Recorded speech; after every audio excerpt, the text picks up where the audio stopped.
celebrate the First Amendment and recognize the work of the White House press corps. While most of tonight might look similar to previous dinners, there is one big difference tonight, and that is President Trump is attending and speaking for the first time as president. And welcome to C-SPAN's live coverage of the 2026 dinner, including the red carpet arrivals, the dinner, the entertainment, the award speeches, and of course, President Trump's remarks. It is being held at the Washington Hilton, the iconic hotel near DuPont Circle, which has hosted the dinner for nearly 6 decades. And after the dinner concludes, we'll be back to hear your voices and your views about what you've just seen. But over this next first hour, we'll watch the arrivals, speak with some of this year's attendees. We'll also want to hear from you, what you would like to hear President Trump say. Here's how you can participate. 202 is the area code, 748-8001 for Republicans, 748-8000 for Democrats, and 202-748-8002 for all others. Well, on your screen is a live picture from the Washington Hilton of the red carpet arrival area. And C-SPAN's John McArdle is there. Mr. McArdle, what's the vibe on the red carpet? Oh, Peter, you and I were here last year. Let me tell you, there's at least 2 to 3 times as much media here. The buzz is in the air. Members of the president's cabinet are rolling in. You just missed RFK Jr. Jeanine Pirro was just here. We talked with Caroline Leavitt. Members of Congress coming through. This is the time of the big arrivals, and we've been catching them as they go, and we'll do it for our viewers over the course of the next hour, Peter. Well, we saw that you talked with Steve Miller, the advisor to the president, a couple of Republican congressmen, Sean and Rachel Duffy as well. This is probably the most Trump administration officials that have ever attended this dinner during his reign. Oh, certainly, and they're all talking about their excitement about what the president is going to say. A lot of discussion about the state of journalism tonight. The discussion ranging around the president coming for the first time as commander-in-chief, that's a sign, a good sign for the state of journalism, that he's here, that he's speaking to reporters. Brian Stelter of CNN was making the point that he's here. And he probably has a lot of these people's cell phone numbers, and they have his cell phone numbers, but he's here making his case to the press. Nobody, though, Peter, expects him to go just the 40 minutes that's been allotted to him. It's probably going to be a long night. Well, Rachel Duffy, the wife of Sean Duffy, said that most reporters have President Trump on speed dial, and we know that for a fact. They talk to him all the time, and he picks up. Yeah, and those reporters are walking in right now. Manu Raju just walked in, and we caught up with a few of them. There's a lot of discussion of whether there's going to be reporter interaction with the president. If he calls out reporters, what they're going to do. Discussion about whether maybe a reporter would walk out. We're all going to find out together, and we have a lot of C-SPAN cameras in the room to catch all those reactions, so viewers can watch it with us. And we should mention that all the cameras in the ballroom are C-SPAN cameras. Now, John McArdle, you've done so many red carpets in Hollywood. How does a D.C. red carpet compare? Not as many in Hollywood, Peter, but the D.C. red carpet, this is what they expect Hollywood to be like. This is the moment that D.C. can turn into Hollywood, and they triumph. The insult comic dog is just at the other end doing interviews.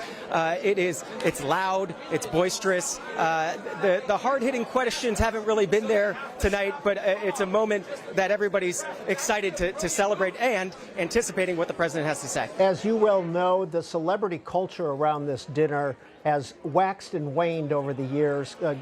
During the Clinton and Obama administrations, celebrities were everywhere. Are you seeing any celebrities tonight? Yeah, we saw Kennedy earlier, MTV, radio personality.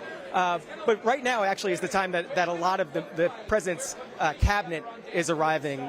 Small Business Administration Secretary Loeffler was here. You saw Sean Duffy. This has actually been, it seems like the 6 o'clock hour has been when they're coming in, and they're all going to my right, it seems like, gathering together before they go to their separate tables. Obviously, it's the president and the vice president is going to be on the dais. You know the news there, Peter, that he's not going to Pakistan as part of those negotiations and is now sitting just to the left of where the president will be sitting on the dais. And we're going to talk about this in just a minute, but I want to show this headline from Deadline. Hundreds of veteran journalists and groups urge White House Correspondents Association to speak forcefully about Trump's attacks on media as he attends annual dinner. John, have you seen anybody wearing a First Amendment related button? I've seen a few of those buttons, and I've seen a few. Actually, there was somebody who stopped by with a free Iran written on their hand. So people are here to make their points. Secretary Kennedy, how are you, sir? I'm great. You're live on C-SPAN. Wanted to ask you what you're anticipating tonight. I'm anticipating that the president is going to put on a big performance and probably offend some people in the press. And is that a good thing?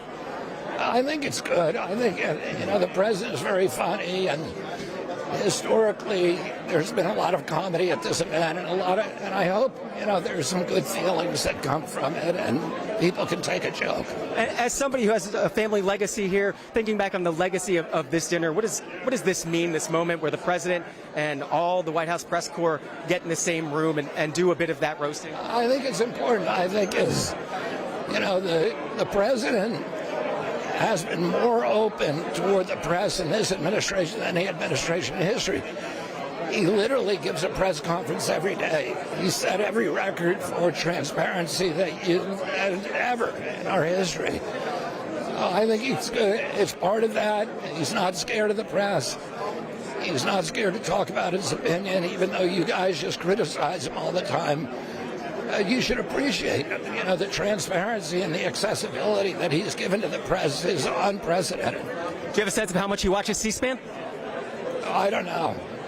The question, since this is D.C. or Hollywood on the Potomac, what are you wearing tonight? I'm wearing Alex Perry. And Senator, what are you wearing? Or Secretary, what are you wearing? Payment ume. Thanks to you both. And Peter, that's what it is. You stand here in the red carpet, and they come up. Go ahead, Peter. I will give you $100 if you can identify either of those designers that they mentioned.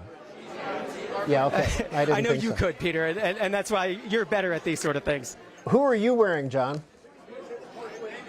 I am wearing the black tux rental, Peter. It's due back on Monday. John, we will be coming back to you shortly. Line up some more good guests. Thanks for that. We appreciate I'll line it. them all up, and they'll keep walking up, Peter. And we will show you throughout this first hour, we'll show you some of John's interviews with Stephen Miller, with Sean Duffy, the Transportation Secretary, et cetera. Now, we mentioned this Deadline article that came out. Here again is the headline. Hundreds of veteran journalists and groups urge the White House Correspondents Association to speak forcefully about Trump's attacks on media as he attends annual dinner. Well, part of the White House Correspondents Association, the letter that was written by this group in the petition reads this way. We, the undersigned, call upon the White House Correspondents Association to use the occasion of the White House Correspondents' Dinner to forcefully demonstrate opposition to President Trump's efforts to trample freedom of the press. The dinner has long served as a symbol of the vital and irreplaceable role of a free press in American democracy. President Trump's systematic, sustained, and unprecedented attacks on the free press render his presence at such an event a profound contradiction of its purpose. So that's what they had to say about it. And we want to hear what you think about this dinner. It is a Washington institution. Some people think it jumps the shark when it becomes so cozy with the press and the administration. Some people think it's a good thing that this is the way it is set up, and then you add in the celebrity culture, et cetera, et cetera. Love to hear what you think about this dinner, whether you're going to be watching, what you would like the president to say. Let's take a couple of calls. Let's begin with Mark in Bayside, New York, independent line. Mark, good evening. You're on C-SPAN. Good evening to you. How are you this evening? How are you? Very well. I wanted to start by saying my name is Mark Okon. I am the owner, founder, and chairman of the Mars Corporation and quite a large Trump supporter. I was one of his social media advisors during the first campaign. I just wanted to thank you for the coverage of this event and say if you look at what President Trump has said during the first campaign and the third campaign, nearly everything he said he did. He is a truth teller, whether you agree or disagree. And I just wanted to say thank you for the coverage. Mark, what do you think? What do you think about some journalists basically protesting the fact that the president is there and that they think that he has attacked the First Amendment and the press? Well, he really hasn't attacked the First Amendment. What he did is attack the people who are broadcasting what he called fake news.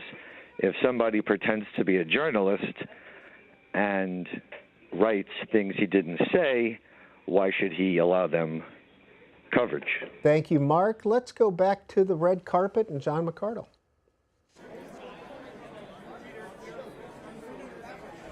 All right, John is not ready. Let's talk to Mike in Clovis, California, Republican line.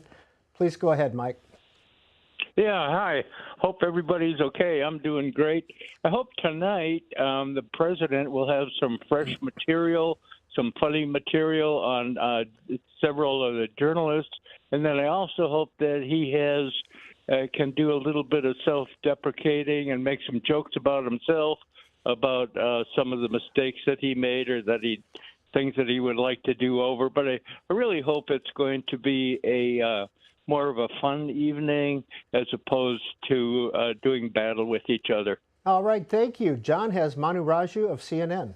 No, I don't remember, And Manu Raju's joining us live on C-SPAN. Manu Raju, your expectations for tonight, you've been to a number of these. How many have you been, actually, to? I've lost count. It's more than 10, more than 20? I mean, well, I started going, maybe you can see how old I am by the amount of gray hairs I have, so I've been here for a long time. But I've been going to these since Obama. I didn't go any during the Bush years, but I went during Obama. I've been covering Washington since '02, so during Bush, but probably so I'd say '09 till now. So what is that? 16, 17 years or something like that. So I've been going to a lot. So this is going to be a different night. So everybody's asking, what do you think the president's going to say? What do you think he's going to say? What do you want the president to say in this opportunity that he has tonight? Well, I hope he expresses that reporting is important, the First Amendment is important, and that he respects and values what we do as journalists. He may not agree with the reporting that comes out, but but respects the importance of the job. I'm not necessarily expecting him to say that, given the hallmark of his administration has been, obviously, and him himself has been going after reporters and going after the press, and I think we could probably expect that tonight. But, we'll see. I'll keep an open mind and hope he engages in some respectful dialogue with the reporters in the audience. Is this a time for reporters to make some sort of show about the First Amendment, to make a statement to the president from the audience? Is this the time to do that? I don't really feel like some people may want to do that. I personally believe that this is an important night, that it celebrates the First Amendment and always invites the president to come here and speak to the reporters who are gathered here, and the reporter can make his remarks how he sees fit. So it's not necessarily, I'm not an activist, I don't protest. My job is not to protest how one administration acts versus another administration. My job is to report the facts, listen to what the leader has to say, and report it objectively. So we can decide to express our views however we want. And for me, I want to listen to what the president says. And tomorrow on my show, Inside Politics Sunday, which I hope you all watch at 8 a.m. and 11 a.m. Eastern. In between watching the Washington Journal. In between watching Washington Journal, that we'll be talking about how he spoke to the press tonight. Of course, this is notable, his first time speaking to this dinner. And finally, Peter Slen, back in the studio, wants to know, who are you wearing tonight? I don't even know the name of this tux, but I really enjoy it. I'm not sure who designed it, but I enjoy it. It fits you well. At least it still fits. That's the most important thing. That's why this one other good part of this dinner, I can make sure my tux still fits. Manu, always a pleasure. Yeah, I appreciate it. Thank you, sir.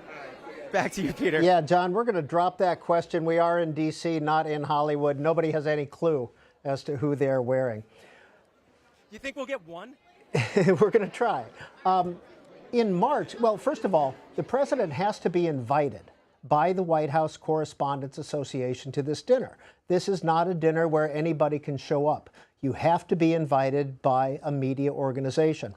So the congressman, the transportation secretary, RFK, the HHS secretary, they all have to be invited by a media organization to attend. And then they sit with that media organization. C-SPAN has a table. We have some invited guests there as well, including the Librarian of Congress, Robert Newland, will be one of our guests.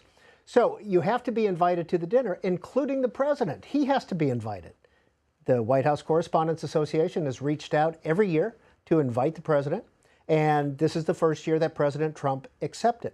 And this was his Truth Social tweet or post in March when he accepted the invitation.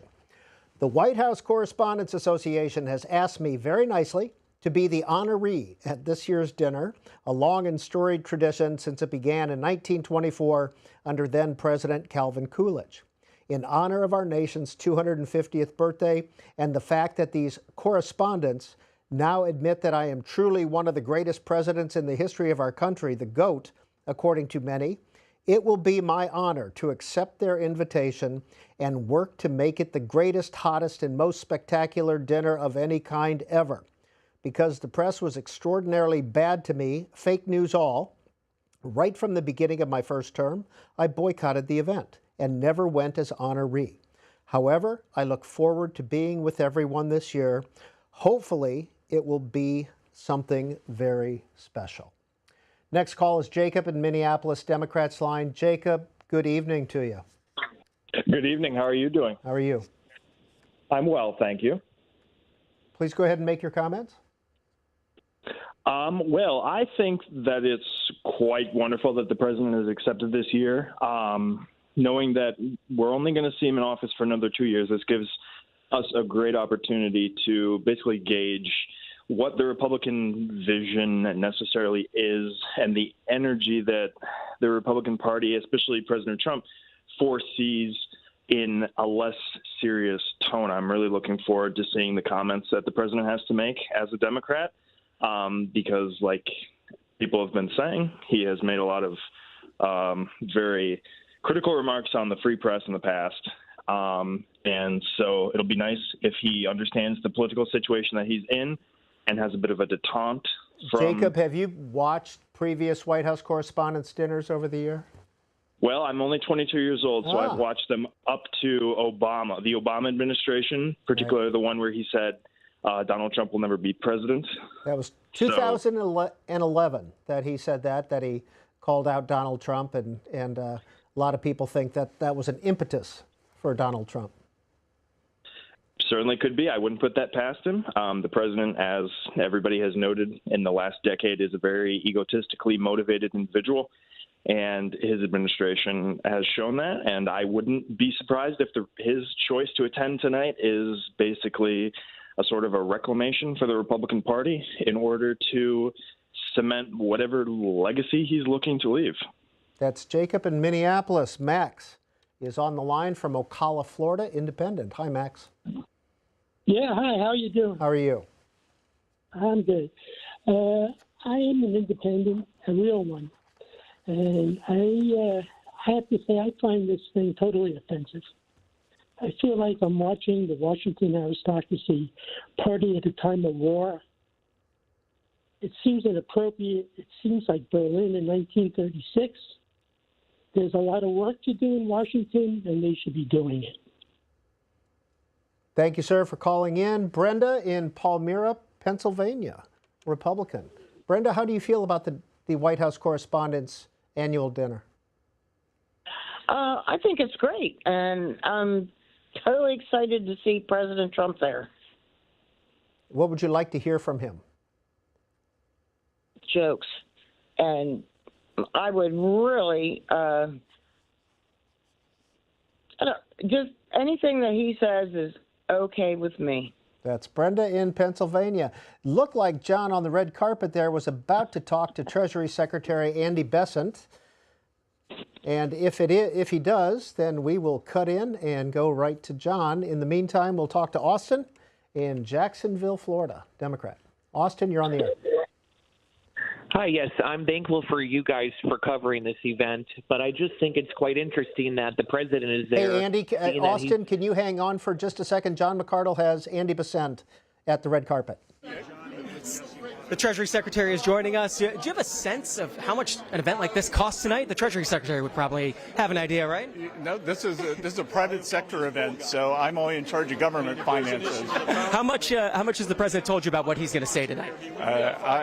It's going to be a surprise to me too, but I think he has some favorites and some least favorites in the media. Do you have a sense of who some of those favorites and least favorites are? Well, I think we can tell from I'm not sure, is it 400 press press conferences he's done. All the right ideas. Of those, how many members of the media think has his phone number to chat with him? Sorry, I don't know, but it's the most transparent presidency in history. Where are you sitting tonight? Who are you sitting with? I'm sitting with my friends at the New York Post, New York's hometown newspaper. Is that your favorite newspaper? By far.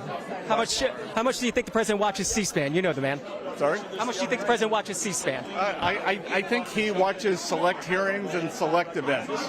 Always appreciate you stopping by. Thank you, sir. Good to see you. Back to you, Peter.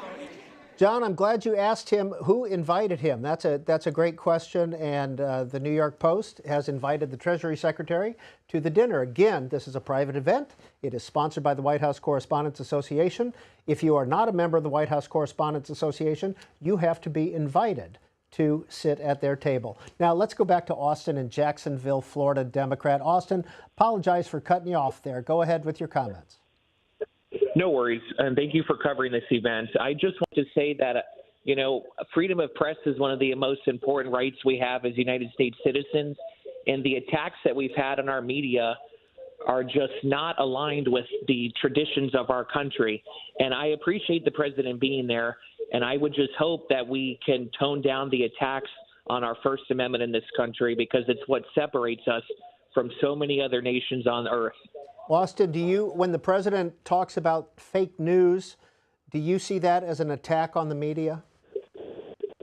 I do, because I really think that most media is designed to tell the facts to an extent. I understand everyone has their biases, but I don't think that media is just out there to peddle fake news to everyone. I think that's just a buzzword. Thank you, Austin. Doug Burgum, the Interior Secretary, is on the red carpet. Doug Burgum is here, the Interior Secretary, Dana White as well.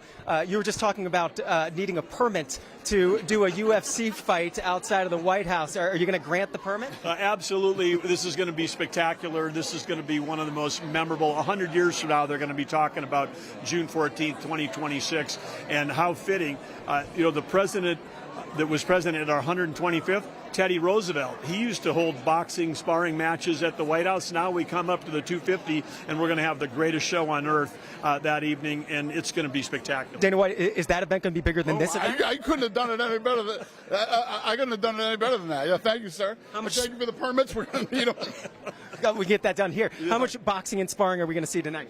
Probably a lot. Yeah.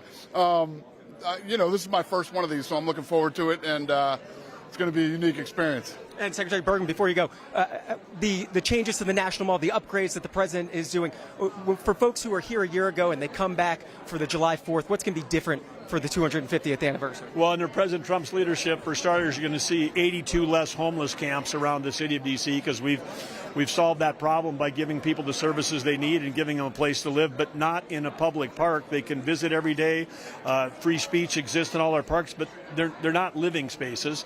And then 1,000 places where we had graffiti all fixed, and now there's over 20 sites where all the fountains are being fixed around thing. All President Trump's got an eye for it. If he drives by something and he sees an issue, he calls me. They're calling me his pool guy now because if there's a problem with the reflecting pool, he's like, call Doug, get the team on it. But the National Park Service has got a fantastic team, and whether it's fixing a historic marble fountain or fixing the reflecting pool, we have the team that can get it done. The place is never going to look better, and that's thanks to President Trump. Before you both go, who are you sitting with tonight? Who invited you guys to join them at their table? I am with Paramount Skydance. NBC. Excellent. Thanks so much. Right. Enjoy the night. Thank you. Thank you. Dana. Yes. Back to you, Peter. Thank you, John McCardle. Mary, Sterling Heights, Michigan, Independent Line. Please go ahead and make your comments about tonight's White House Correspondents' Dinner. Hi. The main thing I wanted to say is I think it's immature for this walkout that they're talking about. I appreciate that the president is honest and you hear what he really thinks, as opposed to what you hear from the Congress. They lie. Look at all the things that are going on right now. The cheating, some of them are taking money. They're doing insider trading, and they lie. It's just they they're not completely honest with you, and the president is. So I appreciate that. And another thing I want to say about the whole fake news thing is that I have been handicapped basically for the past year. And I've been watching the news and everything that's going on, and I'll flip between channels and see what each news channel, when there's an important, something going on, and you will see that it is fake news, and the next day it'll come out that what a lot of these stations like CNN, MSNBC, they were telling the wrong facts. Mary, in Sterling Heights, Michigan, thank you. John McCardle is busy down at the red carpet. Peter, we're with the ambassador of Kuwait, Zain El Sabah, has been ambassador for 3 years. What is your perspective on this celebration of the First Amendment here in the United States, 250th anniversary of this country, looking at it of the perspective of an ambassador from a country in the Middle East that we have such a close relationship? First of all, congratulations on the 250th anniversary of the United States of America. We are proud to celebrate alongside our allies. The United States has been a strong and super supportive ally of the state of Kuwait. I want to say for more than 35 years now, because after 35 years ago, we shed blood together in the first Gulf War. And today I'm here to celebrate the storytellers that told the stories that mattered then and now. We're here today as a collective community, to celebrate, to hold proud, and to hold strong with all those who serve on the front lines, and all those who hold microphones and cameras and dare to go behind the front lines and tell it the way it is. What do you think about a dinner like this, a celebration like this, a red carpet like this, in a time, in a conflict in the Middle East, and as we're actively in discussions to try to end that conflict? I think it's important today to make sure that we offer the story from all angles. Today it's critical that exposure is there. Exposure is 180 degrees, and I think that all stories matter. Not just in Kuwait and the Gulf, also in Palestine and Gaza and everywhere in between today. I think the lack of coverage in those spaces is significant, and I think we need more of those good storytellers on the ground. And who are you sitting with tonight? So I'm here with Bloomberg tonight, and I look forward to sharing our perspective as it comes to business and economy and the future of the Middle East with our friends here this evening. And I hope that media and storytelling is part of that larger narrative as well. Thanks for stopping by C-SPAN. Appreciate it. Have a good night. Thank you. It's a pleasure to meet you. Same to you. Back to you, Peter. And we will continue to monitor the red carpet and talk to some of the folks who are coming in for the dinner. The dinner is due to start at 8. It goes from about 8 to 8:15. After that, there is a break, and we will have some guests out here, some experts who know this dinner inside and out and know President Trump well as well. And then at about 9:30, the awards, the speeches, etc. begin, and we will, of course, as always, cover that live. Well, tonight's dinner is the main event, but there are parties and receptions. There are at least 50 parties and receptions that are taking place all over Washington in the days leading up to the dinner and after the dinner. C-SPAN co-hosted one of those events alongside YouTube and the Meridian International Center. Here's a quick look. We're at Meridian International House, where we are recognizing diplomacy at 250. This is a precursor to the White House Correspondents Association dinner weekend, which will be full of events like this around town. This event is in partnership with Meridian, YouTube, and C-SPAN. Well, I think... What is this weekend all about?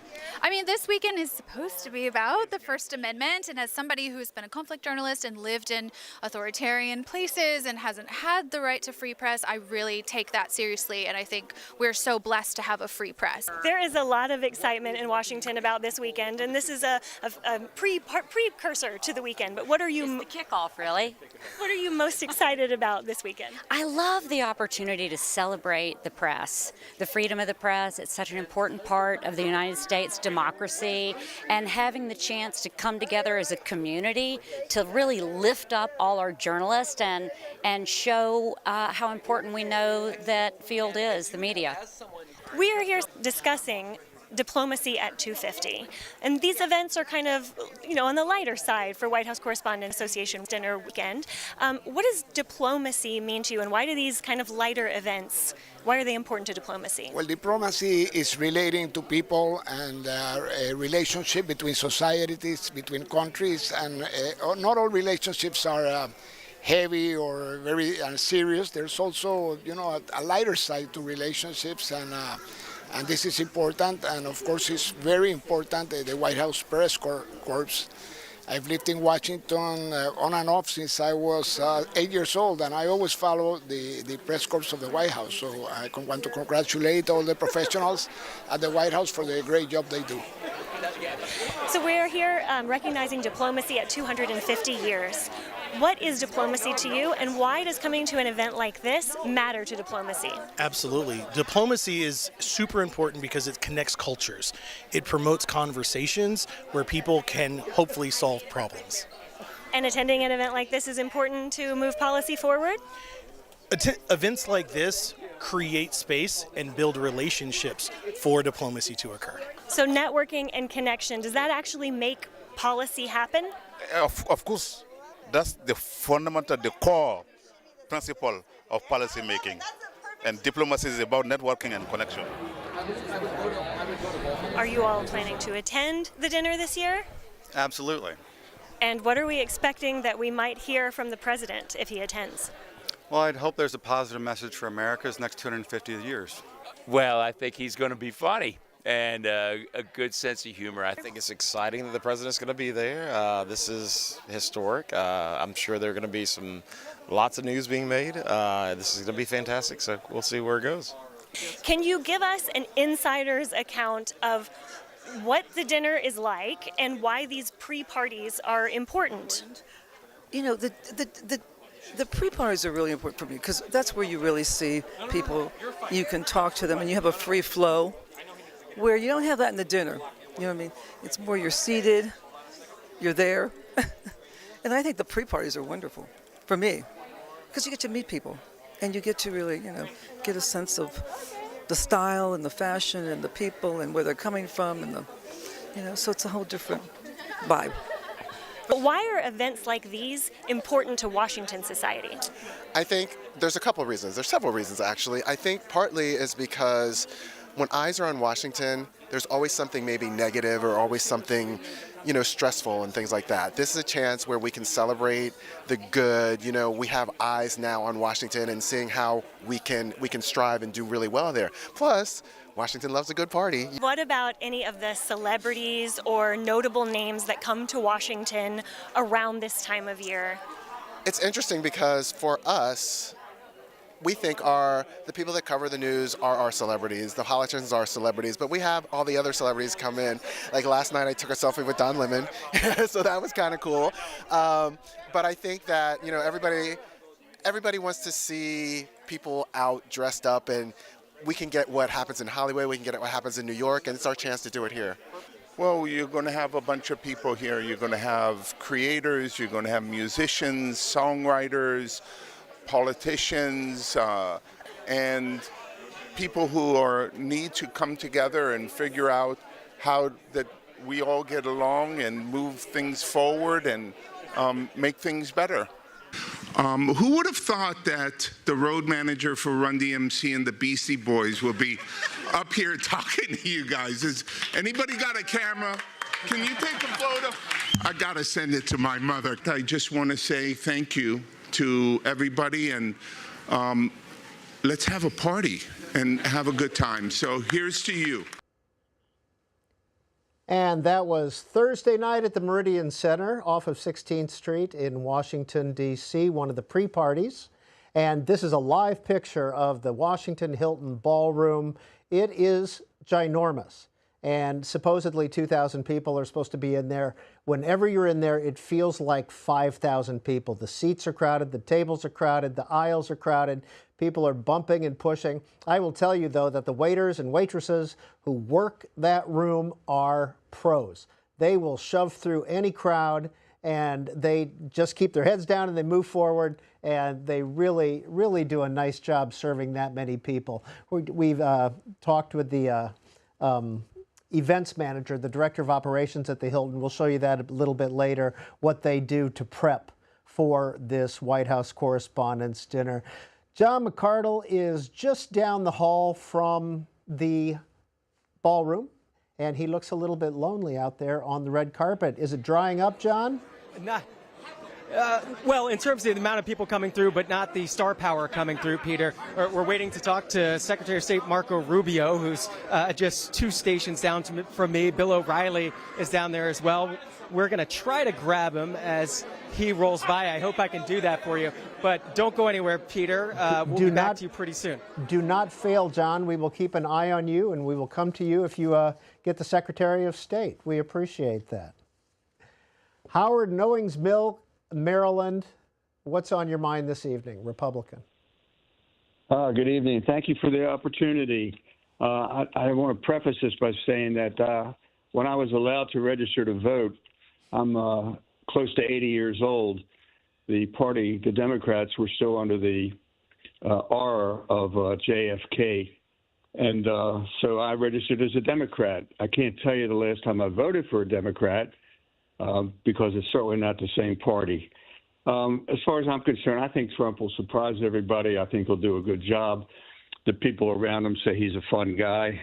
And I don't know if anybody recalls the dinner in New York where he mentioned that he met Hillary in the green room, and she bumped into him and just said, pardon me, which brought down the house. Hey, I'm going to have to stop you there, Howard.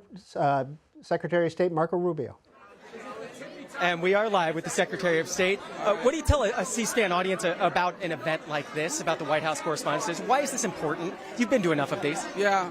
Well, I don't know if it's important or not. I was invited. No, yeah, it's fine. You get to see a lot of people. You know, it's one night in which a lot of people that maybe don't see each other every day get to see each other. There's a lot of attention paid to it. I've only been here once before, and it was back in 2011, which was the last time the president came, but he wasn't president. And what did you think about that speech? That one's getting a lot of attention. I know. Nothing I could compare it to because it's the first time I'd ever gone to one. So why didn't you go to other ones?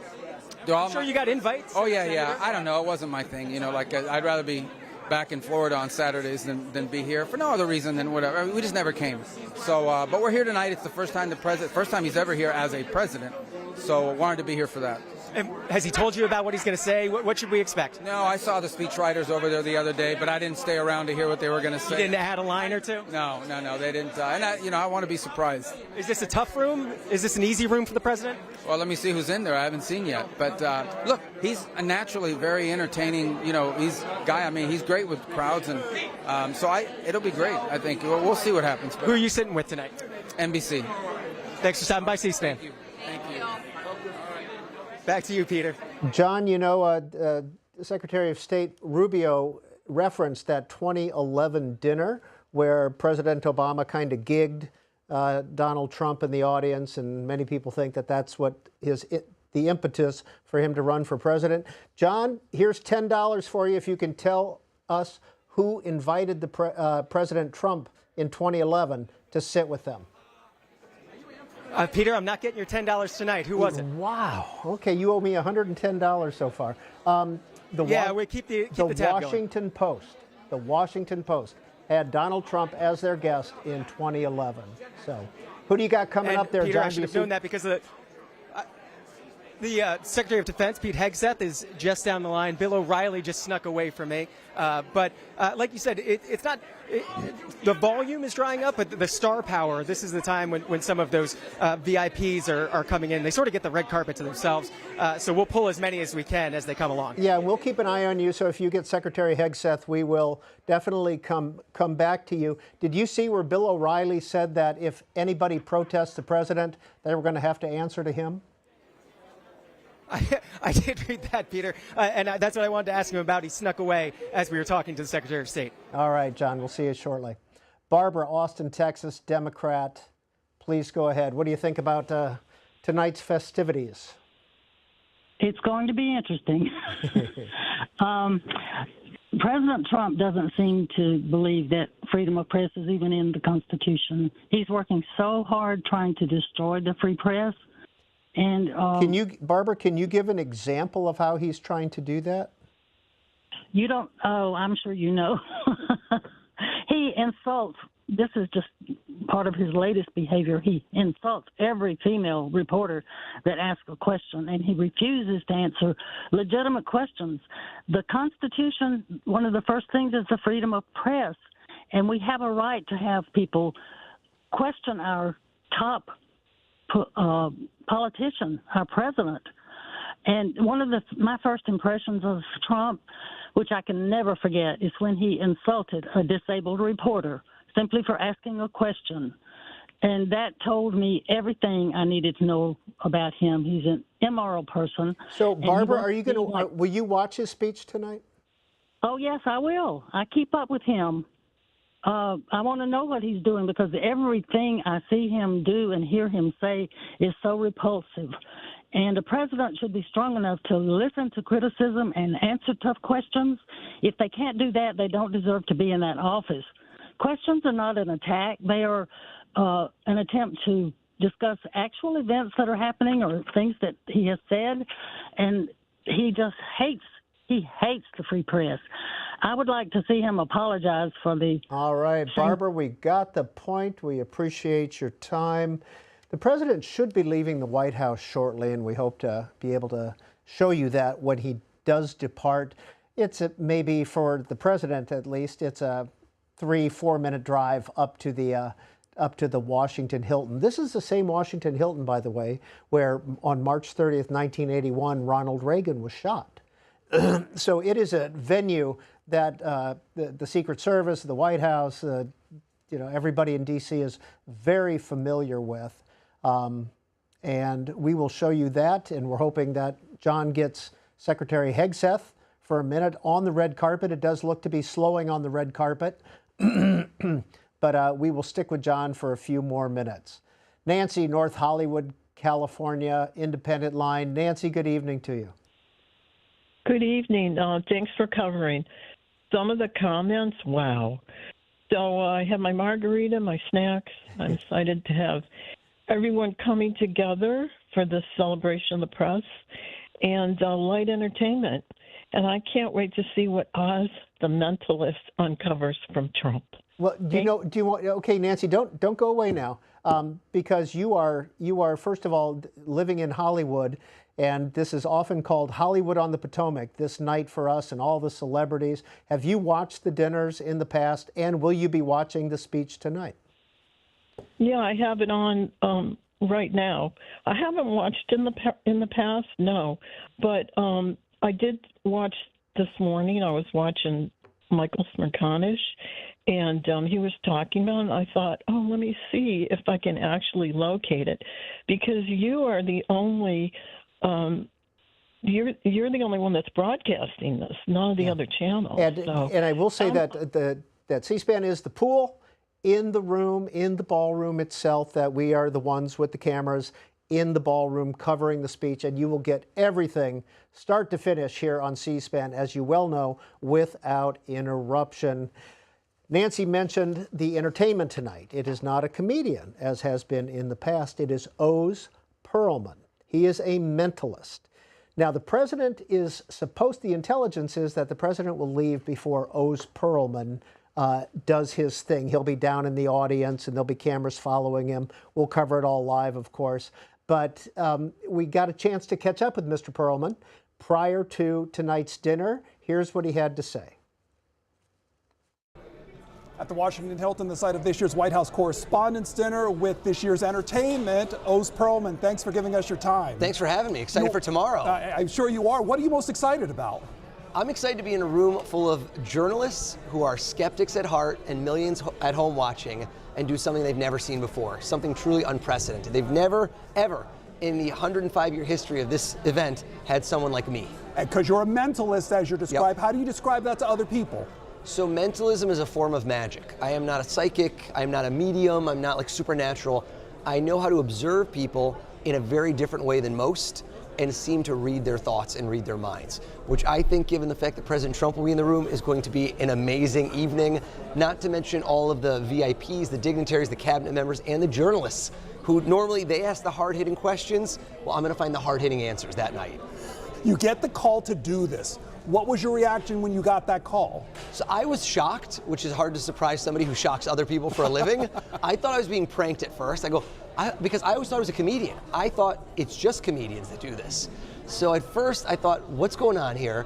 But then as I kind of navigated the waters and understood, the point this year was to get President Trump to come.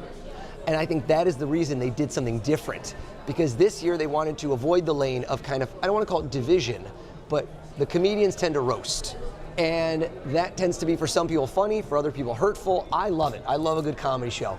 But I think the reason they got the president this year was doing something different, something splashy, and something very unique, and that's what I'm going to bring to the table. I suppose you have a method of preparation. Anytime you go before an audience, do you have a different approach this time because of the crowd involved? So there's two elements to this, if you think about this, is one, in the room. We've got 2,600 people that are watching a live show.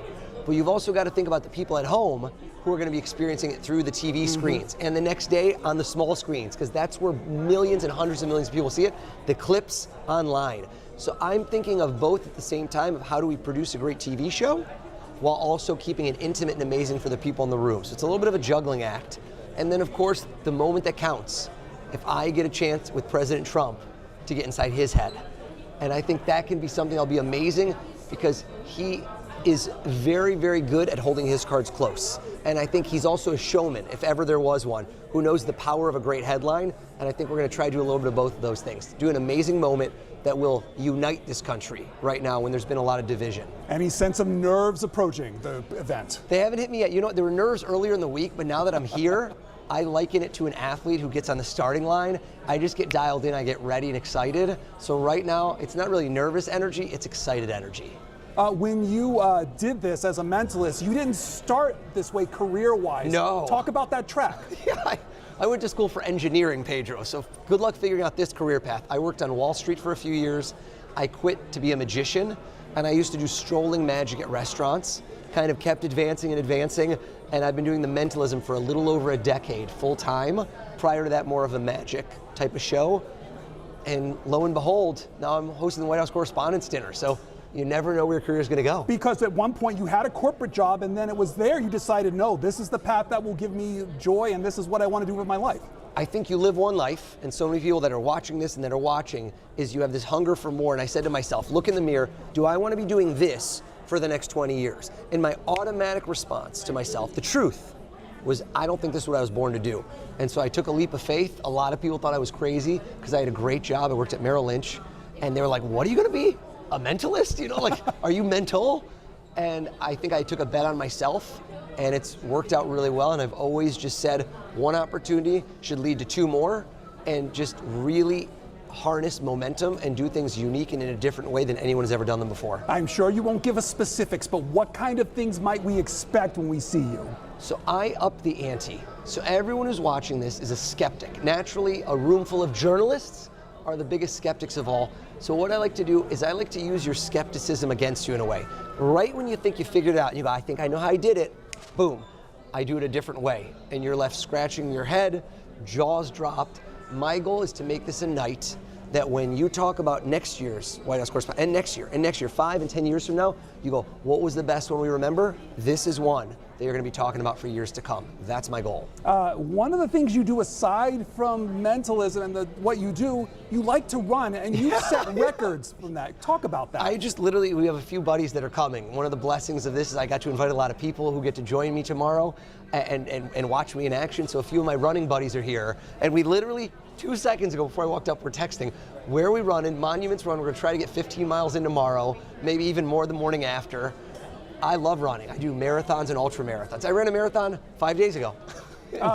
When you come to prepare, does the running help with the other job, vice versa? How does it help each other? It really does. My best ideas come to me, a little bit TMI, but in the shower, because I've got no electronics and I'm zoned out, and when I'm running. Those are when I get these creative bursts. My brain hits that little flow state of, oh, I just figured it out. And so for a long time, I've been thinking to myself, what would I do if I could sit down and try to read the mind, get inside the head of the most powerful man in the world? And a lot of those thoughts came to me while running, is how could I do it? Oz Perlman, he is the entertainment for this year's White House Correspondents' Dinner. Thanks for your time. Thanks for having me. And you'll see Oz Perlman perform a little bit later tonight, live on C-SPAN. John McArdle is wrapping up at the red carpet. John, you got anyone else you want to tell us about who's come in? Yeah, Peter, I've got Triumph, the insult comic dog. As C-SPAN viewers who watch Conan or The Daily Show will know Triumph. Why is Triumph here? I am covering the red carpet, and I don't mean Jen Psaki. Yes, see, I know, it's C-SPAN. No, I'm covering the red carpet. I've interviewed a lot of the no-names and a few biggies. Who are the biggies you've interviewed? What do you ask them? What does Triumph want to know? Oh, my God. Well, I didn't get to Pete Hegseth, but I tried to give him his drink tickets. Do we have the drink tickets? It's okay. We're fine. What is Triumph expecting from the president's appearance tonight? Oh, well, this is such a special day. You know, I mean, the White House Correspondents' Dinner, an annual gathering of the press that celebrates, or in tonight's case, fondly remembers free speech. It's a beautiful thing, you know, and it's also a night when members of the press sit down for a lavish multi-course dinner served by some of their former colleagues. Triumph, the insult comic dog, has been here all night on the red carpet. Yes. How long are you staying? You going to stay afterwards and catch people on the way out? Yes, I am. For example, I was trying to, you know, I mostly spoke to people in the conservative media. The liberal media was afraid to talk to me. Isn't that strange? Because it's the Daily Show I'm representing. I was trying to help them with Trump, you know. I was saying, you know, if you don't want to get hit hard by Trump, you can just hold up one of these in front of your face, and then he'll leave you alone, you know? Triumph, the insult comic dog. We appreciate your time on C-SPAN. Thanks for stopping by. It's your first appearance now in the C-SPAN archives. Is it really? It really is. Okay, all right. Well, it's an honor to be here.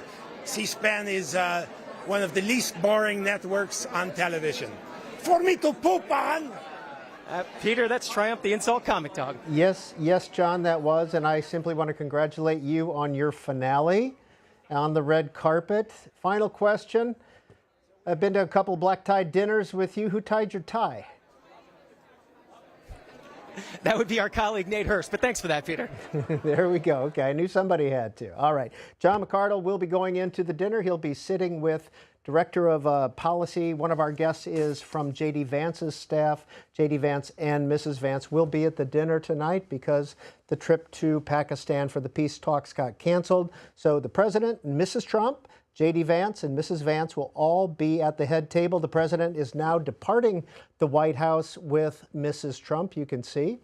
And again, it'll take, in a motorcade, 4 minutes, 5 minutes tops to get up to the Washington Hilton Hotel. It would take you and I much longer to get up there because of traffic. And so he will be arriving at the hotel shortly. They now bring the president at the Washington Hilton in underground. Because of the 1981 shooting of President Reagan, they developed a new entrance there. It's underground, so you don't see it. And basically, the president will be isolated from that big crowd you saw in the ballroom a few minutes earlier, because he will be coming in a back way. Then he will just come right up onto the stage. The dinner is due to begin at 8 p.m. with the presentation of colors, the pomp and circumstance that opens a dinner. That part goes on for about 15 minutes or so. And then they eat. And after that, while they're eating, we're going to have two guests here, the former editor-in-chief of USA Today and Mike Dubke, who was with President Trump in his first term. They will be here on site with us. We'll be discussing the dinner, talking about issues, taking your calls as well. Looks like Kash Patel is in the ballroom itself. Do not know who invited him. Again, you have to be a media organization and a member of the White House Correspondents Association to have a table. And you can invite whomever you want. And of course, celebrities and administration officials and members of Congress, these are the ones that typically get invited. Just a few minutes now before the dinner starts, we'll watch as the president departs the White House to the Washington Hilton. Gregory is in Guidon, Louisiana, Republican line. Thanks for holding, Greg. Please go ahead. Oh, thanks for taking my call. Well, I'm a first generation Republican. I just turned 68 years old Thursday. And I'm looking forward to seeing what our president has to say. I hope he does some joking media jokes that the media would enjoy laughing. And because I was watching on CSPAN 2 on the recent presidents, and they had some laughs, and I laughed along with them.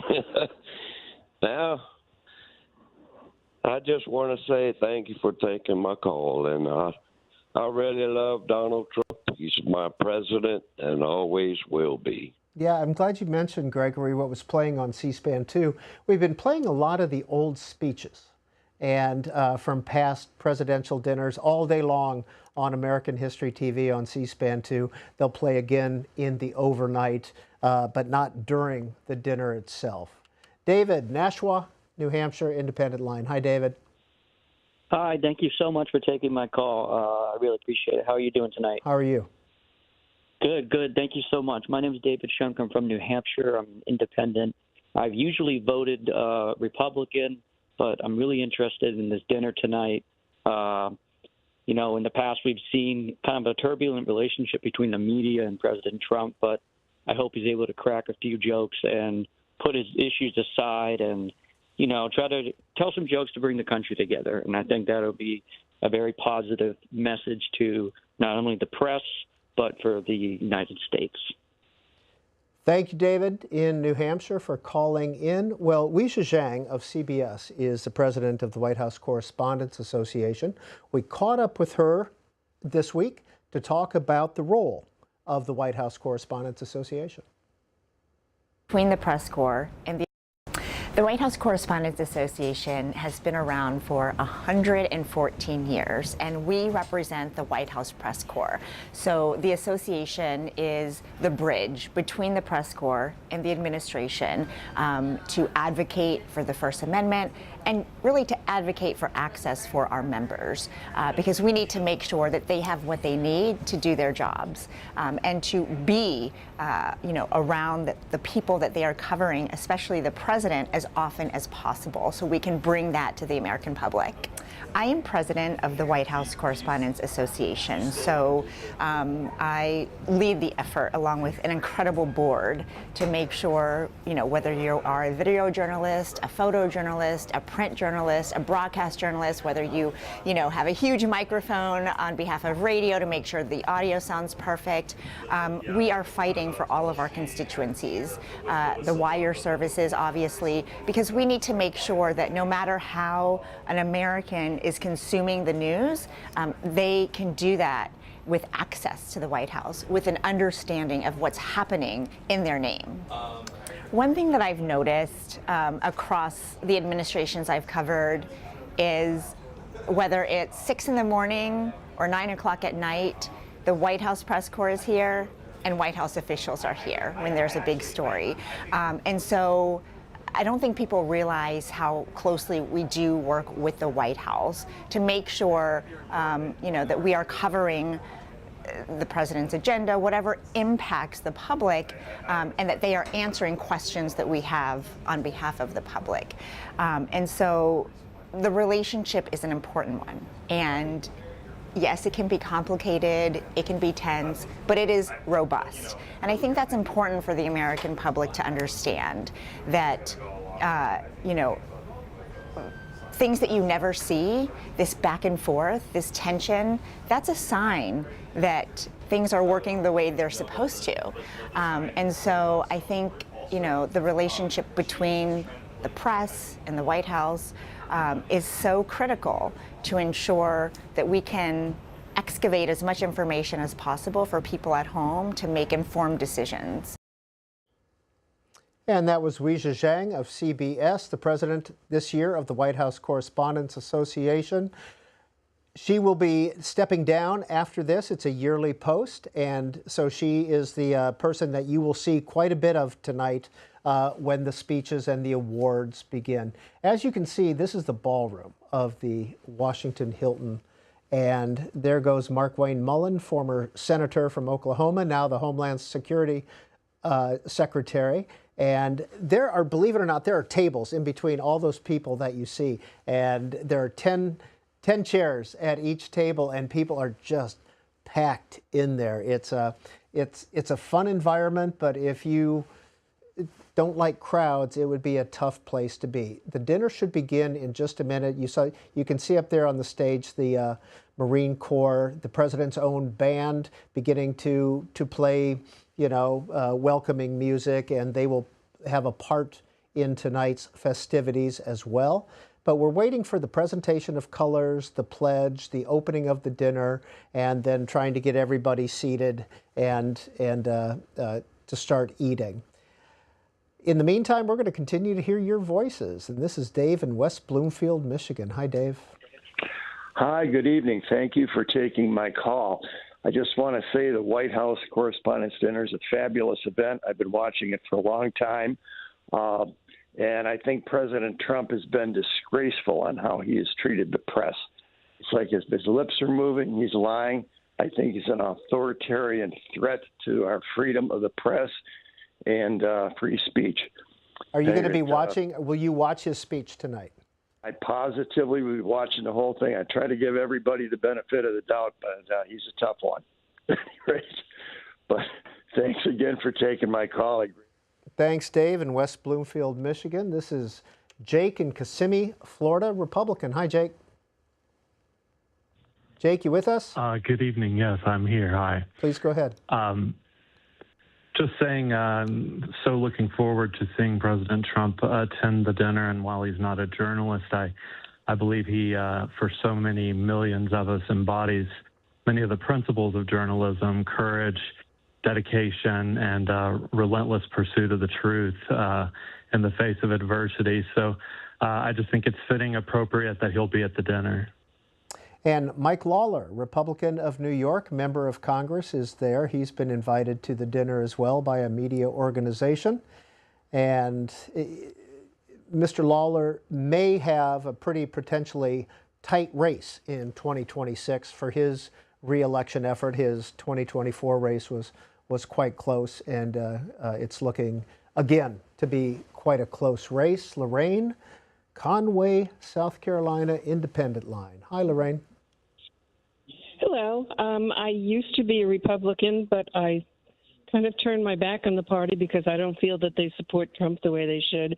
They're just a step above the Democrats. There's too much corruption in Congress, too much insider trading. I think Trump is the only hope for this country.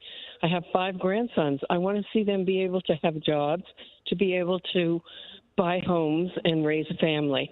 And I have one who's in the Army, and he's very proud to serve for President Trump. Thank you, Lorraine. In Conway, South Carolina, Treasury Secretary Andy Besant is there in the center of the screen, as we learned, and with Stephen Miller. We learned that Secretary Besant was invited by the New York Post to sit with them at their table. I do not know who Stephen Miller is sitting with. It could be the same, but don't know. We didn't find that information out. Next call is Ross in Portland, Maine. Democrat. Hi.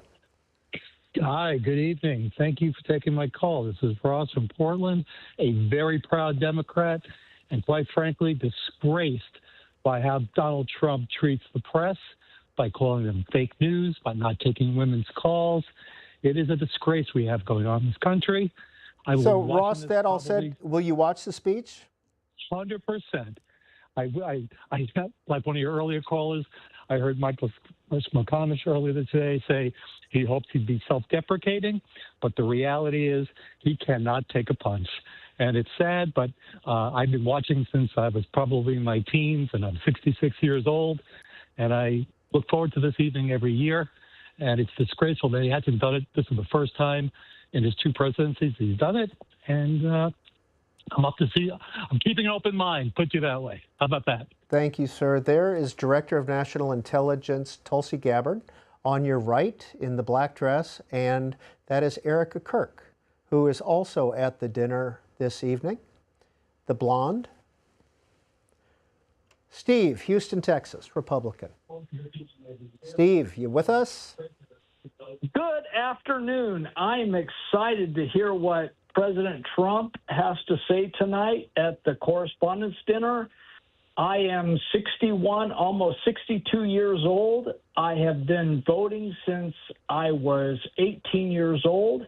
And I can say that I have never voted for a Democrat. Even if there was one person on the ballot that was a Democrat, I would never vote for them. I am a combat veteran, and I'm excited to hear what President Trump has to say tonight. Okay. Hey, Steve, since you're calling from Texas very quickly, you voting for Ken Paxton or John Cornyn in the Senate down there? John Cornyn. Thank you, sir, for calling in. We appreciate it. Well, we've learned that the travel pool has arrived. That is the pool of reporters that travel with the president, come rain or come shine, 24/7, wherever the president goes. And this again goes back to 1981 and the Reagan shooting when they did not have the press, the traveling press there. And they have arrived. So that means that the president has arrived as well. The pomp and circumstance opening of the dinner should begin in just a few minutes. And we're looking at live pictures from the Washington Hilton Ballroom. Seating capacity 2,000, but I'll bet you there's 5,000 people in there. Skip, Waldorf, Maryland, Independent Line. Go ahead, Skip. Yeah, thank you for taking my call. As a Navy veteran and a former member of the Fourth Estate, I've seen this event many, many times. I've actually attended it as a working journalist.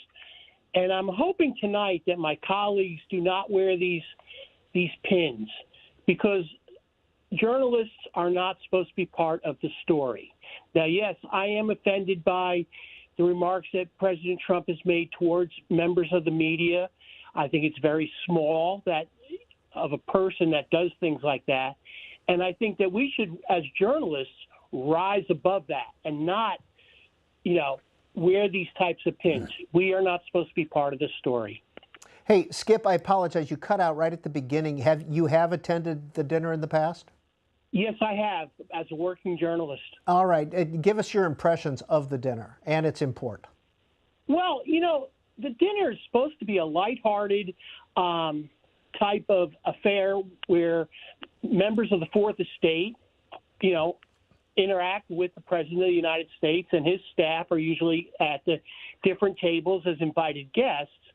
And, Trump has always avoided this, or he has avoided it since 2011. And, it should be lighthearted. Now, maybe we'll see a different president tonight. All right, Skip in Waldorf, Maryland, thanks for calling in. Joe, Marathon, Florida, Democrat. Joe, you're on the air. Why, thank you.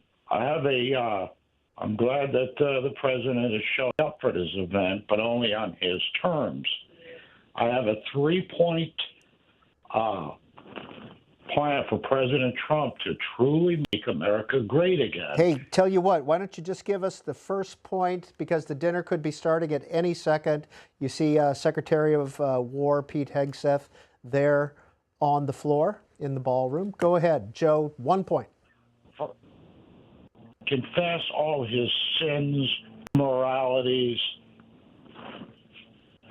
All right, Joe, we got the point. Thank you, sir. Tommy, Tom Ball, Texas Republican, you're on the air. Go ahead. Yes, sir. I appreciate being able to talk about it. I'm just really can't believe the press, the indignance of the press. I'm 70 years old, and I have never seen a president attacked the way the press attacks him. I'm a proud Republican. I've been a Republican all my life, and I just can't get over how they ignore everything else that's going on. I mean, if you look at the stuff with Biden and so forth, they ignored it. He couldn't hardly talk, but yet the press wouldn't investigate it. Anything that Trump slips up on, they jump on and say that we're going to have to impeach him. It's just ridiculous. I mean, I don't understand it. I can't comprehend it other than the standard phrase Trump derangement syndrome. It's just ridiculous. Thank you, Tommy, from Texas.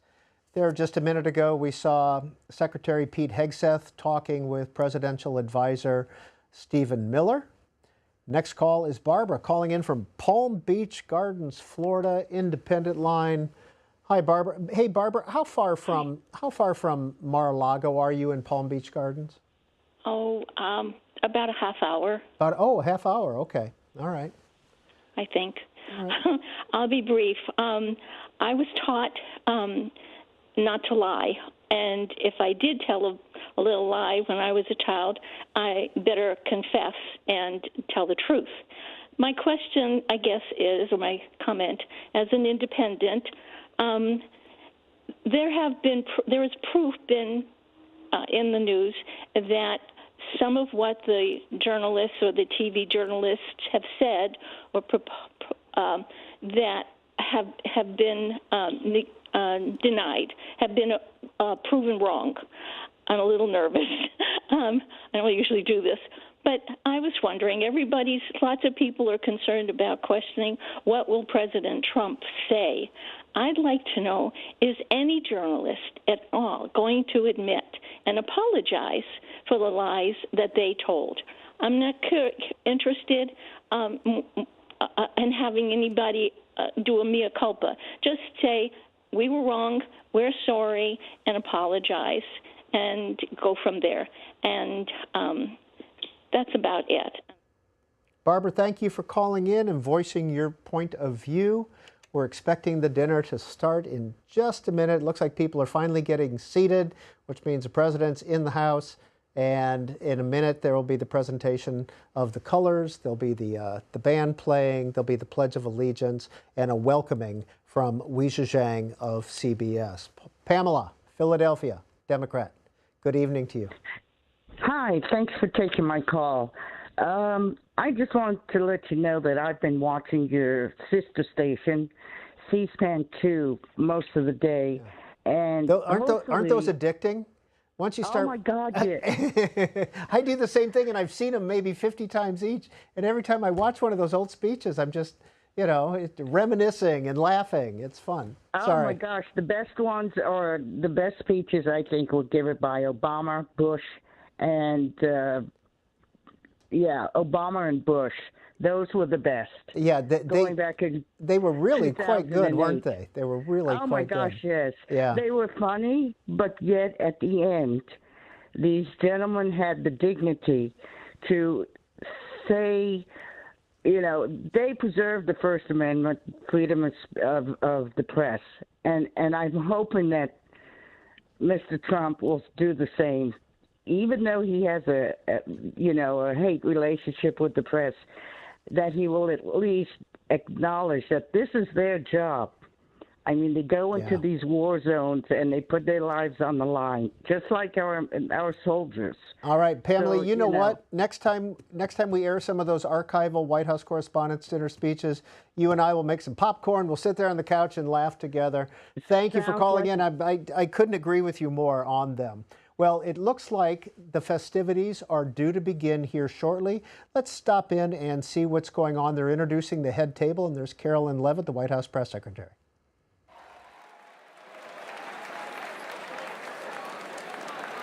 Trevor Honeycutt from Reuters.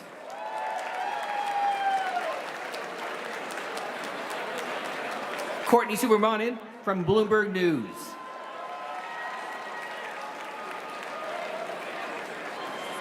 From Time Magazine, Brian Bennett.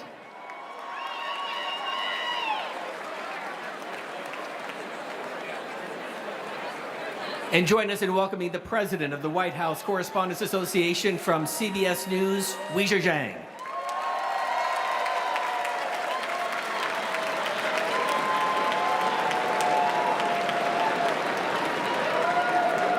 The headliner for this evening, mentalist Oz Perlman.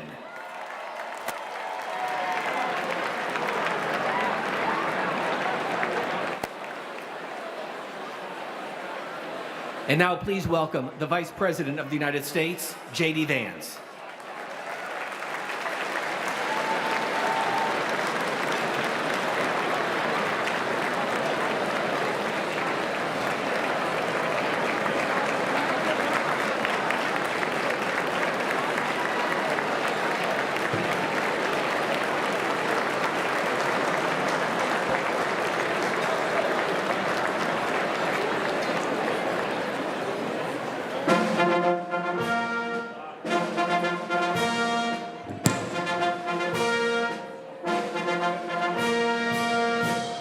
Ladies and gentlemen, the 45th and 47th President of the United States, Donald J. Trump, and First Lady Melania Trump.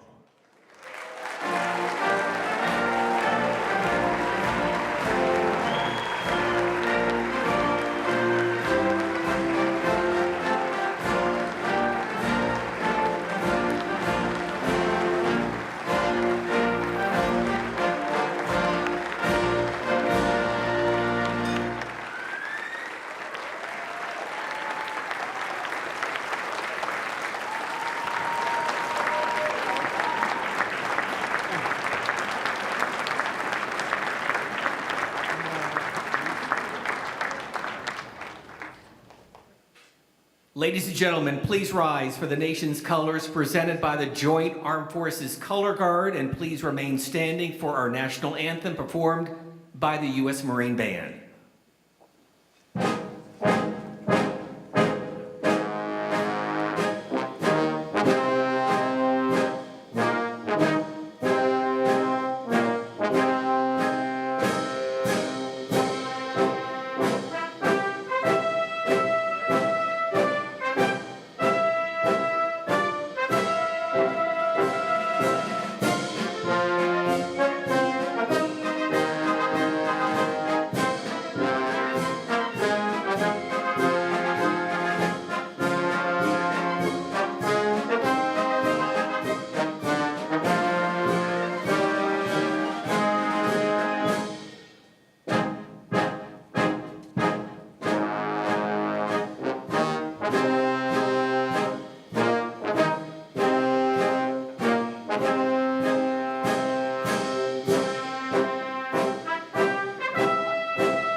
And now, ladies and gentlemen, please welcome the president of the White House Correspondents Association from CBS News, Weijia Jiang.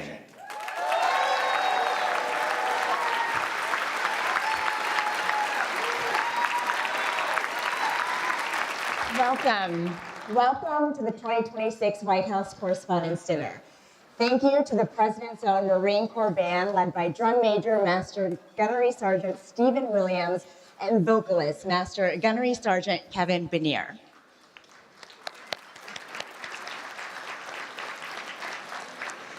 Good evening to everyone.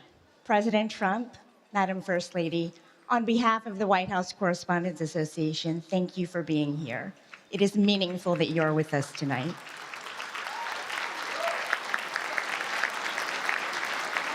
And White House Press Secretary Caroline Leavitt, thank you for everything you and your team does to work with us every day, whether you like it or not.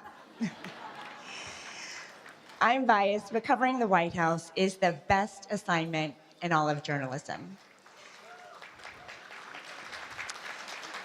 We have the privilege of covering the biggest story in the world every single day. The speed is exhilarating, demanding, and it offers a critical public service. Strong journalism benefits the entire country. Tonight, we will celebrate the exceptional work you have done and toast a group of promising students who want to follow your lead. Of course, at the heart of both of those things is the importance of the First Amendment. I want to take a moment to recognize some important people who helped me tackle this job and who helped make this night possible. First, to the members of the White House Correspondents Association, thank you. Thank you for this opportunity to lead. It is an honor and a privilege. Thank you to my advisor in this role, Kelly O'Donnell of NBC News. And to the other past WHCA presidents who have helped me navigate challenges. To my CBS News bosses, Tom Sobrowski, Barry Weiss, Mark Lima, thank you. Thank you for your leadership and support. To the relentless CBS News team, especially the White House unit, I am grateful to call you not just colleagues, but friends. And thanks to the mentors and other friends who have kept me balanced this year and always. And of course, to my family. In a world full of chaos, you are my calm, and I love you. We have a big night ahead, and we're gonna get started now. So enjoy your dinner, and we'll be back. Thank you.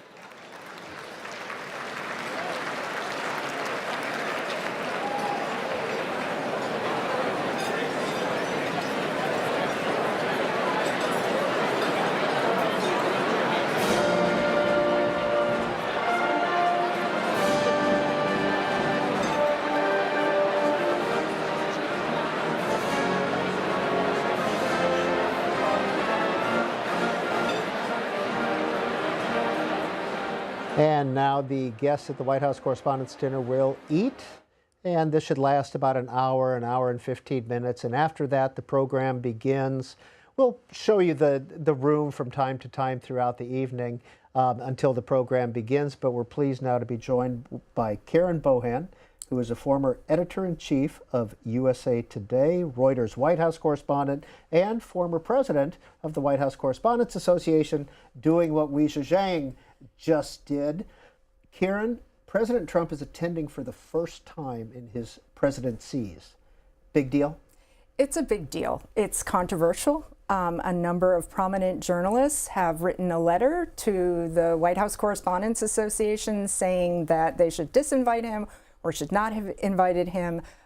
There's a lot of controversy around the invitation to have him speak because of the way he speaks about the press, because of the limitations that people in his administration, including Pete Hegseth, have put on the press.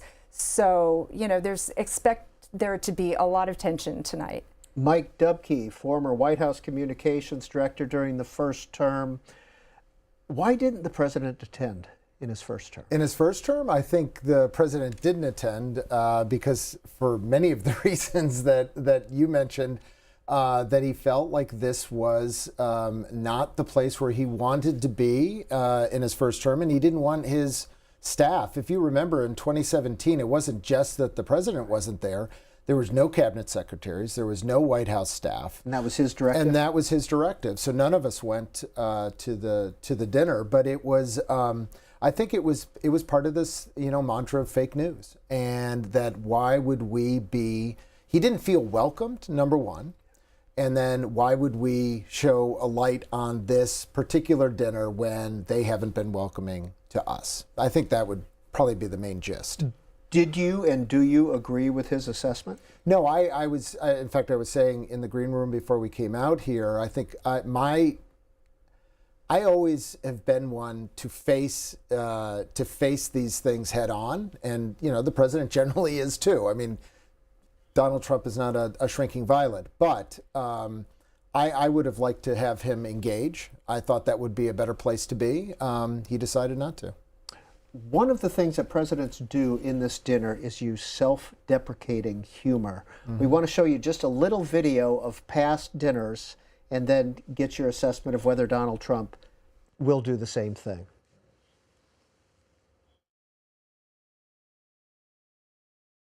You even tied my recent surgery to my age. Well, I got to be honest with you. I had that same operation when I was young, and it felt so good I wanted to have it done again before I was too old. Larry also said that preparing me for a press conference was like reinventing the wheel. It's not true. I was around when the wheel was invented, and it was easier. As you all know, when you're president, you don't do anything at the last minute. I had the Secret Service come over here this afternoon and do that usual security sweep before a presidential visit. Place was clean, no broccoli. I mean, I am not doing so bad. I mean, at this point in his administration, William Henry Harrison had been dead 68 days.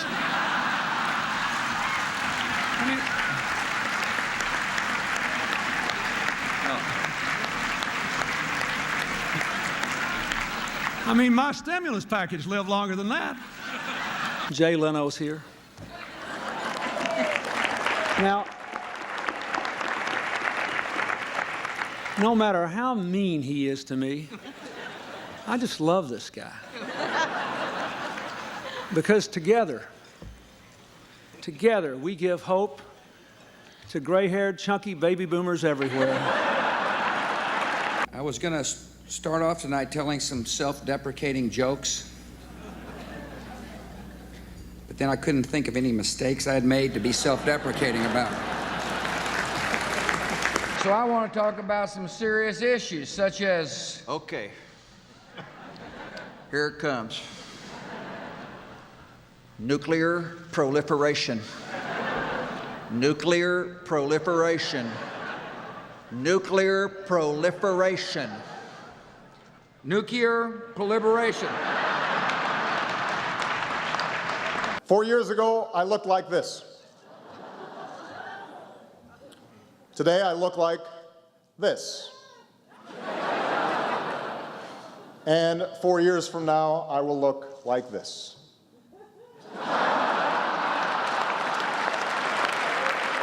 These days, I look in the mirror and I have to admit, I'm not the strapping young Muslim socialist that I used to be.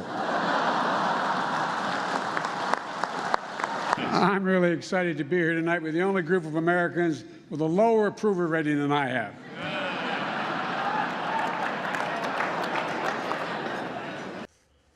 So Mike Dubke, all that self-deprecating humor, right.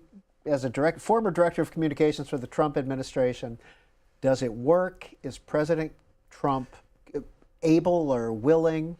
So first of all, as any comms person in any administration, having to write humor for your boss is like the hardest, worst possible job one could have. So generally what they do is they farm it out. So you'll have a bunch of comedy writers. I've heard from some of my Democratic counterparts, they'll go to SNL writers and get jokes in. And I know Republicans do the same. So it's not an easy task, one. Secondly, when you're presenting the jokes to the principal and they're making fun of them, you want to make sure that they get the joke too. So that's also hard, bringing the jokes in that are self-deprecating. Now, getting to your question about Donald Trump, I think he's going to tell a lot of jokes tonight. I just don't know that they're going to be about himself. So I think I'm very curious how he handles this at the dinner. Karen Bohan, the Trump administration currently has a 48% approval rating. There are some issues going on in our country and in the world. Can this dinner be used as a reset in any way? Does that work? Definitely not a reset. I mean, there is an audience for the dinner, a very big one. People are fascinated by it. I mean, I guess it could be a reset potentially in how he deals with the press, should he want to make it that.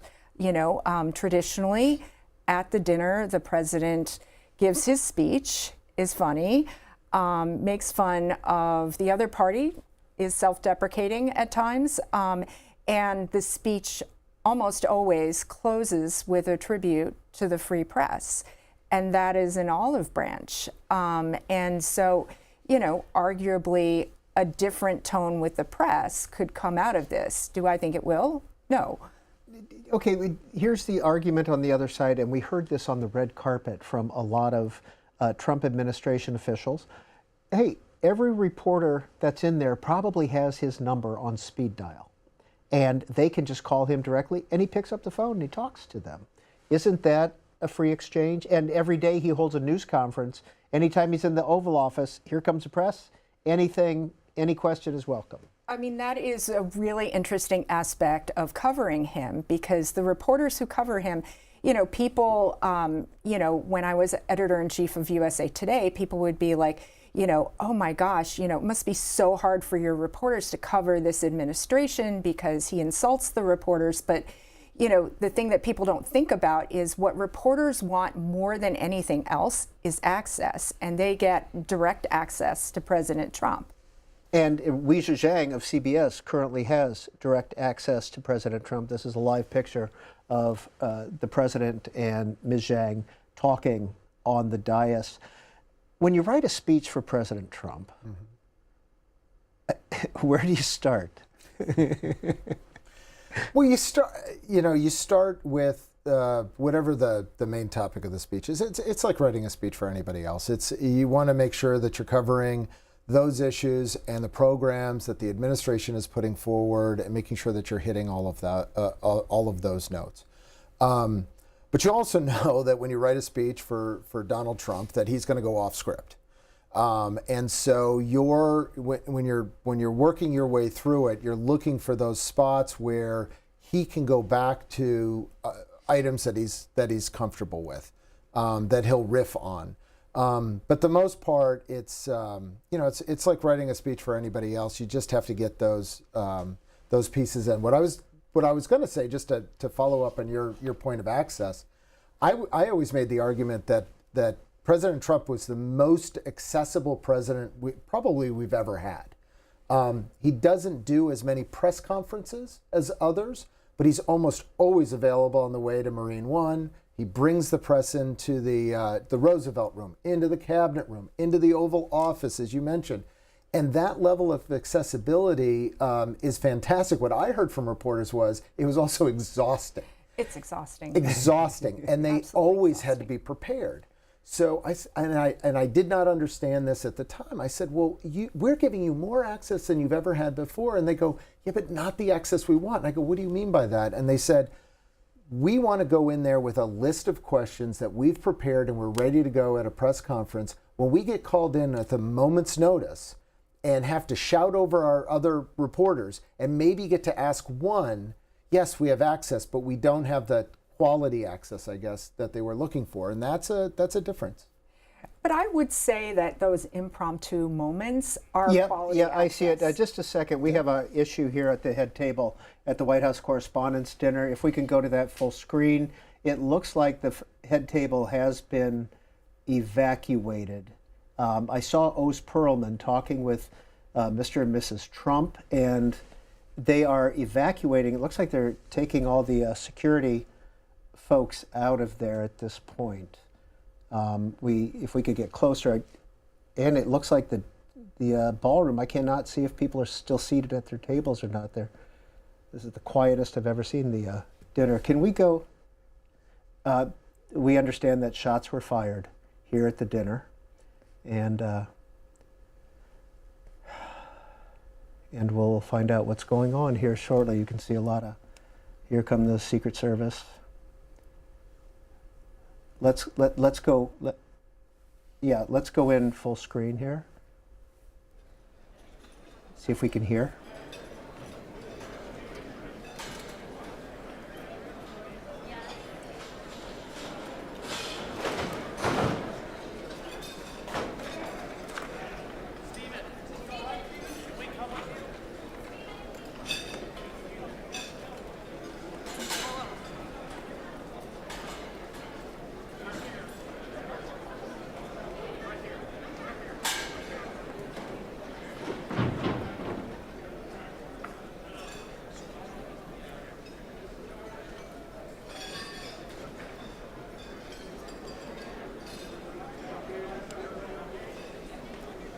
Karen Bohan, you've been a association president. What is the security?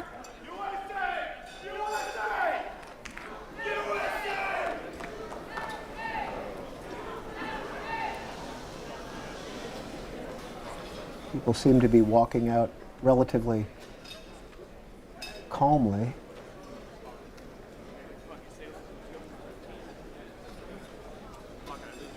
Karen Bohan, you were association president. What is the security considerations like when a president arrives at the Washington Hilton? Obviously is taken very seriously, and there are meetings way in advance with the White House Correspondents Association, the Secret Service, the hotel staff. There is a lot of planning that is put into an event like this. You've got 2,600 people in that ballroom, not to mention all of the people in the hotel. I was at the venue earlier, and there were protesters outside. There was a security perimeter. In fact, it was tighter security than I've ever seen. I did notice, though, that at least 2 protesters got into the lobby, and that shouldn't have happened. So Mike Dubke is a former Trump insider. Does the Secret Service have the last word, basically, on any travel movement? Basically on anything that comes around any traveler movement of the president, absolutely. And they would have worked with the dinner organizers, with the hotel. This is a location in Washington, D.C. that's used every year for this event. So this is not a unusual place to hold a high-level event with a lot of security. And I believe that they use this ballroom so often that the waiters and waitresses and et cetera all have some type of a security clearance that they can be in there and serve the president.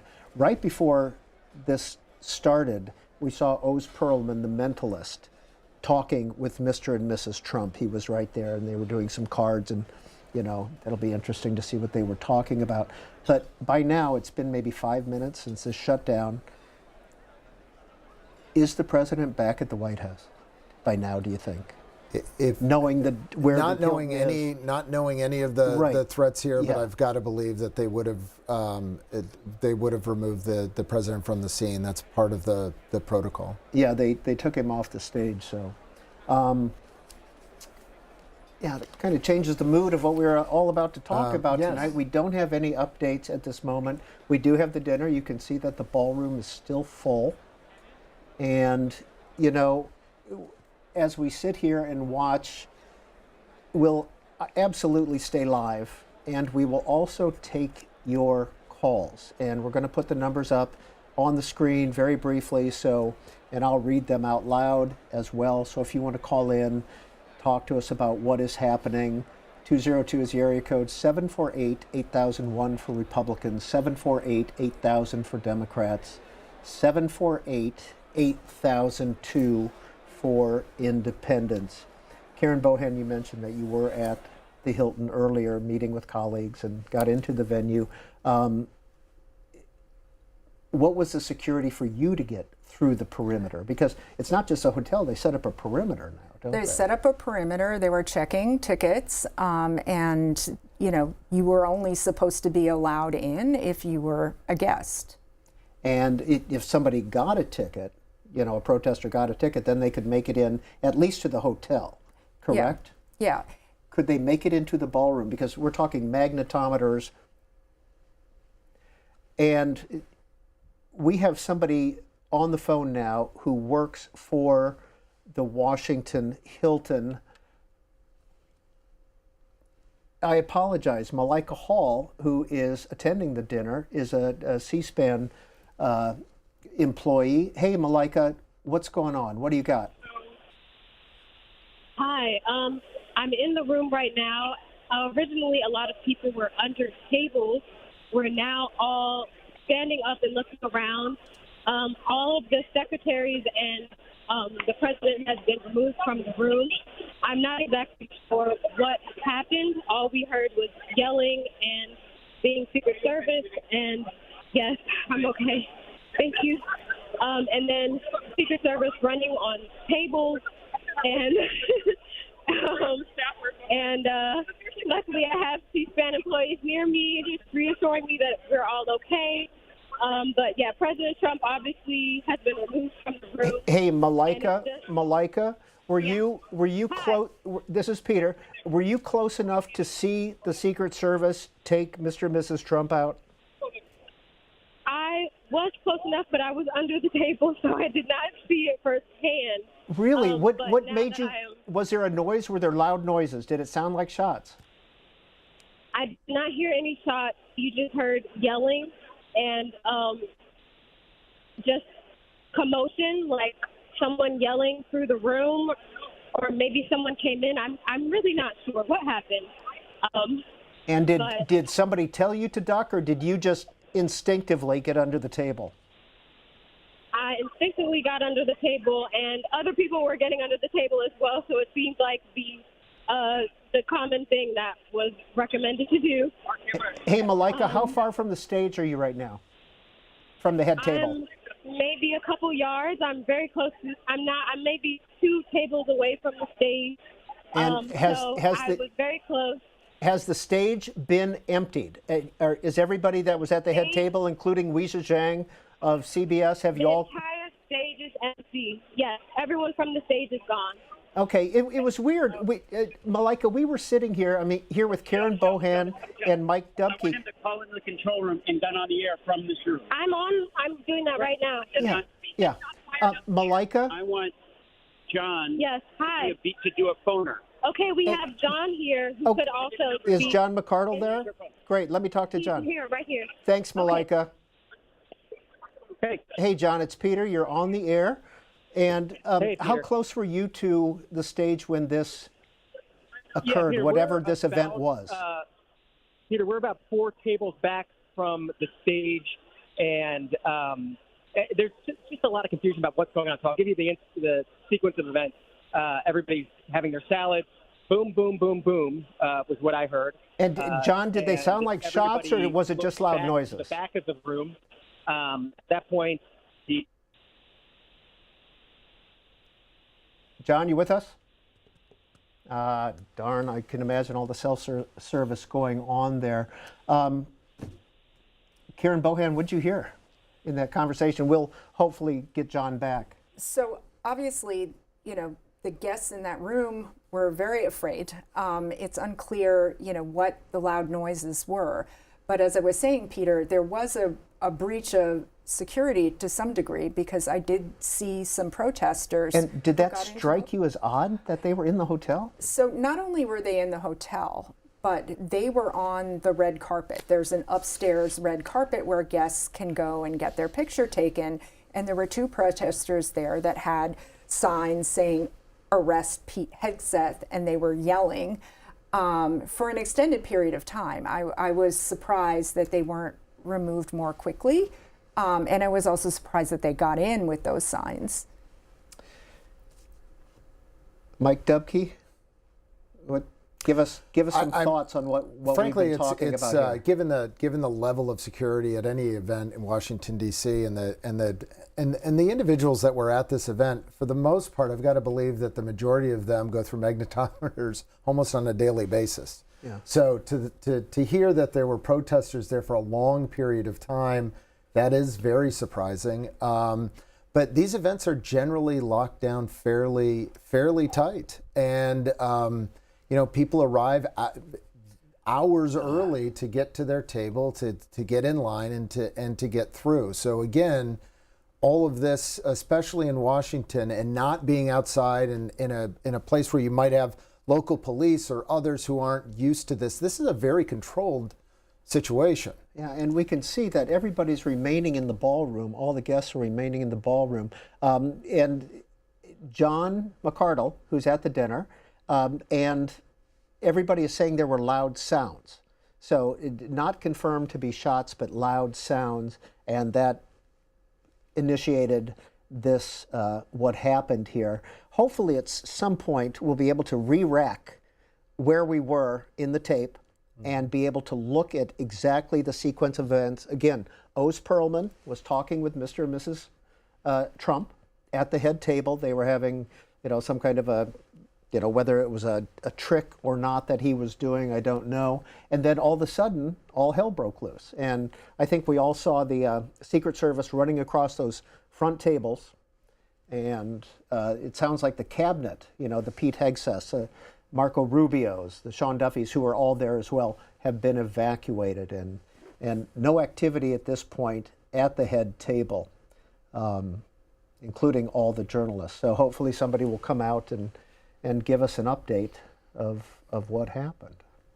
So Peter, the layers of security at the event tonight, as I said, a couple of protesters did get into the lobby, but even if you got into the lobby, to get down to the ballroom, you would have to show your ticket to go down the escalator, and then you would go through magnetometers. And now we have some folks coming back. Whether or not they're straightening the chairs. All right. I can't tell if those are Secret Service or if they're journalists. No, and this is only a speculation on my part that they're holding everyone in the room until they can make a decision as to whether or not they've gotten control of the situation or not. So that none of this seems, after these major events, this. And we will try to get John McArdle at the dinner back on the line, or somebody from C-SPAN to hopefully give us an update. The fact that everybody's still in the room says quite a bit, I guess, right? Mm-hmm. Yeah. Yeah. Okay. Well, especially a room full of journalists who want to go out and report what just happened. So exactly. I'm sure they're being held there by the service, and well, we'll keep an eye on that front table as well. So this is a first. It is a first. Yeah, this is never happened before, I don't think, in the history of the dinner. It's no, not to my recollection, but this is indicative of a level of political violence that we've seen the uptick of, and so unfortunately, I'm not sure anyone in that room is surprised. Hey, John McArdle, our C-SPAN colleague who was at the dinner, you are back on the line. John, you were going to walk us through the sequence of events. Go. Yeah, Peter, we were sitting here having dinner. They were serving a salad, and suddenly boom, boom, boom, boom, 4 is what I heard from the back of the room. Everybody immediately just trying to figure out what's going on. When I look back to the front of the room, the Secret Service and the long guns and the military stage, President off the stage, the Vice President's off the stage. Everybody's still trying to figure out what's going on. It seems to me it came over my back left shoulder into the exit that's to the back of the room. At that point, all the cabinet secretaries start to get hustled out of the room. Various groups of Secret Service are shouting out for cabinet secretaries, asking them to raise their hands, or at least calling out to them. I don't know if they're saying raise their hands. They're then sort of climbing through the tables and chairs. Most people are down beneath their seats, and they're pulling out individual cabinet secretaries and hustling them out of the room. Other dignitaries besides cabinet secretaries were hustled out as well. It was more like state delegations as well. But at this point, it's everybody just kind of trying to figure out what's going on. I don't want to add to the mix. I've heard different things about what could have happened outside. Haven't seen anything myself. It's all what people are saying. I don't know if you are. All right, and we will take this as gossip and conjecture. Is somebody speaking at the podium? Not yet. Somebody's up there, though.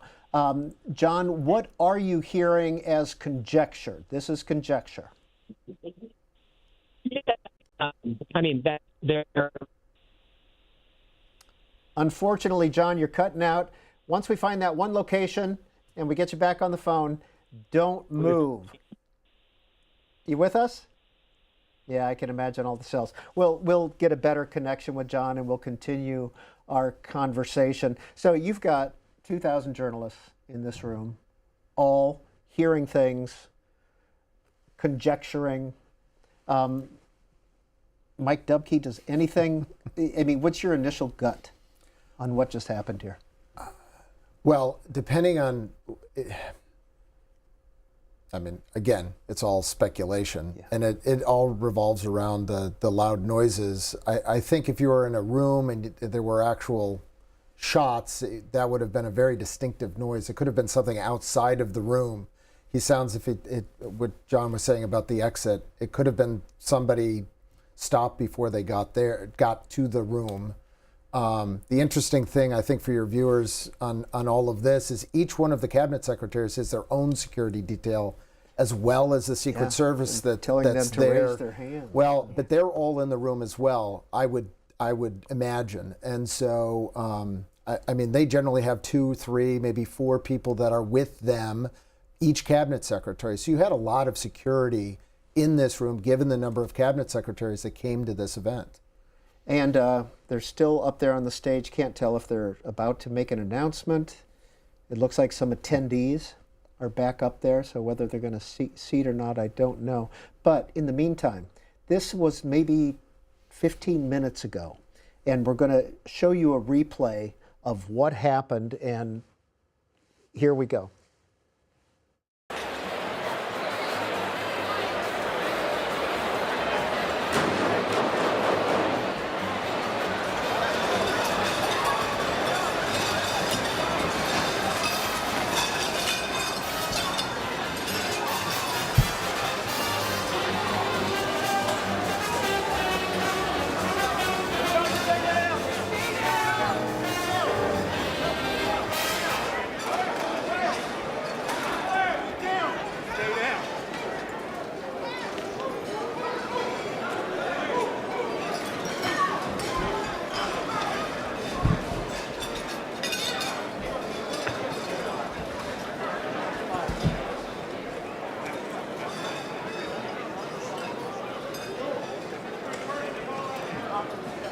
Karen Bohan, former editor-in-chief of USA Today. When you watch that, what do you see? So you see people on the head table taken by surprise, and the president whisked out of there very, very quickly. Did you hear those 4 loud noises? Yeah. I heard those too, didn't you? But the president and Weijia Jiang didn't seem to have a quick reaction to them. Well, I mean, you've been in a room with hundreds of people and the conversations that are happening, right. and you're having a personal conversation, most likely trying to lean in and hear the person speaking to you. And you know, your microphones are picking up noises. Again, it sounded distant, at least from the microphones, but that is not surprising that they wouldn't have heard a thing. Well, hey, Greta Bronner of C-SPAN is at the dinner, and she is on the line. First of all, Greta, what we're seeing on the scene right now is that all the attendees are filing out. Is that correct? Yes, and I just left myself, actually, so I was able to talk to you because there's not cell service down in the ballroom area. So I left the building. I'm standing outside. There is a large police presence outside. The attendees are filing out, and it's unclear what's going to happen next. The lobby of the Hilton is where the action happened before the ballroom. I'm not sure if it was unclear what was happening in the ballroom itself.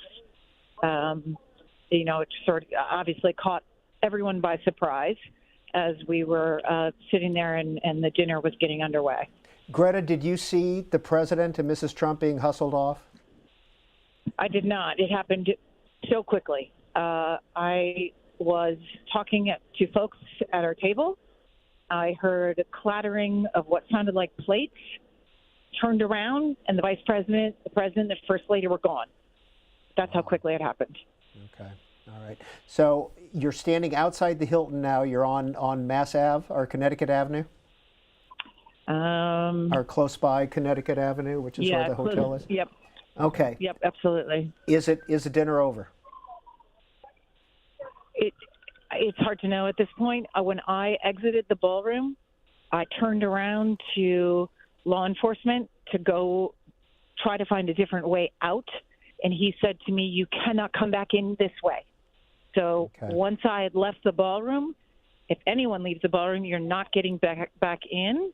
I believe he said to me, "This is a crime scene. You are not coming back in this way." Back through the metal detectors to get into the ballroom. Okay. He used the term crime scene. I believe. Okay. So. Hey, Greta, stay on the line. It was a rush to get out. Okay. Oh, but it looks like everybody was in there, stayed in there for a while.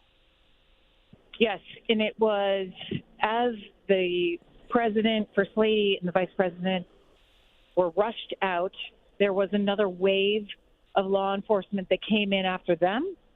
They escorted out the Health and Human Services Secretary, RFK Jr.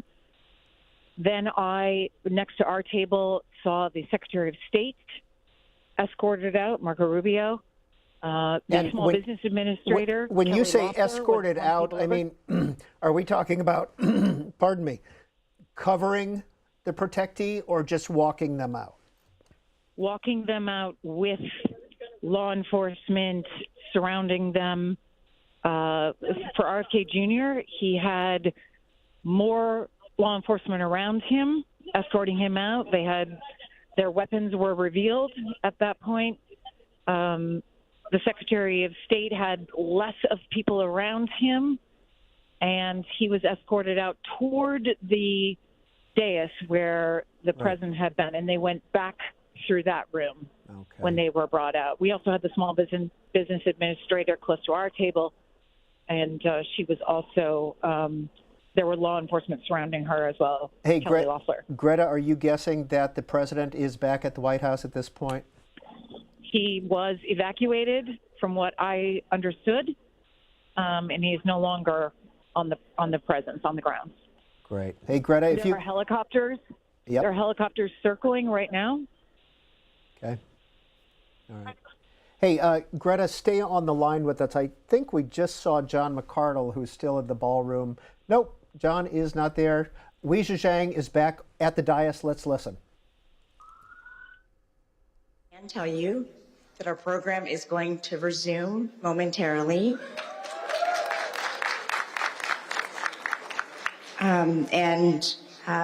We will have more details to share also momentarily, but for now, please just be patient as we figure out just how much time it will be, but it shouldn't be that much longer.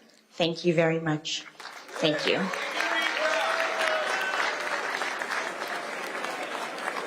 Jiang of CBS just shared that the program will resume.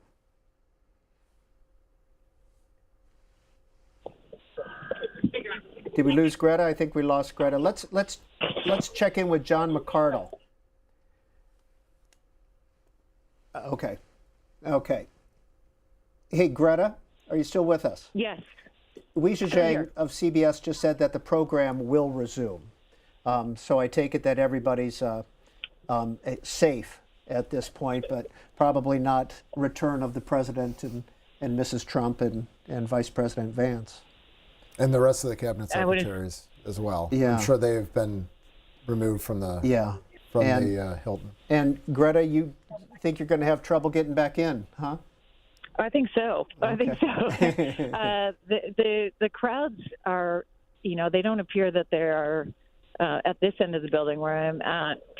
Folks have left the building. It's a room for journalists, and as I'm talking to you, Peter, I hear a journalist saying, "I'm headed to the bureau." So folks have to do their job at the same time when you have a historical moment like this. Yeah. Okay.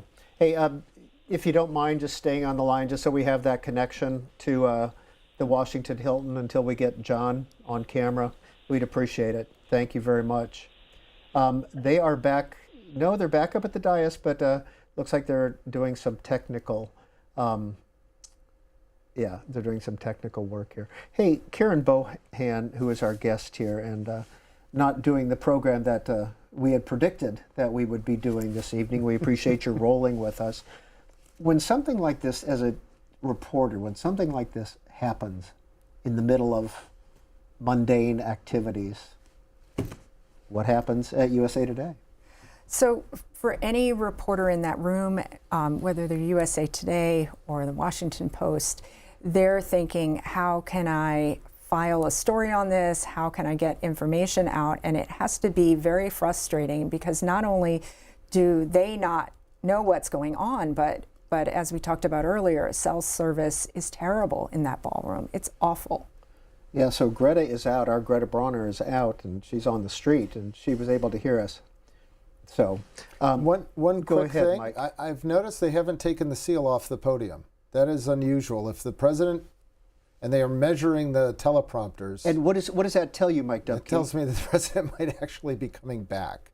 Really? I would be incredibly surprised if that happened, but generally you would take the seal off the podium and you would not be measuring your teleprompter distance. So that was an interesting. Hey, John McCardle, I don't know if you heard Mike Dubke saying that, but the seal is still on the podium and they're measuring the teleprompter. Is the president coming back? So we're told that the program is going to continue. I don't know if you heard Weijia Jiang. We did. She made that announcement. You're right, the seal is still on the podium. Just a few minutes ago, probably about 10 minutes at this point, they were trying to get all the reporters to leave out of the door behind me. I don't know if you saw the shot, and many of the reporters did. But as that was happening, one of the members of the White House Correspondents Association came out and said that the dinner is going to continue. And then you heard Weijia Jiang saying that everybody obviously wants more information. She'll have some more information, but they're getting a signal now that it seems like the program is going to continue, Peter. John, you're still in the ballroom, correct? I am. How Peter. full is it at this point? It's still pretty full, Peter. I would say the part of the room that emptied out was the room part of the room that was closest to that entrance that they opened and was telling everybody to leave. So all those tables are empty behind me. But if you switch this camera around, everybody is still at the tables to the center and on the left side of the ball. How much, not damage or destruction, but how much did the Secret Service leaping over those tables disrupt the setup? Yeah, I don't know if you saw that, Peter. They were coming through, knocking chairs out of the way. John, they weren't real concerned about tables or glasses, obviously. But there was a decent amount of tables and chairs that had been flipped. I only saw one person who was being carried out who had seemed to have some sort of leg issue. I don't know if that happened with the Secret Service member leaping over them or leaping on them. But one person was injured leaving, and they were escorted out by a Secret Service member with a gun.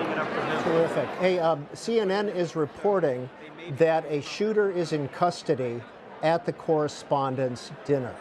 Greta, have you seen any activity outside? You said you mentioned a large police presence.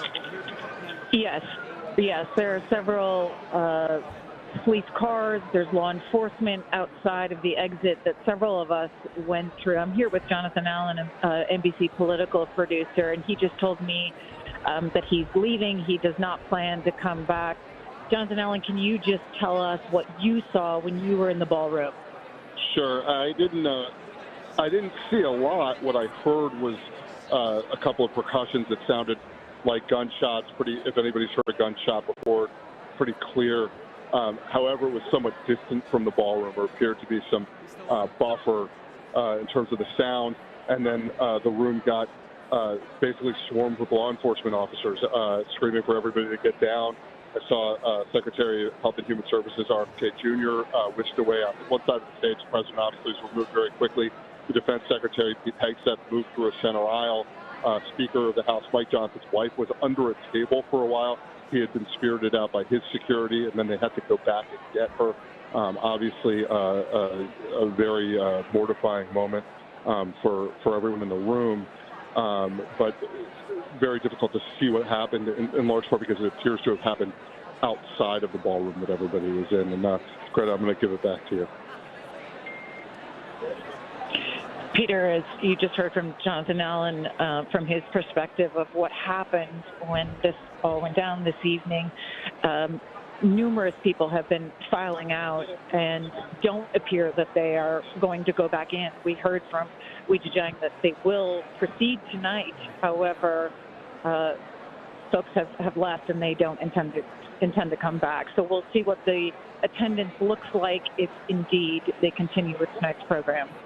Greta, thank you. Stay on the line. Mike Dubke, you called it, it sounds like, when you talked about the measuring of the teleprompter and the seal, because it sounds like the president may be coming back. I am going to be highly surprised if the president comes back, but, you know, just as he performed in Butler, you know, this president seizes a moment, but that seal being still there and the measurement, I mean, that is very typical of getting ready for a presidential address and a speech. But generally, you know, you'd see, and it was interesting, you watched, the president was taken out and then the cabinet secretaries, and then there is a hierarchy in Washington when it comes to emergencies such as this. And you also heard, you know, the service protects the principals, and sometimes spouses get left behind, and it's a terrible, terrible thing that happened. But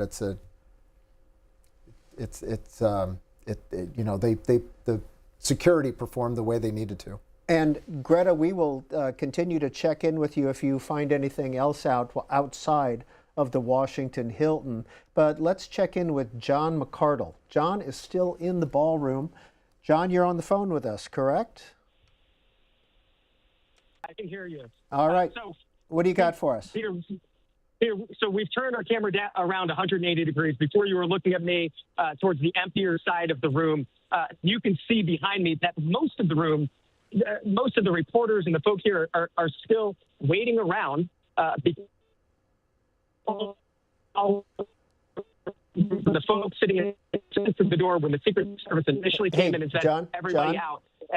Yeah, Peter. John, just keep your head still because you break up every time you turn your head. So just look at the camera, okay, and just talk to us.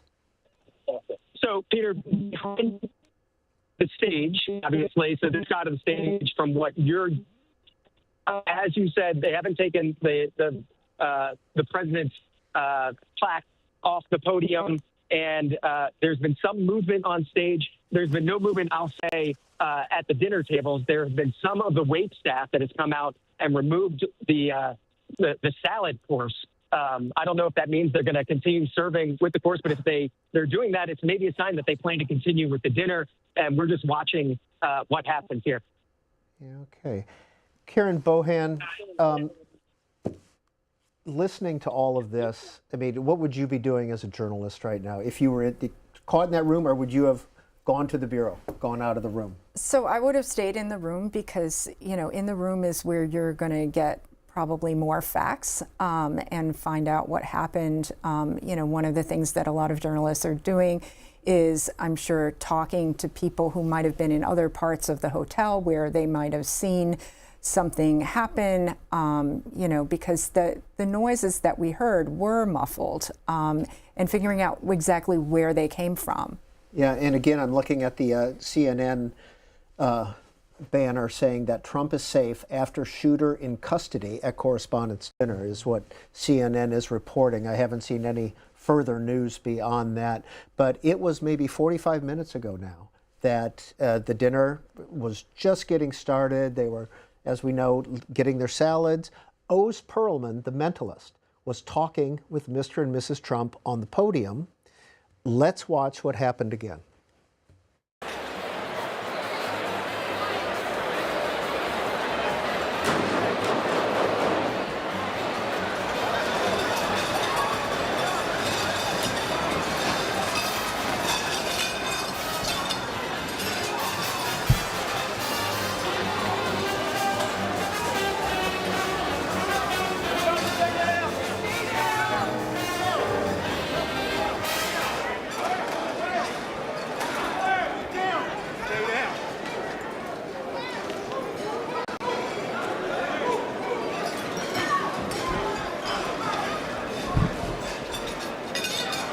And that's what happened about 45 minutes ago.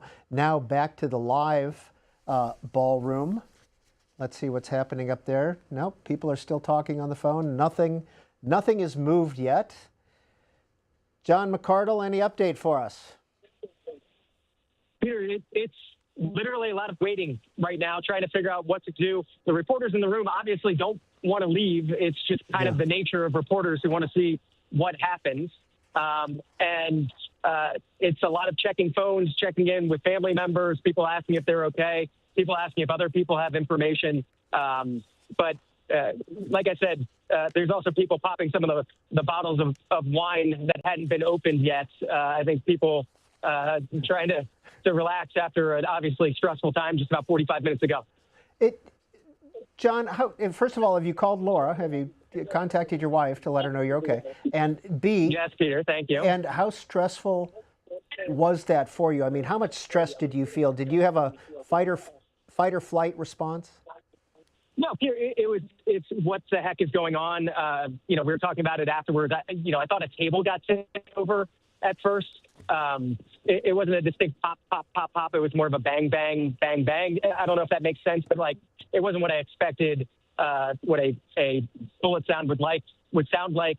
But apparently it happened through the doors and upstairs. So maybe that's part of the muffling from what we heard in the room, which is why everyone's reaction was, I think, a little bit slower of is that what we thought it was? Hey, yeah, John, talk to that. Greta told us that this happened in the lobby of the Washington Hilton Hotel, and the ballroom is like 2 levels down, 1 level down? Yes, it's about 2 stairwells down. You come into the lobby. You saw where our red carpet coverage was, Peter. That same floor is the lobby area. You go past where the red carpet was. You take a left. You go through magnetometers, dogs, I would assume bomb-sniffing dogs, that sort of thing. We had to go through all of that in the lobby, and then you go down 2 levels, and that's the height of this room that you can see to get to where we are, which is why cell service isn't great down here. But if this happens... And, of course, right there he cuts out. Right after he mentions cell service is not good, we're going to have to move you a little bit, John, or get you somewhere so we can have that good coverage, but we appreciate your time. Now, Fox is reporting that the president is returning to the dinner. Yeah. Mike Dubke, does that surprise you, knowing President Trump? It does not surprise me, knowing President Trump. It surprises me that the Secret Service are allowing him to return to the dinner. Do you think the Secret Service had a role if he wanted to go? Can the president overrule? Absolutely, he can. Generally, they listen to the Secret Service. But again, I mentioned Butler earlier. This is a president that has, I hate to say, been there, done that, because I think this was less of an incident than that was. But this is also a president who understands the power of the media, and when they did not, as I said earlier, when they did not pull that seal off the podium, there was a sneaking suspicion something was happening. Yeah, because that goes pretty quickly, doesn't it? That does go pretty quickly, yes. So the other thing is that presidents never want to look like they're hiding from something, and I think there is an inclination of any president to want to reassure people that things are back to normal. The Secret Service, often, would put their foot down and say that, no, your safety is more important. But presidents do overrule Secret Service.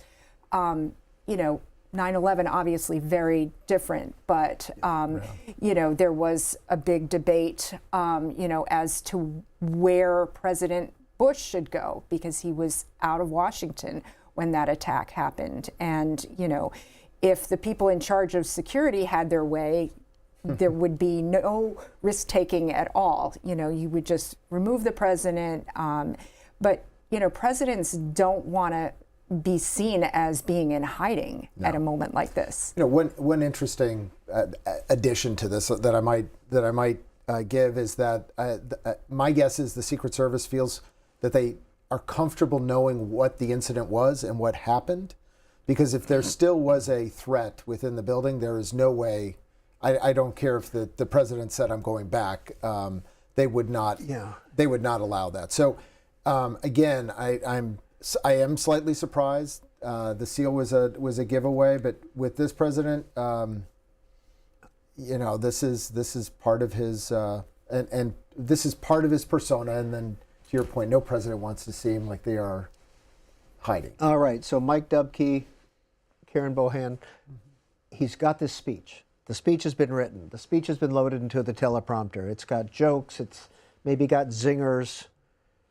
Is that the speech that's going to be delivered tonight? Parts of it. He is furiously, I think, figuring out what his ad libs are to this. I think he's probably thinking all of that through. You know, again, here's a president that speaks off the cuff very well. I think you're going to hear a lot. You're going to hear a lot more straight out of the mouth of Donald Trump than maybe you would have the canned jokes that he had prepared for the evening. Greta Bronner is outside the Washington Hilton Hotel on Connecticut Avenue in D.C. Greta, what do you got for us? Peter, I tried walking one direction after I had exited the building. I was told by law enforcement he was not allowed to allow anyone back that direction, which is toward the front of the Hilton. And he said, I'm not allowed to let you back in. And so I said, so if you leave, you're not going back in. And he said, I don't know, ma'am. I've just been told you cannot come this way. And as I said earlier, I've talked to many of the attendees who are standing outside. They were told to get out. Once the people had been ducking under tables and they came up, they said, you're safe now. You need to leave. And they escorted people out of the ballroom. And so many of the attendees are not planning to go back in. Well, we understand Fox is reporting, and our suspicions are that the president is returning to the Washington Hilton. I heard that. I heard CNN is reporting the same. You know, I can just tell you what I'm seeing from the outside. The helicopter that was circling seems to have left. The police force, though, is still here. I mean, there are ambulances and there are fire trucks and there are police vans, police cars. Are you in a position, Greta, to see the motorcade coming up Connecticut? I am not. Okay. All right. I'm not. I'm heading toward Connecticut right now, but Okay. I've been on the backside of the Washington Hilton. And the White House is now confirming that the president is coming back to the Washington Hilton. So there will be some type of a program this evening. John McCardle in the ballroom. John, you got an update for us? Peter, I'm hearing what you're hearing. Actually, what I had heard from some of the folks in the room is that the president didn't actually leave, that he does want to come back, and that he's still somewhere in a secure area. Here, again, that's part of what's happening in the room. I'm also joined by Jasmine Wright. CSPAN viewers know Jasmine well. Jasmine, do you want to talk about what you know at this point and what you've heard? So what we know is that we were seated on the upper rim of the ball, and we heard a succession of pops. It sounded like we saw pops get down to the ground, and after the shots let out, she looked at us, and I saw my coach and he had to be been evacuated. So our whole second up, he quick timing. Secret Service moved to remove Jeff from the room, and then we saw them try to basically climb over the space. Right. It's supposed to see the room. The thing is, we're seeing some on the ground, really questioning what was happening. We got to some officials down in the booth here, and they said they actually didn't hear pulse. And so it was a lot of confusion. I talked to one administration, so the first thing that they heard, they were seated closest to the stage, was the sound of running. John, hold that microphone closer to Jasmine. But you saw the Secret Service agents climbing under the table, trying to remove the cabinet officials. Secretary of HHS, Robert Pitt. This isn't worth it. Marco Steele, they were trying to find him in the ballroom. They removed Secretary of Defense. That's being removed. All these individual details.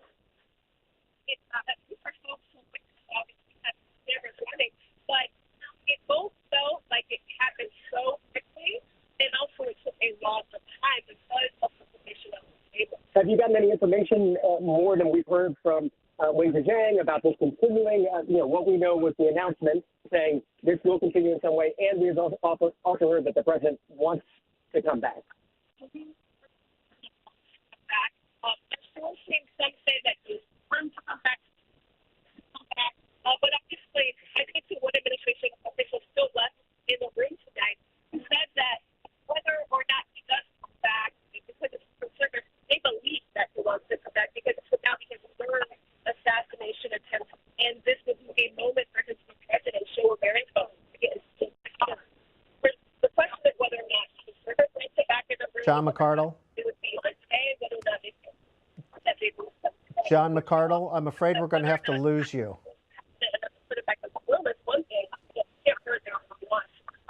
Peter, I just heard you. You're heading out. Hey, John, we're going to have to cut. I apologize. The audio on that was so difficult. There was so much good information, and we just could not hear you clearly enough. If you could get a better location and keep Jasmine close by, we just cannot get that audio. And we really want to hear what you guys were talking about.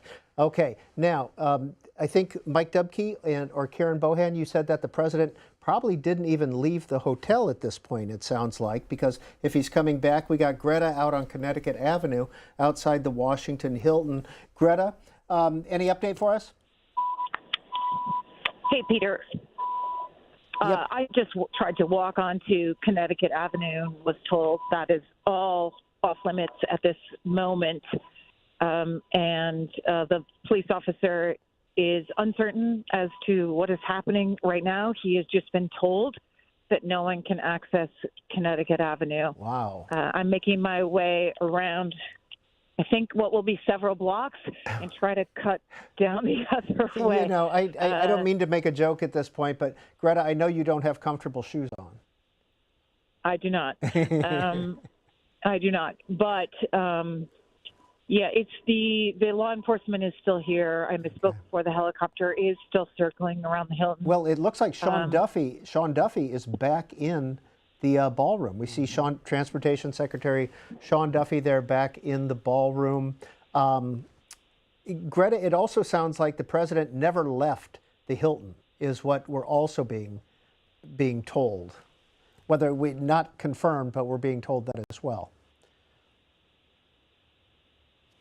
So, sounds like Greta's out of range as well. Now, Mike Dubke, you've referenced this a couple of times, but how do you think the president's reacting, especially after what happened in Butler? Is he ticked off? Is he defiant?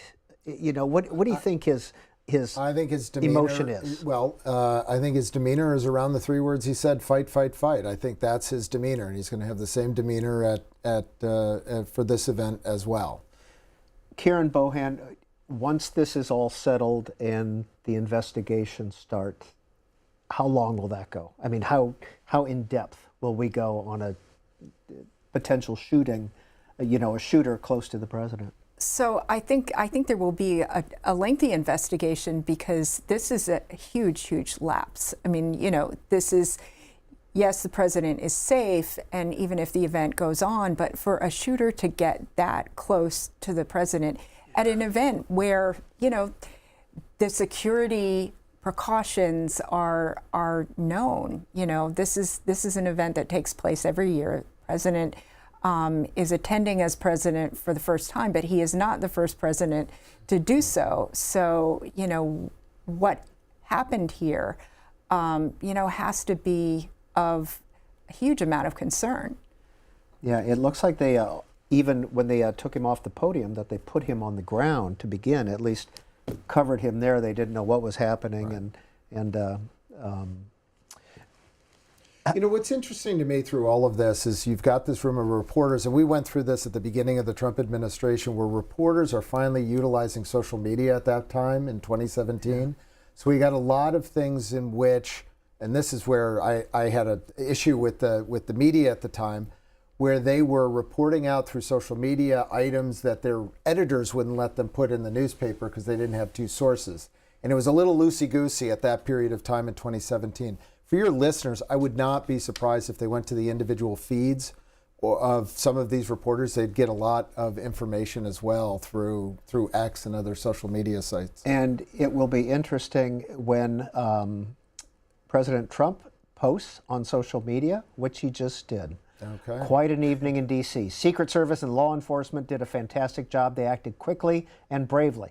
The shooter has been apprehended, and I have recommended that we let the show go on, but will entirely be guided by law enforcement. They will make a decision shortly. Regardless of that decision, the evening will be much different than planned, and will just plain have to do it again. President Donald J. Trump.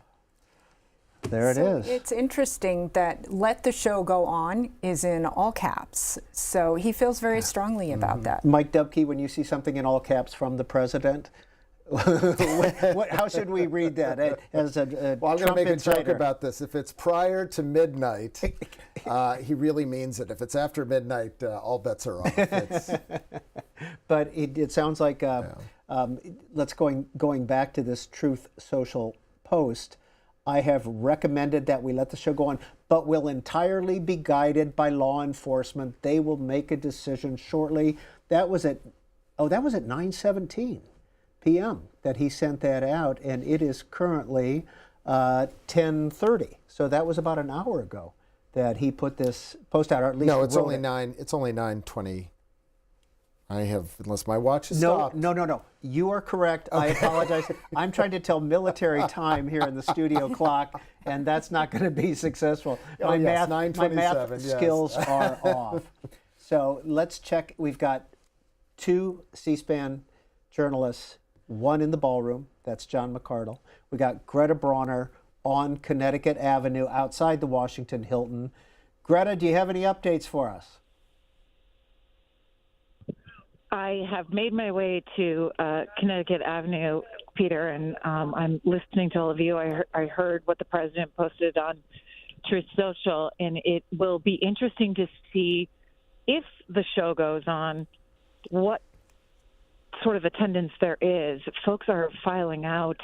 They are, trying to find Ubers, walking blocks, because this perimeter has extended from what it was when we arrived here this evening, and you no longer are allowed to access the Hilton. I'm about 1 block off of the Hilton. It's roped off. I do want to add one bit of color to the evening when we heard the Secret Service tell folks to get down. When the room fell to a hush, I was looking up from my table, and Senator John Fetterman, I don't know if he was on C-SPAN camera, he was standing up the entire time. I mean, the room of people at the tables were most everyone was ducking down following the orders that they were hearing around them. But Senator John Fetterman was standing up. He was looking around the ballroom. He was watching as the cabinet secretaries were whisked toward the dais. I found it very interesting that's how he observed the situation. Hey Greta, I know when we've replayed now a couple of times the incident itself, and Karen Bohan and Mike Dubke on the set with me, we could all hear the boom, boom, boom, boom. Did you hear it when you were in the room? Was that to me, Peter? Yes, ma'am. Yes, I did not hear gunshots. What people have described as what they thought were gunshots. I did not hear that. I heard what sounded like a tray clashing to the ground. People shouting, "Get down, get down."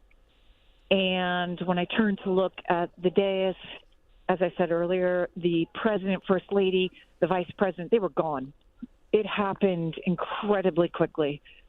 And then you couldn't, from where we were at, you could not see where there was a person in the room or a suspect in the room. Everyone was down. The room was pretty quiet. And then the Secret Service, the law enforcement started streaming in. You saw them jumping on chairs. They were quickly traversing the room on chairs and moving toward the front of the room, moving toward the principals in the room to get them out of the ballroom. It happened very quickly. Greta, thanks for the update, and I hope we can check back in with you in a little while. It sounds like Greta will not be getting back in. Mike Dubke, we're going to go back and show the Truth Social and the Truth Social post that the president put out at 9:17 this evening. Can you confirm that he types those himself? That he takes out a device and types those, or does he? I can confirm that every one of the posts that goes out, he has seen and approved. He doesn't necessarily type every single one out. That's generally for maybe minor ones. I would almost guarantee you that he typed this one out himself. That he typed this one out himself. Yes. Karen Bohan, has the president's use of social media been valuable to you as a reporter? Well, it's valuable that we always know what he's thinking. And as a reporter, you're used to most presidents stay on message and they don't wade into certain topics. And this president is somebody who speaks his mind anywhere and everywhere. Yeah, I don't know who's more frustrated with the social media. I think the White House Communications Department is, because it's very difficult to keep your principal on message when he has a direct access to the American people and the world. Well, you're looking at live pictures from the Washington Hilton Ballroom. It looks like things have settled down there a little bit. People are resetting and resitting, and we'll find out what's happening. The podium, the teleprompter is still up. The seal is still on the podium. John McArdle is in the ballroom. John, what do you got for us? Peter, do you have me? Yep. It seems like, there's been two announcements since you've been talking to take your seats. The program is going to begin momentarily. And so reporters in the room, everybody who's left in the room at this point, have been asked to start to take their seats. It's starting to get a little bit quieter in the room, but we're expecting some sort of stage presentation within the next few minutes here, Peter. And John, when you say stage presentation, do you think the awards, maybe the president speaks right off the top here? And what about, God, this is mundane, food service? Has that ended at this point? I have not seen the waiters come out. Since some of them were removing some of the salads earlier. In terms of what the program could be, I mean, I would imagine that the Weijia Jiang will try to give some details. They've said a couple times now, we know you want to know what happened. We'll have more information for you. It seems like the president wants to say something. Peter, do I think they're going to go with a full program with the awards and all the media and O's? I don't think so. But I think they want to do something. This is a celebration of the First Amendment. This is, the freedom of the press and the freedom of the press not being intimidated by what's happening with somebody who wants to do violence. I think that is now the priority, or I would guess that's the priority of the folks at the White House Correspondents Association right now. All right. Thank you, John. We'll be back with you shortly. Karen Bohan, when something like this happens, is there natural sympathy toward the attendee in this case? So I think it does change the tone. I think going into this, reporters were sort of poised for an uncomfortable evening in which the president would have choice words for reporters. I would expect that Weijia will still emphasize the First Amendment and freedom of the press. I don't think her remarks will change that much. But it definitely changes the tone. Mike Dubke, again, we mentioned this a little bit earlier, but how do you see the currently written speech changing? Is somebody from the communication shop frantically on a laptop right now and just rewriting this there's thing? an opportunity, frankly, here for the president to reach out and talk about the freedom of the press and not being intimidated. Again, he can speak to it as somebody who has had violence threatened and acted upon him. And now you've got a room full of individuals that, what's the old joke? It's not Democrats and Republicans. It's who's ever in the office and the press. That's the true enemies in Washington, D.C. And he's got an opportunity here with an olive branch, and hopefully, and I would think that the media would receive it as well. And because in a lot of past speeches, President Obama, President Clinton, very critical of the media and the coverage of their administrations. Yeah. Like all presidents are critical of the media. I think that's fair to say. They are, but most presidents, I think, are able to put that aside, especially at moments like this when they're in a gathering of reporters that sort of, in theory, they agree with the importance of what we do, but in practice, don't always like the results of that. I'm a little bit late, but just a minute ago we saw the host of America's Book Club on C-SPAN, David Rubenstein, and the owner of the Baltimore Orioles, and he was talking with Major Garrett of CBS. So those are two people in the room. And they've just taken the seal off the podium. Did they? Yes. Good eye, Mike. Good eye. Yeah. Let's check in with John McCardle, who's standing right there in the ballroom. Okay, John. Yeah, Peter, I know you've talked about the presidential seal on the podium. Yep. There was a staff member who just came up and took it off. If you look now, I don't know if you had a shot directly. Yep, we see it. But the presidential seal is no longer on the podium, perhaps a sign that the president may not be coming back out. Yeah. He said in that Truth Social post that, of course, he'll let law enforcement make the final decision. Maybe that means they made the decision that he won't be coming back out. But literally just about 15 seconds ago, somebody came up, took that seal off the podium. Again, they've made the announcement that they want the reporters in the room to sit down. Nobody really is. But they promised that the program will continue in some way, but maybe it's going to continue now without President Trump. And, we are blessed to have Mike Dubke here tonight because he caught that immediately that the seal came off, the former Trump insider. He saw the seal come down. He knew it was over at this point. Is it over at this point? I think that it probably is over at this point. Yeah. Yes. Okay. Now it'll be interesting to see if he's still at the Hilton or if he has already been returned to the White House. But with the security perimeter that it sounds like Greta was telling us about around the Hilton, it sounds like he still might be at the Hilton. He could very well be, but if they're making that decision. And here is the Secret Service and their press release. The U.S. Secret Service, in coordination with the Metropolitan Police Department, is investigating a shooting incident near the main magnetometer screening area at the White House Correspondents' Dinner.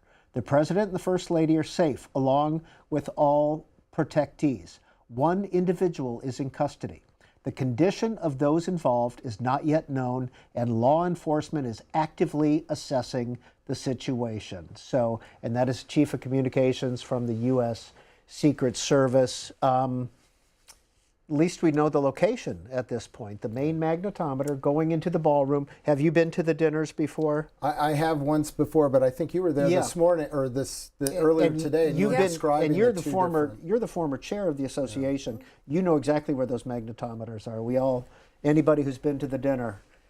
And every single person that goes into the ballroom. Those are relatively close to the ballroom, too, yes, the main magnetometers. They're close. Yeah. But the line to get to the magnetometers is long. You're right. Typically. But it's chaotic there. It is. They check your tickets. Here's Weijia Jiang, CBS News. It's a room full of reporters, so I know you've already seen the president. My apologies, his post on Truth Social. And law enforcement has requested that we leave the premises consistent with protocol. And he wanted to emphasize that nobody was hurt. He and the First Lady, the cabinet, everybody's safe.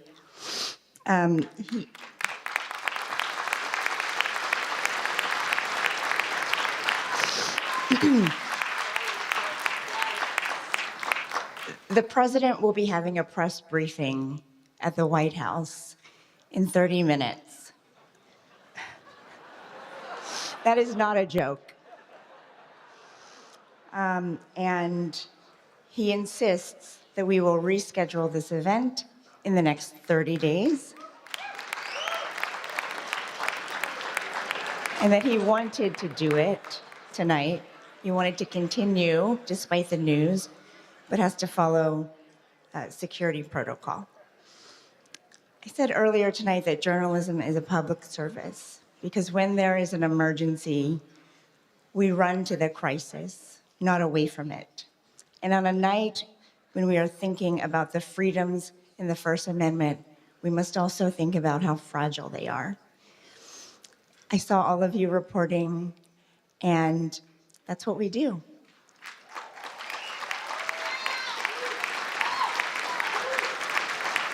So, thank God everybody is safe, and thank you for coming together tonight. We will do this again. Thank you.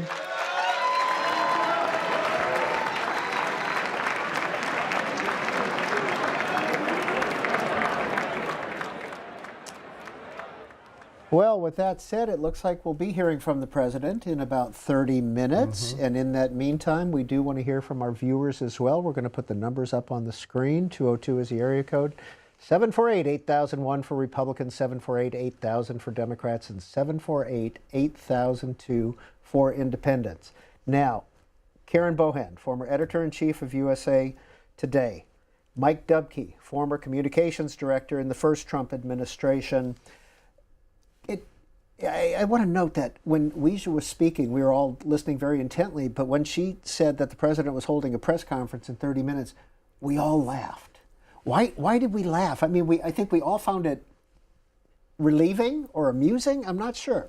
Amusing, but also a little odd that a journalist is announcing that the president is holding a press conference instead of a press secretary. I mean, it was a little strange, and it was the first indication that we got that the president will be speaking publicly.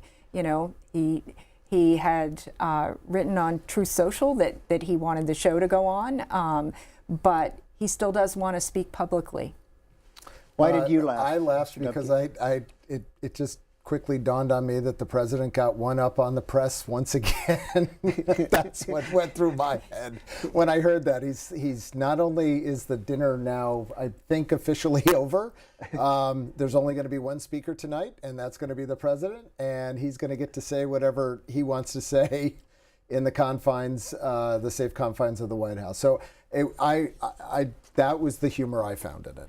And the fact that he wants to do the dinner, or Weijia Jiang said that he wants to do the dinner and reschedule in 30 days. These are not small affairs to put on. They are not inexpensive, and it'll be hard to find that ballroom. So I think it's fantastic he made that offer. I will be very curious how they pull this off. Karen Bohan, you were White House Correspondents Association president in 2011-12. Does this take about a week to put together? It takes months. Yeah. It literally takes months. After tonight's dinner, would they start planning next year's already? Yeah, immediately after. You know, in 2011, I immediately began planning for the dinner in 2012. You know, that starts with finding the entertainment, which presumably doesn't have an issue there because presumably Oz Perlman would return for that, but all of the logistics around the dinner, I mean, you're talking about an event with 2,600 people and all of that security and all of the news organizations that participate. Well, another Truth Social post by Donald Trump. Law enforcement has requested that we leave the premises consistent with protocol, which we will do immediately. So it sounds like he is still at the Hilton. I will be giving a press conference in 30 minutes from the White House press briefing room. The First Lady, plus the Vice President and all cabinet members are in perfect condition.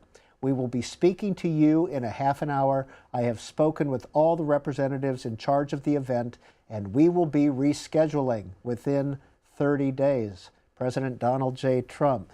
Mike Dubke, as the Trump interpreter, what does that say to you? What is that?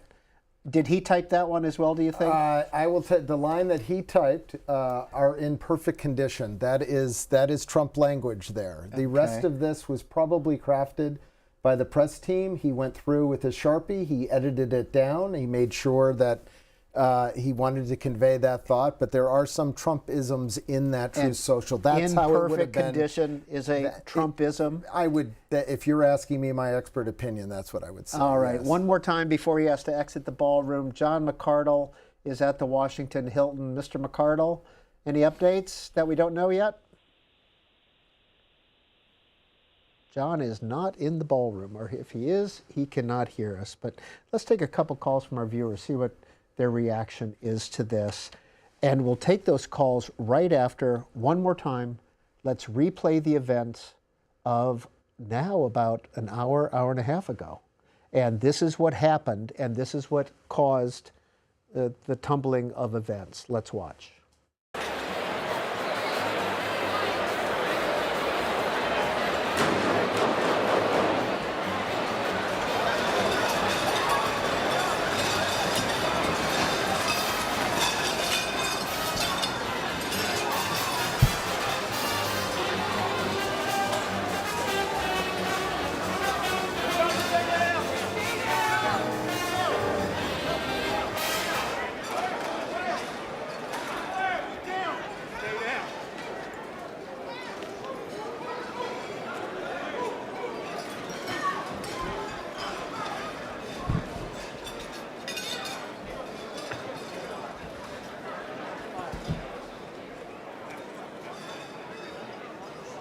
And that was about 8:25, 8:20, 8:25 this evening. Mike Dubke, we were walking through that and we saw Weijia Jiang put her hand to her mouth, Yep. but then we saw the covering of the president. They didn't necessarily take him out of the room. What were they doing? They were making sure that he was removed from being a target of whatever the noise was, whatever was happening there, assessing the situation to make sure that they could get him up and move him out. It was, again, I hate to keep referencing this, but we saw a very similar action in Butler, and you've seen this with other presidents as well, where they make sure that he is protected by a body, in this case, of a Secret Service agent, and then when it's safe to move him out quickly. Yeah, and it looks like the journalists now, Karen Bohan, are being escorted out. It looks like the room is actually starting to empty a little bit. Yeah.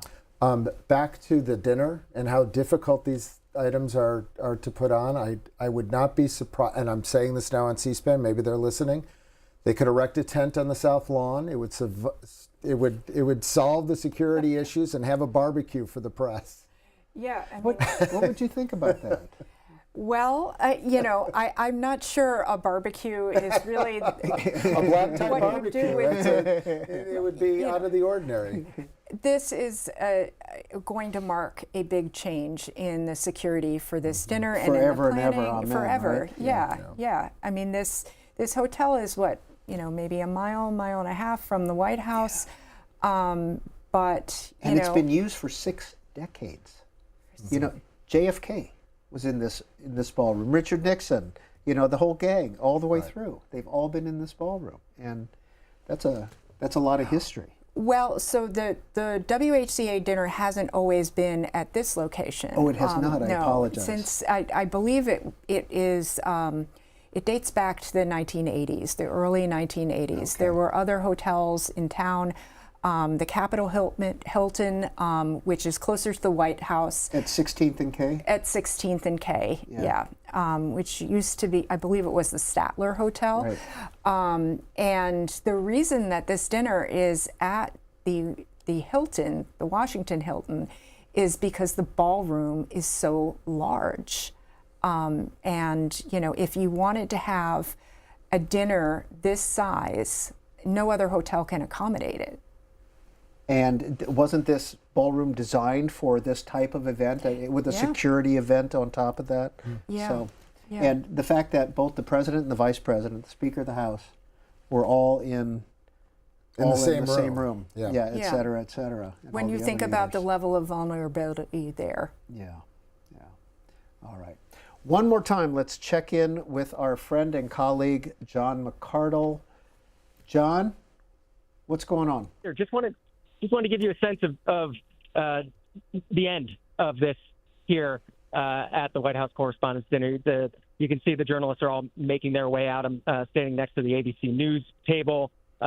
drinks are half drunk and plates are half trays. But at this point, the room is clearing out. There was that announcement you heard from Weijia Jiang that there will be that statement from the White House and that it's going to be happening in less than a half an hour, saying that's not a joke. There was almost an audible groan from some of the reporters in the room when they heard that, because many of them then started moving very quickly to the doors, knowing that they had to cover it. This is the White House press corps, and they are, many of them, off to the White House now to continue this story. And that's a very good point. This is the White House press corps. Yes. And they're going to make their way down. Will the president? It's a long walk. It is a long walk in uncomfortable shoes. Yes. And Karen Bohan, is it important? I mean, the cameras can be turned on. Is it important to be in the Brady briefing room for this press conference as a reporter? Very Instead important. of watching it on TV? Yeah, I think for the reporters in this room, and there are a lot of reporters in this room who cover other beats. They cover the Pentagon, they cover the State Department. For the reporters who cover the White House every day, they're going to want to be in the press room and be there for that statement. Hey, John McCardle, have you exited the ballroom yet? Are you in the lobby, or are you still kind of hanging out? Because we still see people in the ballroom hanging out. Oh. Nope. I don't hear John. Sorry about that. You got a good enough signal out of here. There we go. A couple things. I think we lost John one more time from the ballroom, but we appreciate the effort of keep trying. But look, people are still hanging out down there, so they haven't quite left the room. It's a lot more empty than it was, but not everybody is gone. Let's talk to our viewers. Karen is in Petoskey, Michigan. Karen, you're on C-SPAN. What do you think about what's happening tonight? Karen, are you with us? All right, let's try Donnie in Indianapolis. Donnie, you are on C-SPAN. Please give us your thoughts about what's happening tonight. Hey, thanks for having me. I feel like I'm just approaching this as a concerned citizen from a few different angles. I'm a high school teacher. Trying to deal with this. We're supposed to have freedom of the press, freedom of speech. Now it's like every single thing, it's like we have to be concerned about, are we truly facing some type of is this a false flag? I hope not. I don't want to even say that, but as a concerned citizen here, what can we do? What's the next steps? Where are our leaders here? Donnie, thank you very much. What do you teach in high school? I'm a high school business teacher. Okay. So is this, we often on this night, when the White House Correspondents' Dinner is happening, get calls from college students and high school students who have either A, been assigned or are just watching it on their own. Donnie, do you think your students are connected to the larger world? Yeah, definitely. I think this is something that they take seriously, and they want to be vocal about, and they want to participate in. And I think this type of thing truly scares them. And I'm 38 years old. I'm a millennial. I feel like we've been through a lot. So this type of thing, unfortunately, just kind of seems like run of the mill. I hope that we are able to do something about this, but. I do think that my students, they want to be active. They want to do what they can. They want to, they want to take a part in trying to be on the right side of things. You know what I mean? Yes, I do. Donnie, thank you for calling in from Indianapolis. Now, Anthony is right here in Washington, D.C., a Democrat. Anthony, what's your take on what's going on? Yeah, I live probably about 2 blocks from the Hilton. I no longer hear the helicopters anymore. It's just extremely alarming, and I just think it's a time in America, especially watching this, that we have to do something if this was guns with gun rights and enforcement on guns. Now, Anthony, do you being 2 blocks from the Hilton, this is kind of a busy night for the neighborhood there around the Hilton. Did you hear increased activity at about 8:20, 8:25 tonight? Were there sirens going off or anything? So all evening I've been watching you, and I've heard helicopters. It it did get a lot more busy with helicopters since this happened. The cops are now a little bit further into the neighborhood as well, so the perimeter has gotten a lot larger. Anthony, thank you for sharing your neighborhood experience there. Karen Bohan, any reaction to the callers that we've had so far? So I think the common thread with both of the callers is just a concern about what this means for freedom of speech, what this means for people feeling comfortable with political debate and political speech. You know, this is traumatizing for a lot of people. Nanette Berrigan, Democrat, California.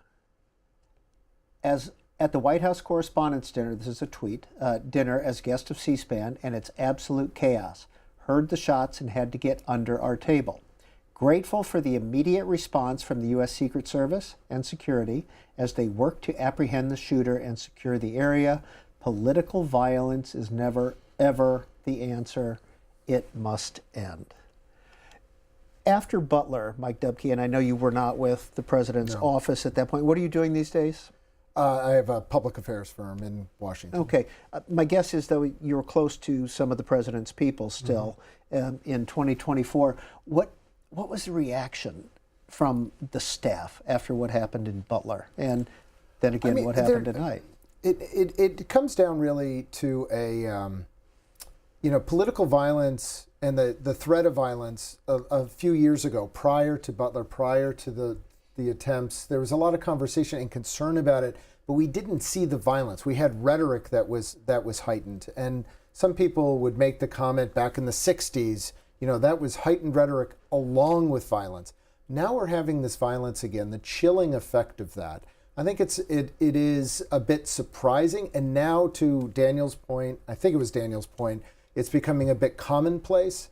That is terrible for our democracy. It's terrible for freedom of the press, of free speech, and it does put a chill on everything. And we're seeing members of Congress leave Congress because of the violence, and that again is a side effect of all of this. Still a few stragglers in the ballroom there, Karen Bohan. So what's next for Weijia Jiang? I mean, her term was supposed to end, right, after tonight, or the transition begins? So the transition actually is a couple of months. Okay. So the formal transition doesn't occur until July, and there'll be another election, another board voted upon. She has a vice president, Jackie Heinrich of Fox News. So they, I'm sure, have been working hand in glove to plan this dinner. And I think they're not going to be getting a lot of sleep in the next few weeks planning it. Weijia, when she came out to announce that the dinner was postponed, seemed pretty emotional, didn't she? I mean, my guess is she had talked to the president at some point. I would guess that she had talked to the president, but if you think about, not only are you planning this big event, but, she was working on a speech. We saw her talking at the head table with the president and the entertainer for the evening, and you think the evening is going one way and everything completely changes, and you did see her hear emotion in her voice, which is very understandable. And in just a few minutes we will again replay the events from about 8:20 p.m. Eastern time this evening, when things were going along course and they were just getting ready to serve their salads, and we'll play that in just a minute for you. Albert, Columbus, Ohio, Republican. We have our guests here, Mike Dubke, former communications director in the first Trump administration, and Karen Bohan, former editor-in-chief of USA Today. Pleased to speak with all of you this evening, but not under these circumstances. The vitriol has to stop.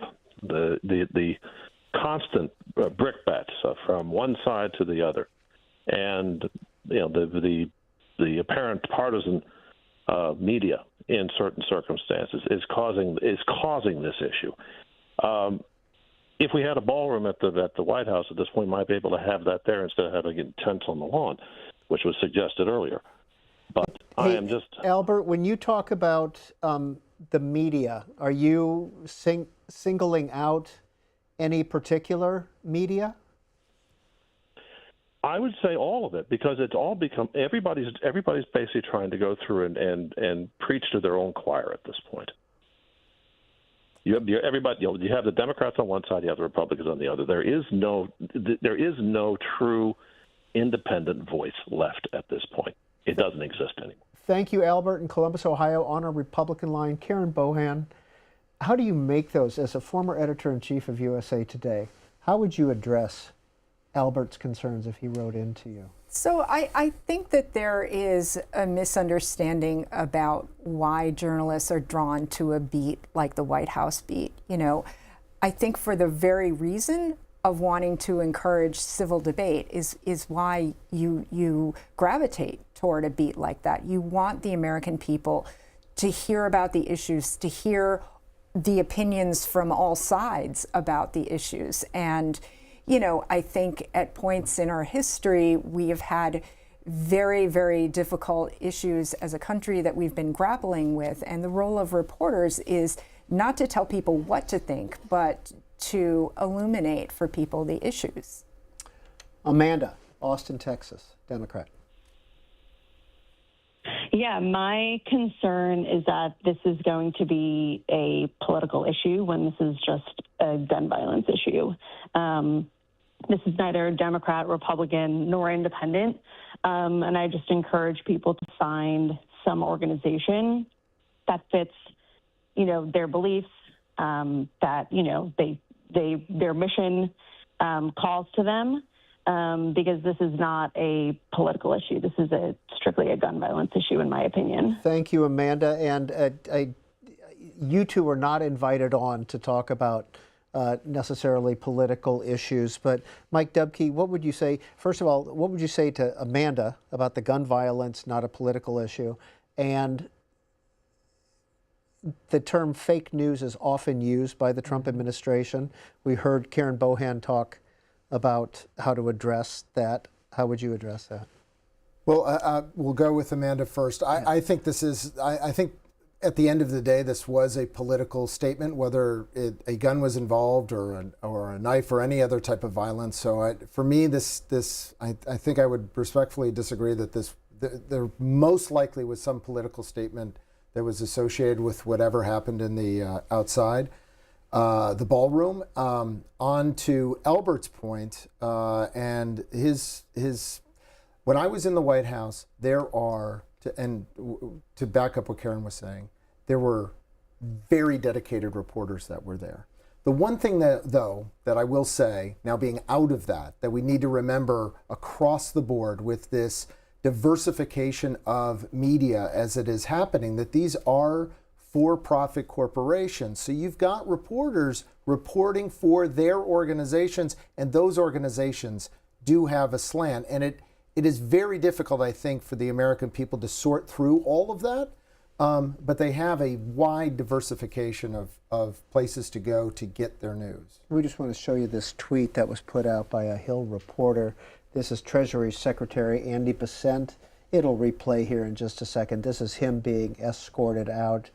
You can see, first of all the people with the guns taking him out, and there's the Treasury Secretary and all his support staff, and just everybody kind of looking around at this point, confused about what's going on. Now, again, at 8:20 this evening, we want to show this one more time. This is a replay of what happened at 8:20 this evening. The President and Mrs. Trump were talking with Oz Perlman, the mentalist, who was the entertainment tonight. And you'll also see Weijia Jiang sitting in the corner. And you'll hear a little audio. Listen carefully. This, again, was at 8:20 p.m.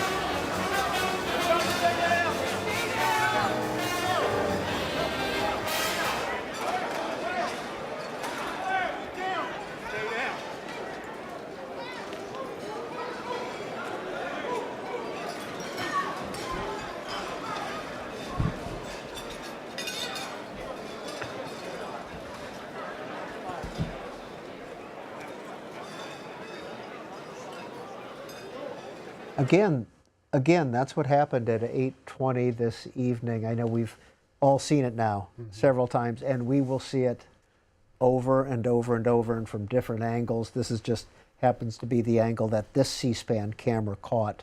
I'm sure there'll be some other angles that will show different video.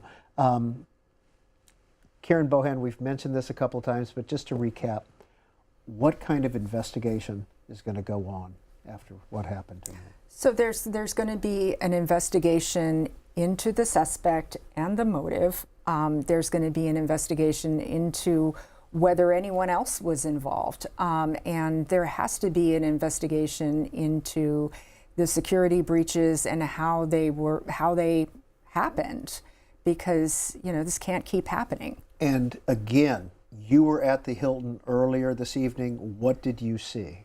So what I saw was a scene where there were a lot of protesters outside, and there were people who were asking for tickets in order for you to go into the hotel. But I did see in the lobby of the hotel some protesters got in. And was anyone corralling them, or were they kind of free to move around? So I only saw two, and they were in the upper level. So the ballroom is 2 levels down, and the protesters who got in were on the upper level red carpet, which is not where any of the administration officials would be. They would be brought in through the back. But, you know, attendees of the dinner were having their picture taken there. And the 2 protesters went up there. You know, they had a sign saying, "Arrest Pete Hegseth." Now, I want to go back to what our friend Mike Dubke suggested a little bit earlier, former Trump administration person, saying, why not set up a tent on the South Lawn and have the dinner there? All the security protocols are in place, et cetera, et cetera. As a journalist, an independent journalist, what's your reaction to the White House hosting the White House Correspondents' Dinner? So it's the White House Correspondents' Dinner, and it is at its heart about the press and about the reporters who cover the president. It is about the president to some extent, but it is really a celebration of the First Amendment. So, you know, to take the dinner for the White House Correspondents Association to remove the dinner from their hands and put it in the hands of planners at the White House, I think would be unusual. Now we're getting some more social media video. This is from Notice. News of the United States is their media organization. Let's listen and watch.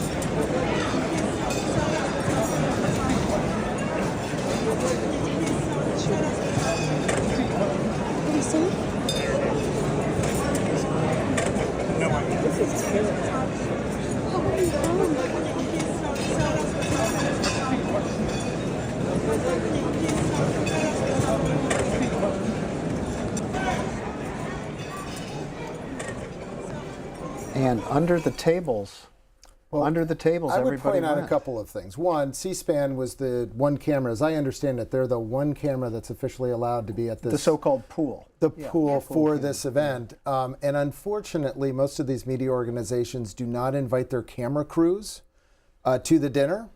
So you're seeing a lot of camera angles on cell phones by individuals who don't do this for a living.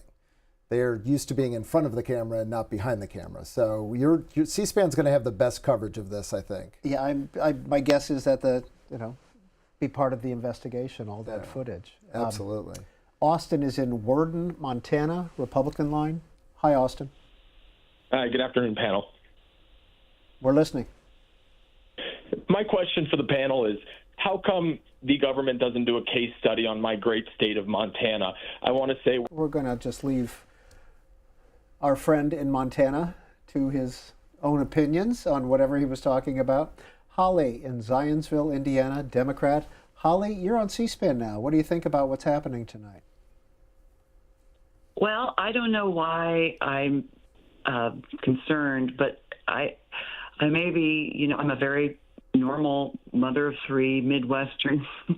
I'm a registered Republican, but I voted Democrat the last time. And I just want to say the fact that there was a mentalist there who we've never had before, and it was because, according to the people that were interviewed early, the president doesn't take jokes very well. And so obviously, when they planned this, they knew what kind of temperament he had. And I just think this whole scenario looks a little bit like, it just doesn't ring true to me. I mean, I don't want to be a conspiracy theorist or crazy person, but I just feel like the protocols were off. The president wasn't immediately evacuated. The seal was left. The correspondents were left. And the president was the one that first made the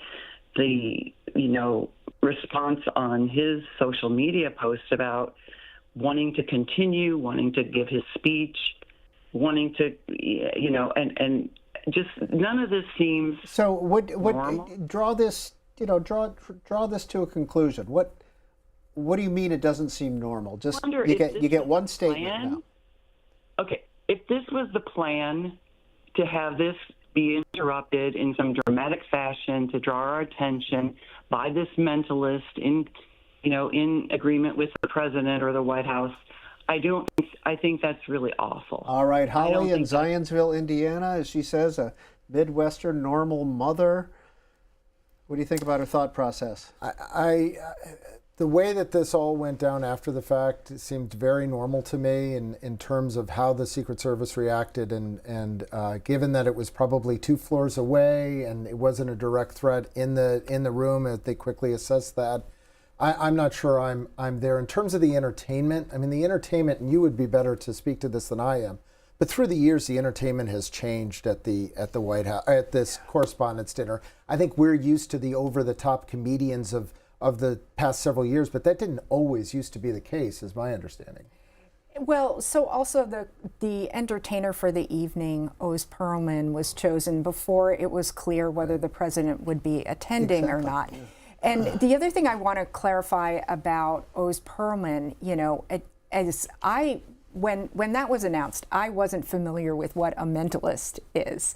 And, when I heard it was magic, I thought it would be magic tricks. And, he is somebody who is very, very entertaining. I actually happened to hear him on the Joe Rogan show. What he does is different from what a comedian does, but it's that same sense of a person with an act, and you don't know exactly what's going to happen or how it's going to play out, and that there's similarities between that and comedy. My understanding was that he was going to read the president's mind live, that would have been... It looks like he was doing that when, or they were doing something with the Trumps there, and that's when Weijia was like, wow, that was amazing. I mean, that's what I saw in the video. Exactly, and I do want to clarify that Oz Perlman himself, when he describes what a mentalist is, he says, I have no magical powers. I figure out, you give me clues and I can figure out what you're thinking. And, he really rattled Joe Rogan by guessing correctly his PIN number, his ATM PIN number. Yeah. Wow. And I guess he was on Bret Baier Fox News last night and guessed his best friend. So I don't know how this works or if it's set up in any way, but that was going to be very entertaining. We're looking forward to covering it. We had cameras on the floor with him and microphones so we could catch all of the action as we went. Karen Bohan, when you were chair in 2012, your entertainment, your speaker, your president was Barack Obama, and your entertainment? Jimmy Kimmel. And how did he do? Did he cross the edge in your view? I mean, how did you work with him? So when we started speaking with him, it was the summer before the April dinner. I think this is true for all presidents of the Correspondents Association, is we want comedians who are going to make fun of everybody. That includes Republicans, Democrats, and us. You know, we actually told him that. I mean, Jimmy Kimmel is not somebody who would say, you know, oh, okay, you don't want me to make fun of this person, so I won't. So, you know, that conversation wouldn't happen that way. But, you know, I do remember talking to his people about, you know, what he was going to say. And, you know, he said that, you know, he would be very much making fun of the press. And, you know, my reaction was that is perfect for this room because, you know, people get that. They live in that world. We're going to show you two contrasting pictures. The Washington Hilton live. You can see even the tablecloths have been removed from the tables. That staff, they are a machine. They know exactly what they're doing, and they work fast and hard at the Washington Hilton. And then, mile and a half away at the White House, here is the press room, and they are starting to get ready for the president's press conference. You can see the seal is up on the podium there, and they're getting ready. And that's pretty. Look at the crowd in there too. You can see all the heads of the people who are in there. That looks like a potential tuxedo with a long tie there that gentleman's wearing. I wonder if we're going to see some evening clothes. That's Amr Madani of the Associated Press, and he was one of the reporters who was going to be honored with an award for his reporting. So that is the tux with the black tie, the long tie. Yeah. Okay, Speaker Mike Johnson. Kelly and I were at the event tonight, and we're thankful no innocent people were harmed and everyone is now safe. We're grateful as always for the law enforcement and first responders who acted so quickly to bring the situation under control, praying for our country tonight. Now, I think it was John McCardle, our colleague here at C-SPAN, who reported that Speaker Mike Johnson was there, and he and his wife Kelly, and that they escorted him out, but left her under the table. Yeah. And that's protocol. That's protocol, and it's going to lead to probably a terrible argument later tonight in the Johnson household. But it is protocol, yes. Yeah. Let's talk to Cade in Travelers Rest South. Nope, Cade is gone now. Let's check in with Louis in Lincoln, Nebraska, Democrat. Hi, Louis. Thanks for holding. Please go ahead. Yes, I feel like this is a derivative of bringing Hollywood to Washington, D.C. It's a wag the dog situation. Trump did not want to be at the Correspondents' dinner. He does not like free media, and he's going to find ways through Hollywood to create situations where it's going to leave us Americans scratching our heads on what's going on. Now he has every reason to have a ballroom. Okay, let's check in with Mike Dubke, who used to work for President Trump as his communications director, on all three of the points that you raised. Well, number one, President Trump did not want to be at the dinner. I think that's absolutely untrue. I frankly was very surprised he went to the dinner because I thought he was going to be consistent through the rest of his presidency of not attending this dinner. Number two, he doesn't like the media, the free media. He loves free media. One would argue that it was the earned media that he got in 2015, 2016 when he was running for president that helped him through the Republican primaries and launched him into the presidency. Donald Trump has been part of the media industrial complex, if you want to call it that, from a very, very young age. We were having a conversation in the green room before we came out about how this dinner has what was Louis' point? Louis. That this dinner has become a little bit more Hollywood. But Donald Trump, before he was president, attended this dinner multiple times as a guest of media companies. So, third point, this is wag the dog. Now Donald Trump can have his ballroom because it's not secure anyplace else. I think Donald Trump secured that ballroom long before this White House Correspondents' dinner in the way that only he can. But, and you know, Karen Bohan, we were replaying some of the old correspondence speeches, the president speaking at the Correspondents' dinner on C-SPAN 2 all day long, and I watch them over and over. And in 2016, Barack Obama made a point of in his remarks. He goes, what is wrong with you people in the media? All you do is cover Donald Trump, basically is what he said. He said it in a very amusing way. But do you remember the first, in 2016 when Donald Trump was running for president? I remember going through the newspapers one day and there were 30 articles on Donald Trump. Mm-hmm.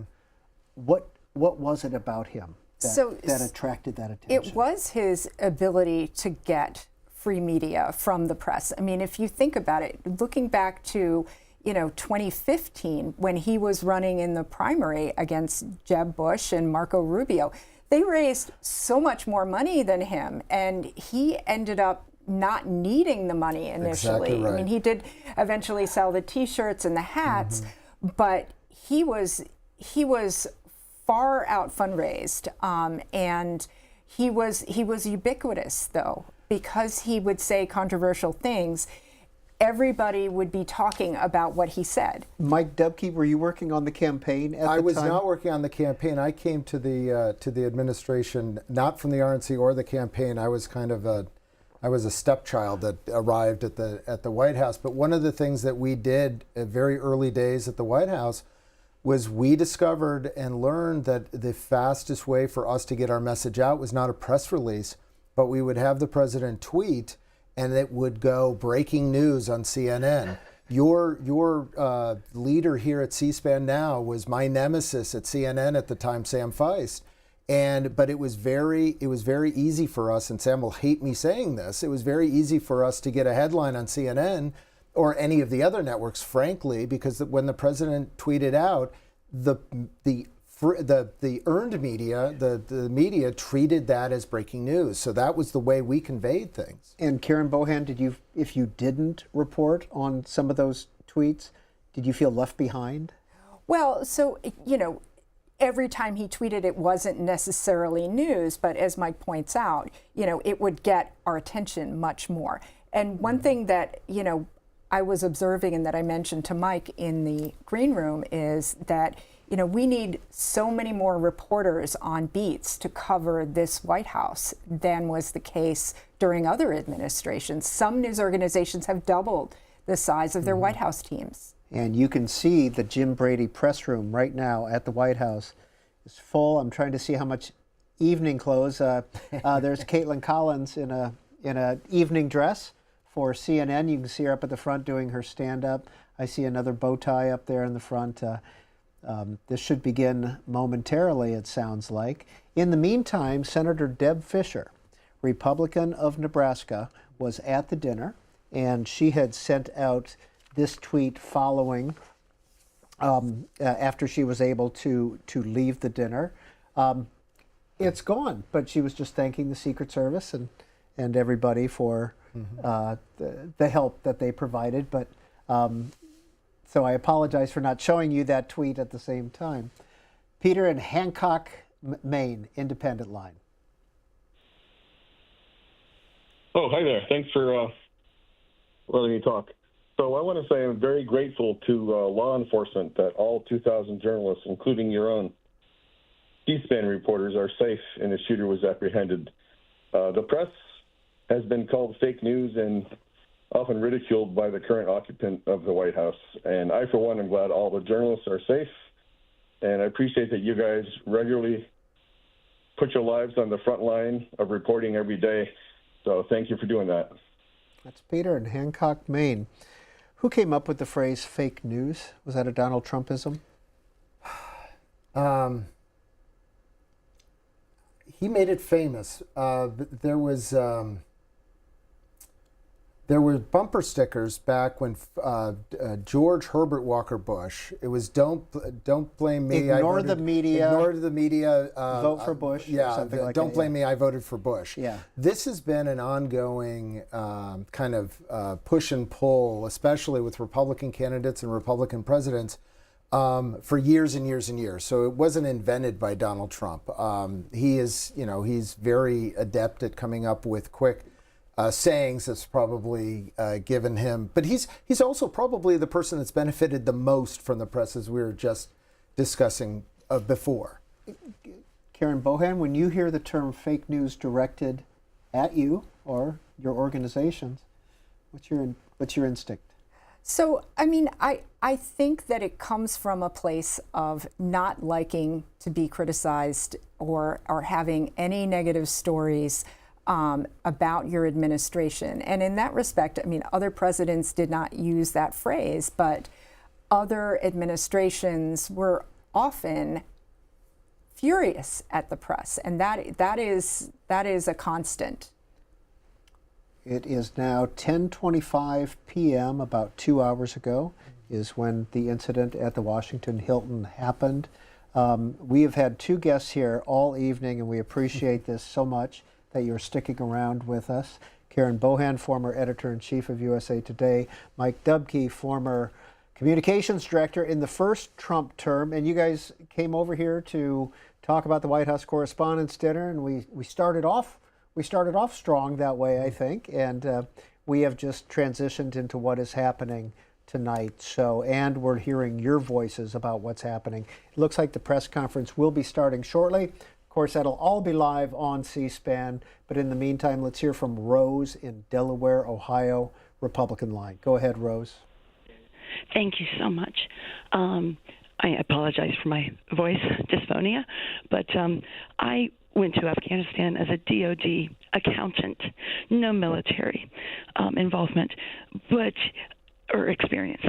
And the news being played over there, I was a little bit shocked that, and growing up with only, 3 choices or channels to choose your news from, you don't realize how much that has changed over the course of time with all the addition of all these new channels, especially all the news channels.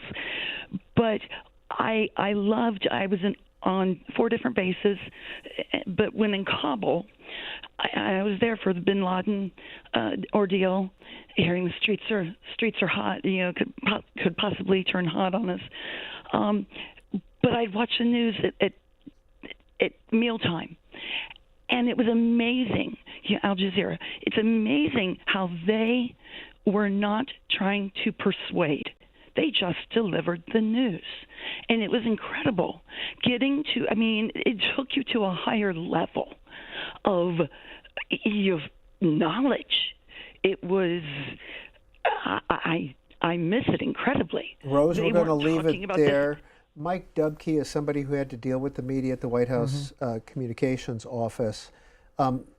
Would you agree with the statement that all news organizations are trying to be uplifting and report the news? No, not at all. No hesitation there. No hesitation at all. No, there are very high quality reporters, and probably 90% of the reporters that I dealt with were of that ilk. There were some that weren't, and even the reporters that were in the White House would agree with me, wink, nod, yeah, we know, and I'm not going to name names tonight. That having been said, when you're in the White House, the diversification of the different mediums that are there, that's what allows me to say that. All right, we've got less than 2 minutes. A 2-minute warning was given at the White House at the press conference about to begin. But Karen Bohan, if you had to call and you wanted to do an interview with President Trump and you talked to Mike over here, how would you approach that? So I immediately would ask him, how he felt in the moment and what happened, and I want to know more about what transpired between the time he was thrown to the ground and, when the decision was made that he would go to the White House to make this statement. And there's going to be all sorts of hands raised at this press conference. How long do you think the president will I think this might go for a while. I think he's going to probably only call on people in tuxedos and full gowns. I think he will make a point of the fact that they went through this ordeal together. And he's not, he might deliver one of the jokes he was going to deliver tonight, but I think this is going to be a serious speech, but one with, a tinge of humor, if that could be possible. It looks like they are ready to open the door. Where does that door go to? Does it go to the press It room goes back to there? it goes to lower press, what's called lower press, and it's just outside. It's the press room is actually built on a swimming pool. Right, and you can access that right from the outside, from the patio, right? Well, yes, there's another door there, Yeah. but that door right there goes to a smaller area where the press secretary's staff is, and then that goes up to upper press, which is where the press secretary's office is, and others. Karen Bohan, have you walked back through that door and accessed the lower press, as they call it? Many, many times. Although the access to it has changed in the Trump administration. You know, you're not allowed to wander back and just talk to a press In previous aide. administrations, though, you could? Yes, you could. Well, Mike Dubke, only why to do you- upper press, to be very clear about that. So in But lower previous, press. Yeah. oh yes, you'd go Lower through press. lower press, and then when I was there in 2017, the reporters were still coming up to upper press. Yeah. I wanted in this. I'm going to date myself in Les Nessman fashion. Put a piece of tape on the floor that would stop them at one point just past the press secretary's office. But yes, it was very difficult to get work done when you had reporters just standing Just kind of outside your door. wandering in. It was, you know, but they had a job to do, and so did we. And I tell you what, we're going to be cutting out of here very quickly as soon as the president or Carolyn Levitt, who was she at the dinner tonight? She was at the dinner. She was at yeah. the dinner, Yes. wasn't she? And She she's was photographed on the red carpet. ready to have a child. I think very today was her quickly. last day. Yes. Yeah, and so whether she's there tonight or the president or the vice president, we'll find out. But once they come out that door, we're going to cut to it. And so I want to make sure to thank you, Karen Bohan, former editor-in-chief of USA Today. What are you doing these days, and can people still read your writing? Well, so I will be posting on Substack in the near future, but I'm also doing some teaching and consulting. So, yeah. And what will you be reporting on tonight? I know you were stuck here in the studio with us. Look, we all saw it together. We all reacted together. So You know, I have to say that if I were in the room, I would have been taking pictures. I would have been reporting. You know, I would have been digging to try to get the information. my guess is there's a lot out there on social media right now. Yeah. Mike Dubke, what you said you have a PR firm now since the I Trump had a administration? public affairs firm, and here we go. But I had a public affairs firm before I went in the White House, and I've gone back there. Is that the president's official photographer there? Who just walked out? That woman who it's just one of them. Yes, One I'm of them? sure they were Okay. taking pictures back as he's making his way from the Oval Office to lower press. How far is it from the Oval Office? It's to not here? very far. You can traverse it outside, where I think you've seen the outside, the Oval Office. You can make it outside in a covered walkway. Okay. All right. We're just waiting for him to come out, and then we will go to that. We want to thank everybody who has been with us this evening. We have been now on the air for 3.5 hours. We started out talking about the White House Correspondents' Dinner and some lighter things. And here he comes. Here comes the president.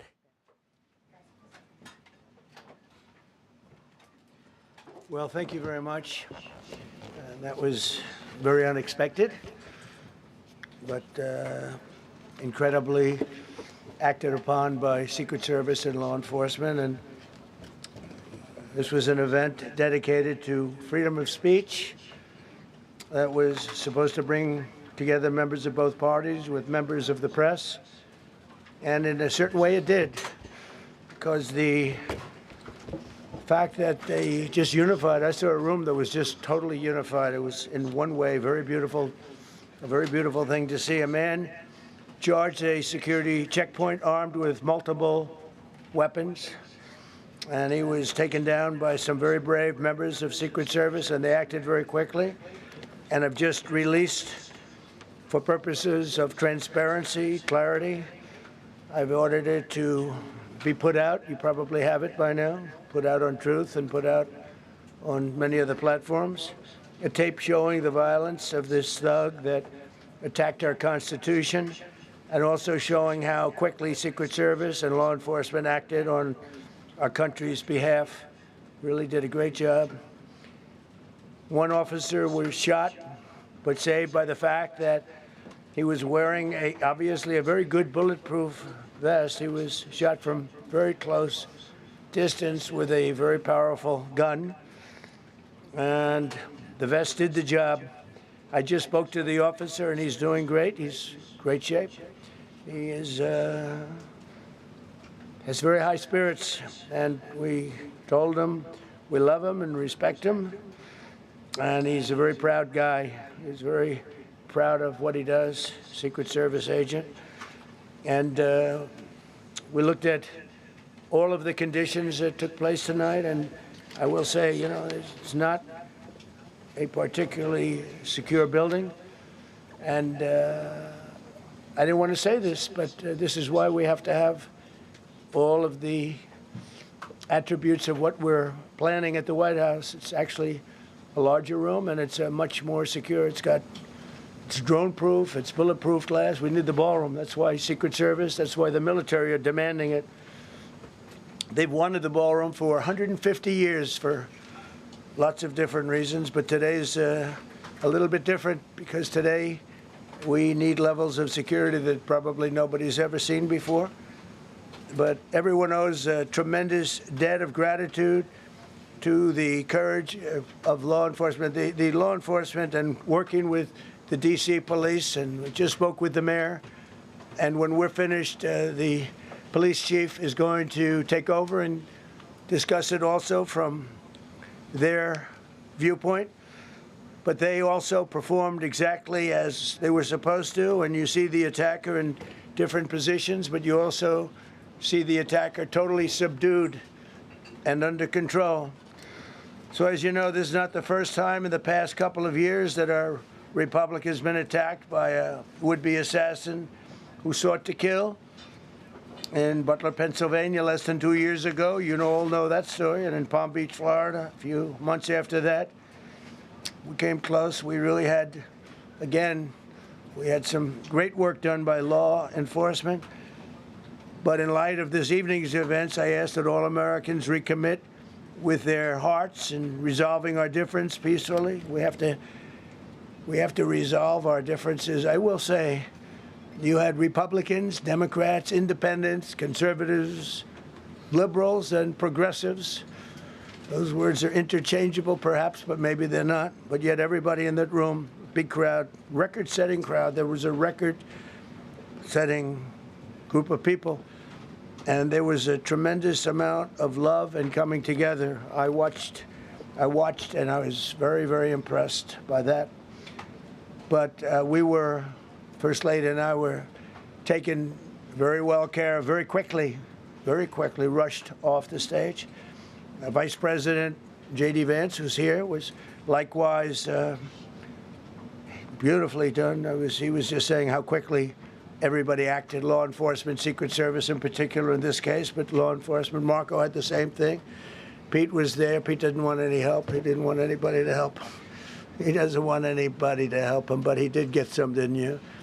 And I think you also said that it was very impressive. So with that, I'd like to ask Todd Blanche to come up, say a few words, and tell you it's already underway. The man has been captured. They're going to his apartment. I guess he lives in California, and he's a sick person, a very sick person, and we don't want things like this to happen. I think it's very important that I say, though, and I told the representatives of the evening, they did such a beautiful job. It was such a beautiful evening. And again, they're talking about free speech in our Constitution. That's what it's all about, not just White House correspondence. It was really based on free speech in our Constitution. But I said very importantly that we'll do it again within the next 30 days, and we'll make it bigger and better and even nicer. So I just want to thank everybody that was involved. I also want to thank the press, the media. You've been very responsible in your coverage. I will say I've been seeing what's been out, and you've been very responsible. So Todd Blanche, I'd like to say a few words, and then we're going to have cash. And then you're going to go on. We can ask, I guess we can take a couple of questions.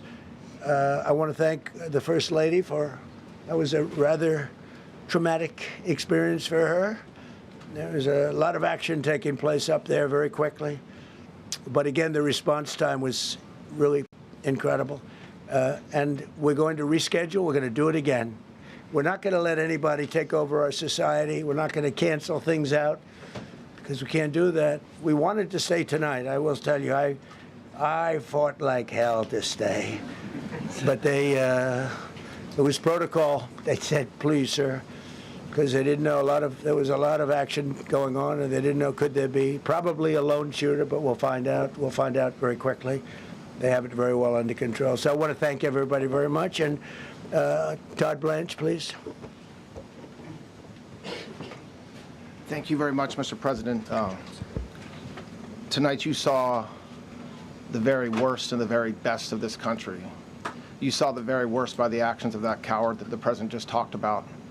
But you also saw the very best because you saw law enforcement do exactly what they're supposed to do. And you'll see the videos come out, I expect, very shortly, and you'll see law enforcement do exactly what we want them to do. And so I echo what what President Trump just said, that we are extraordinarily grateful and appreciative of the men and women of law enforcement that did their jobs tonight, including one who was injured. This investigation is ongoing. I expect you will see charges filed shortly. The charges should be self-evident given the conduct, but as you'll hear, there will be multiple charges surrounding the shooting, around the possession of firearms, and anything else that we can get on this guy. The investigation is obviously ongoing and just started.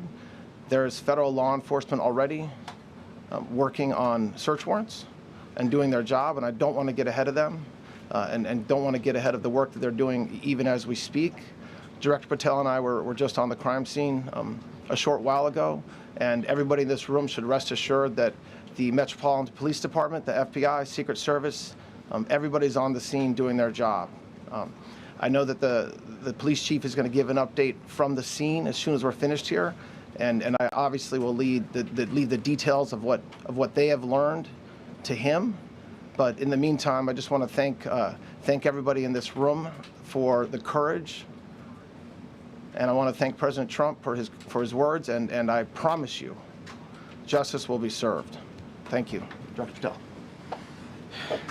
Thank you, General. Thank you, Mr. President. The President's absolutely right. You saw the best resolve of American law enforcement because you, Mr. President, inspire them 24/7, 365. You give them the resources that they need, and they know that you have their back. And that is a changing dynamic in this country, and that's why you saw brave Secret Service agents respond immediately, swiftly, subdue and take down the suspect, and safeguard the lives of thousands of individuals at that hotel. Thanks to our interagency partnership with the Department of Homeland Security and the Metropolitan Police Department, the FBI was rapidly deployed onto the scene, took over the evidence response unit, is examining all the ballistics that were found on scene to include the long gun and the shell casings. We are conducting witness interviews as we speak. You will hear from our team on the scene there with the mayor and the head of the FBI field division there.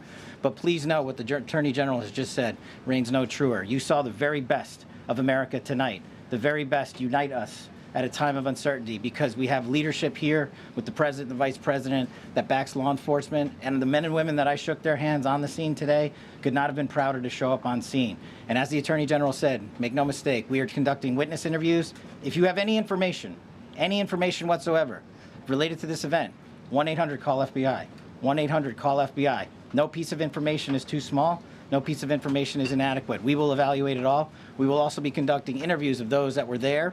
And if any of those individuals have information, please come forward to law enforcement or the FBI or the Metropolitan Police Department. We will be examining this individual's background thoroughly. That process has already started, and we are going to ensure that he was either a lone wolf actor or anyone else that was responsible. We will analyze all evidence immediately to make sure that we safeguard this country. Mr. President, Mr. Vice President, thank you for your leadership. Attorney General and Homeland Secretary Marlin, thank you for your partnership in law enforcement. Thank you. Okay, we'll do a couple, and then we go to the chief. Madam Chairman, I just want to say you did a fantastic job. What a beautiful evening, and we're going to reschedule. Okay. And after that, it's very tough for her to ask a killer question, right? But you have done a fantastic job. Please. Mr. President, I appreciate it. As you mentioned, it all happened so quickly, and I wonder, especially because unfortunately, you have experience with these sorts of threats. In that moment, when you realized there was a threat, and service agents were telling us to get down.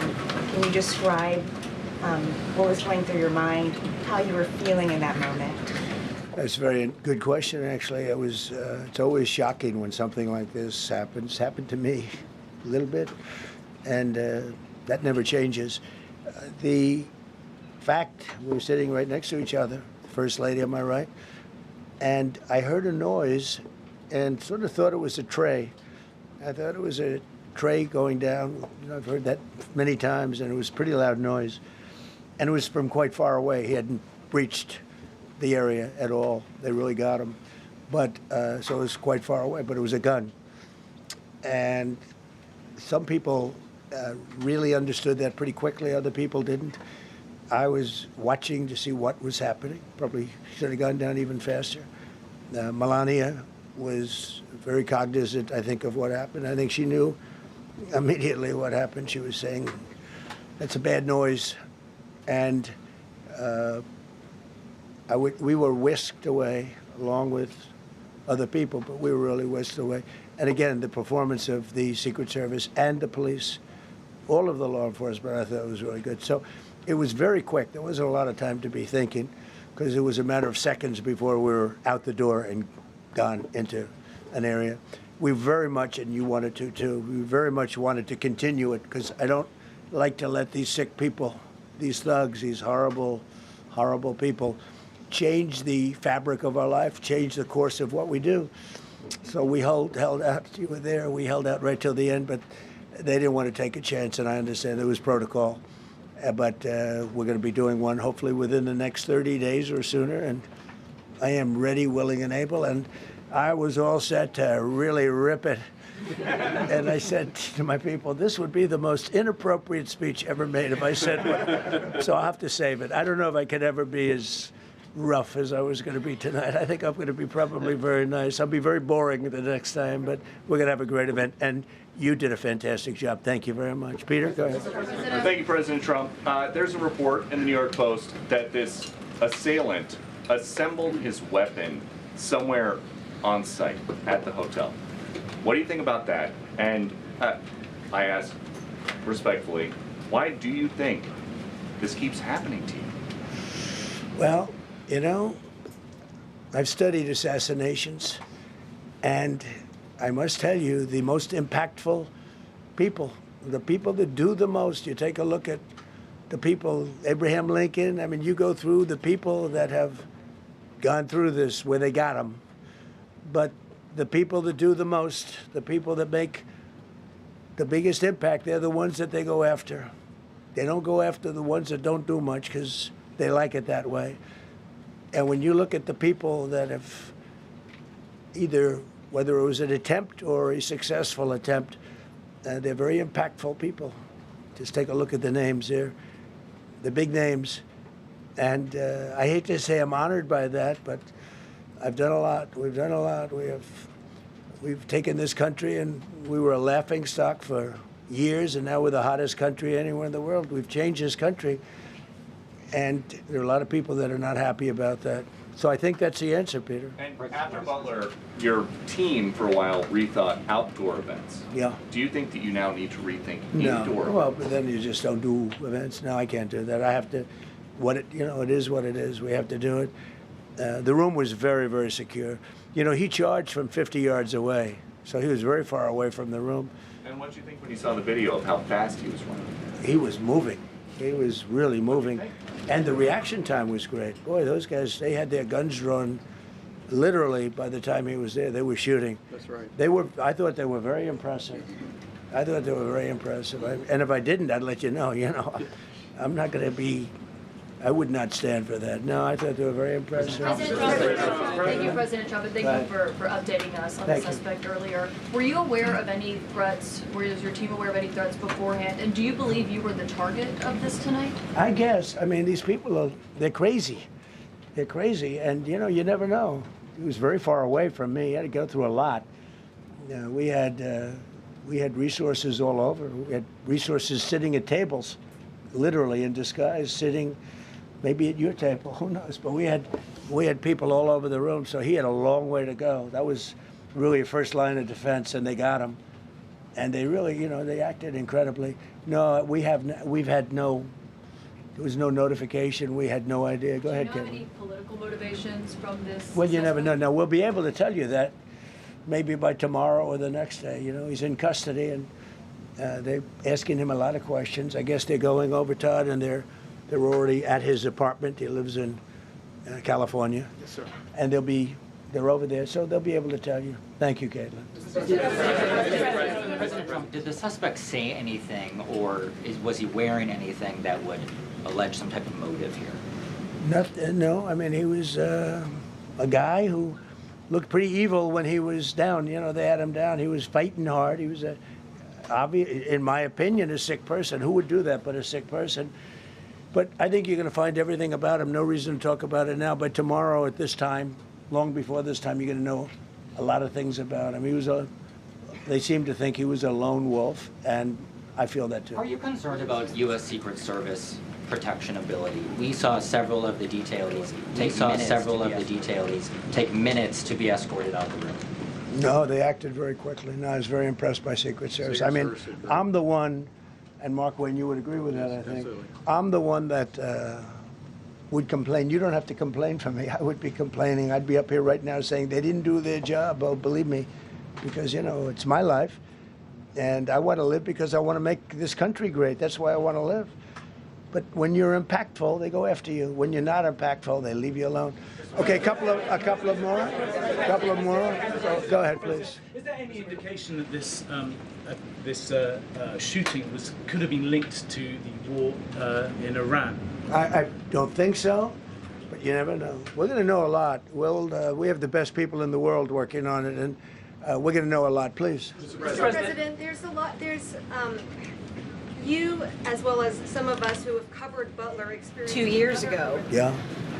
What felt similar? You had the First Lady with you today. What felt different? And you have another 2+ years in office. Are you concerned about something like this happening Well, I again? can't be concerned. I can only get great people. They did the job, in my opinion, a much better job than Butler. Butler had one weak spot that we all know about. Somebody should have been up there. But even Butler, we had our sniper on our side within 4.2 seconds from a distance of about 400 yards, one shot, and he was gone.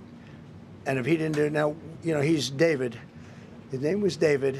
I say, hello, David, every time I see him. David, I like you very much, David. But think of that. Now, if he doesn't hit him, and he hit him right between the eyes from 400 yards without any notice, nobody knew. He heard a sound. He looked over, and there was actually a tree that was somewhat in his way. You know the story very well. And he aimed, he fired. And if he didn't do that, beyond me, you would have had a lot more people killed. We lost one great person and 2 people very badly hurt. They're okay now.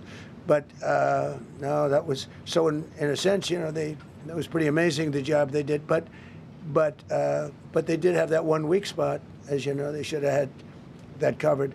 Tonight they had everything covered very quickly, and he was fast. He was running full blast, and they got him before they got any further. I was very far away. He hadn't anywhere close to breach the doors of the ballroom. The ballroom was sealed, and everybody in there. That's why once those doors opened, they didn't want to do tonight. If the doors weren't opened, we could have probably done it tonight, but I think we're much better off rescheduling. Yeah, please. Mr. President, for you and perhaps law enforcement as well, what is the level of confidence that this was a lone actor, and has the suspect made any statements to police while in custody? Yeah, I think it's just it's not my profession. We have great professionals up here and outside that have been working with us. My impression is he was a lone wolf, whack job. These are crazy people. And they have to be dealt with. We had that in the second attempt, as you know, and he's spending life in prison. Because if you let him out, they'll probably, if he serves 10 years or 15 years, you let him out, he'll probably try it again with somebody else. They're sick people. We have a lot of sick people. But you're going to know, I think very shortly, you're going to know, Todd, a lot about him. You're going to know a lot about him. Yeah, a couple of more. Yeah, please, go ahead. Are you concerned about political violence. This could be politically motivated. All violence. You know, I'm concerned about everything. Look, but I can't be so concerned that you can't function. No, I'm here. It's a dangerous profession.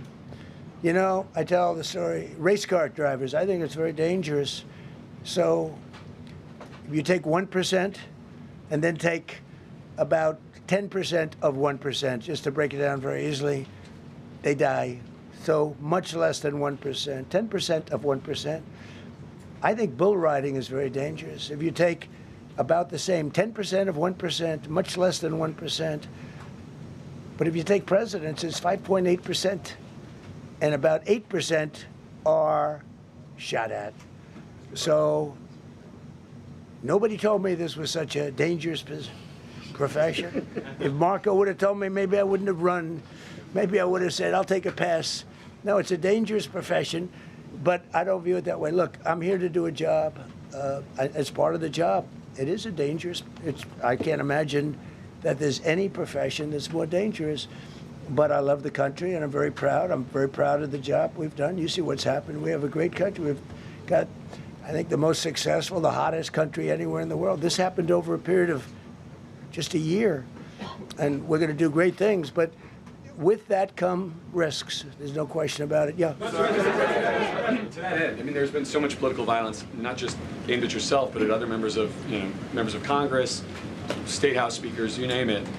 Is that just the cost of doing business to do politics in America anymore? Yeah, well, what does that say about our country? Too. You know, we're not the only country. You look at this great violence with all countries. I was talking to somebody from another country today, and they have numerous assassinations of political figures all over the world. You look at South America, it's like some of the numbers are just horrific. It's dangerous stuff, whether it's here or someplace else. No country is immune. No country. Good question. Is it possible to turn that temperature down at this point? Well, probably if I decided to just not do much, you know, if I let everybody rip us off and take advantage of us. Look, we're leading the world in trade now. We're leading the world in the military. We're the greatest military in the world. I rebuilt it in my first term, and now we use it because we have no choice. We can't let, as an example, Iran, we can't let them get a nuclear weapon. Everything will be peanuts compared to that if they ever were given a nuclear weapon, and they'd use it too. Marco and I were talking about it today. They would use it without even hesitation. We can't do that. It was a shame. I said, oh boy, look at the numbers. We just broke 50,000 in the Dow. We just broke 7,000 in the S&P. They said we couldn't do it in 7 years, in 5 years, 4 years. They were saying maybe in 5 or 6 years. And we did it in 1 year. And I called everybody together. I called all of these people and others, and I said, we have to take a little journey. I say to do this. We just had the great number. We just broke 50,000. Wasn't supposed to happen during my term. Wasn't reachable. We did it in 1 year, and I said, we're going to have to make a journey to Iran. They're going to have a nuclear weapon if we don't do it. We had the B-2 bombers take them out. I terminated in the first term the Obama agreement, the Iran nuclear agreement, which was a disaster. That was a road to a nuclear weapon. They would have used it. They would have used it 100%. So, you know, when you do things like that, you become a target. If I wasn't doing that, I guess I'd be a lot less of a target. But I'm honored to be. Okay, one more question. Go ahead.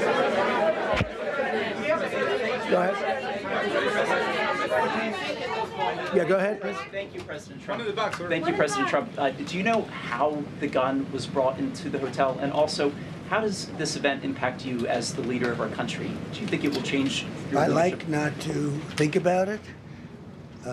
I lead a pretty normal life, considering, you know, it's a dangerous life. I think I handle it as well as it can be handled. I think a lot of other people, you know, you read stories where they become basket cases, to be honest with you. I'm not a basket case. I really take it as it is. I do it for the country. I'm not doing it for any other reason. I have a first lady who's doing a terrific job. She loves the country, and she recognizes it better than anybody. She's told me numerous times, she said, you are in a dangerous job. But that goes along with her, too. I mean, it's dangerous for her, too. We sat there tonight, we heard that noise, and it was either a tray or a bullet. I was hoping it was a tray, but it wasn't. And again, We had some very brave people doing a great job, so we're very proud of them and happy with them. I just want to thank everybody. They will be able to give you all that information as to the names and everything else. I think we released the names already. Most of you would have it, but his name. We appreciate it.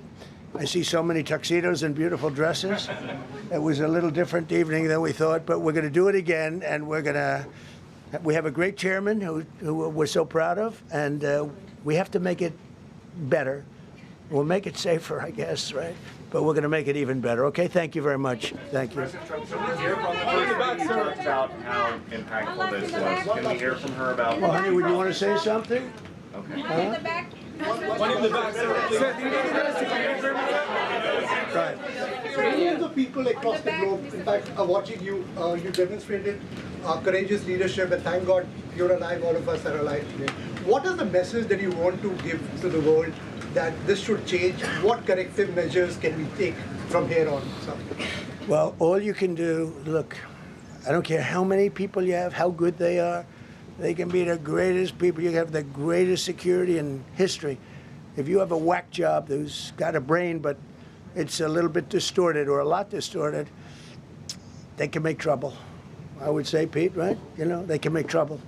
Some of these people are of genius level IQ, and they're nuts, so it can be trouble. So you do absolutely the best. You get the best. We have the best people. Well, look, it was proven tonight.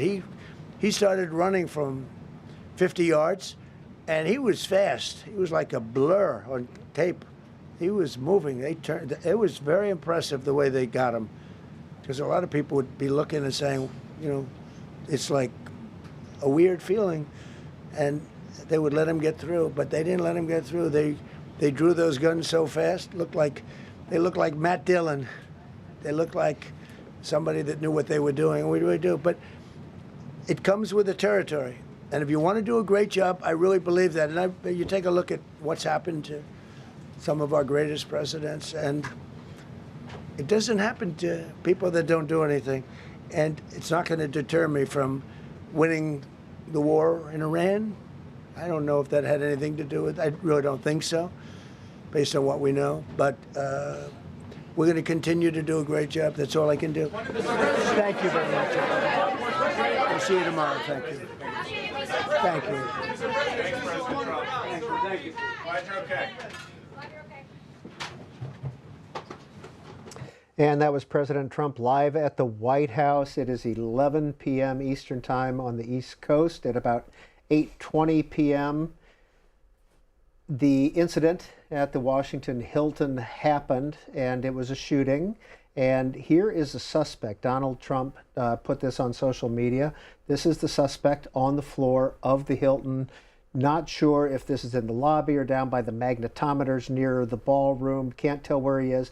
But here is some hotel security footage that Donald Trump posted on his social media feed. There's no sound, but this is at the Hilton. Just keep an eye on it. You'll see somebody running through. And there we go. And it looks like the Secret Service may have fired some shots. But that was a suspect, and you can see they're all gathered there. Well, throughout this evening, after the incident at the Washington Hilton, if you've been with us, you heard our colleague Greta Bronner on the phone. Greta was at the dinner at the time and would speak to us throughout the evening. You ended up outside the Hilton, correct? I did. Shortly after the incident occurred, we were told to get down. People around in the entire ballroom, essentially, people were crouched down underneath their tables.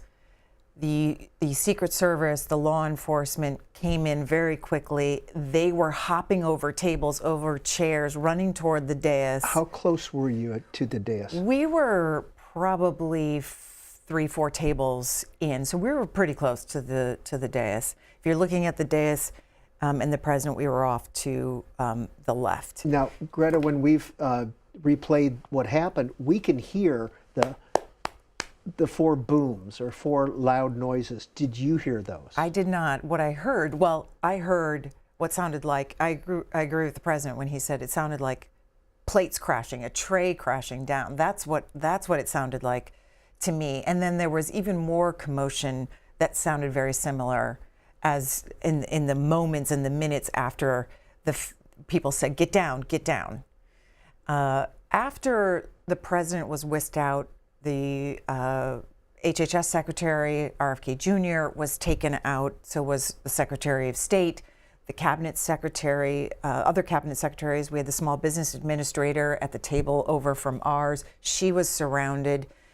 After that initial sort of commotion died down, I then exited out of the ballroom so that I could get on a phone, try to talk to all of you. Because of really bad cell reception in that ballroom. Yeah, you're essentially in the belly of the Hilton. You go down the escalators into the essentially a basement of the Hilton. That's where this ballroom is. And so the cell room is notoriously bad.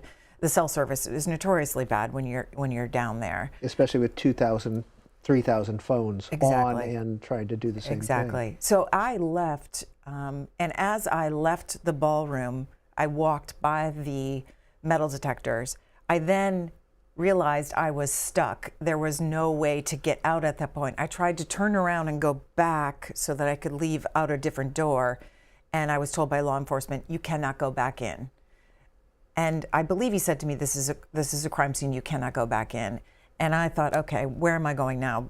Because again, I had no cell service. I heard a staff of the hotel motioning to people, telling people you can come through here. So I went through which was essentially the kitchen, and a bunch of us went through the kitchen of the Hilton out to a side door, out into a side street of the Hilton. And we were about 1 block off then of Connecticut Avenue where all the commotion was. Once you were out there, we were told many times by different law enforcement, you can't go this direction, you have to go this direction, you're not getting back in.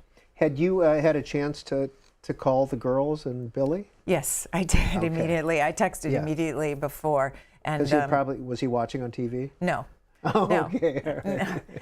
So I immediately texted everyone and said, I'm not sure what happened. You're going to hear about something that happened. I'm fine.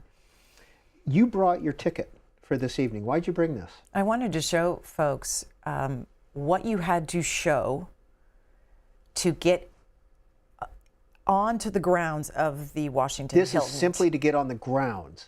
That's to get under the grounds. So there was a perimeter about 1 block where no vehicles could get through. The police had it barricaded. However, you could walk up right in front of the roundabout of the Washington Hilton, and to get even there, all you had to do was show that invitation. Then from there, and it was a quick, let me see your invitation, and it was a quick, oh, okay, go ahead.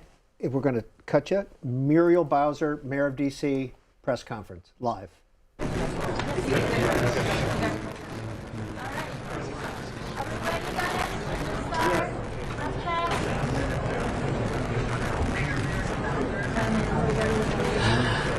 Good evening. I'm Muriel Bowser. I'm the Mayor of Washington, D.C. I am joined by members of my public safety team and federal law enforcement, including the United States Attorney for the District of Columbia, Janine Pirro, the Secret Service Director, Sean Curran, as well as FBI Field Office, Darren Cox. We're here to provide you an update on the incident that took place tonight at 8:36 p.m. at the Washington Hilton at the site of the White House Correspondents' Dinner. At about that time, a sole gunman rushed a Secret Service checkpoint in a lobby at the hotel. Secret Service agents stopped the suspect. An agent was injured and transported to a local hospital where the agent is receiving care. The suspect is also transported to a local hospital where he is being evaluated. The president returned safely to the White House, as you know. We are so very thankful to members of law enforcement who did their jobs tonight and made sure that all guests were safe. We have no reason to believe at this time that anyone else was involved. I want to turn to the Chief of the Metropolitan Police Department, Chief Carroll, to provide a law enforcement update and specifics. Thank you, Madam Mayor. Again, I'm Jeff Carroll, Interim Chief of Police for the Metropolitan Police Department. This afternoon, this evening, members of the United States Secret Service and the Metropolitan Police Department were here at the Washington Hotel for a site detail for the Correspondents Dinner. As the Mayor mentioned, at approximately 8:36 tonight, an individual charged a U.S. Secret Service checkpoint here in the lobby area of the hotel. He was armed with a shotgun, a handgun, and multiple knives. As he ran through that checkpoint, members of law enforcement from the United States Secret Service intercepted that individual. This is a very preliminary investigation at this point. We do know that law enforcement exchanged gunfire with the individual. We do know that a U.S. Secret Service uniformed division officer was struck in his vest. He was transported to a local hospital for treatment. He seems to be in good spirits at this time. The suspect in this case, he was not struck by gunfire. However, he was transported to a local hospital to be evaluated. Again, we're very early in the investigation. We have members of the United States Secret Service, the Metropolitan Police Department, and the FBI here to continue to investigate this matter. But at this point, it does appear he is a lone actor, a lone gunman. There does not appear to be any sort of danger to the public at this time. However, we are continuing to investigate this matter. At this point, I will turn it over to, I believe, the FBI. Hi, good evening. I'm Darren Cox. I'm the Assistant Director in charge of the FBI's Washington Field Office. The American public should be proud of the quick response and heroic actions from law enforcement officers tonight to keep the American public safe. Their actions are absolutely heroic.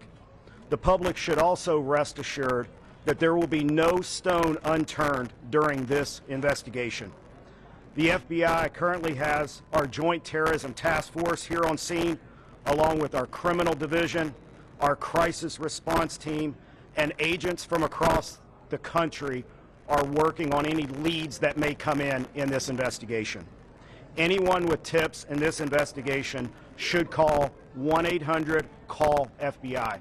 Thank you. Director Curran. Thank you. My name is Sean Curran. I'm the Director of the Secret Service.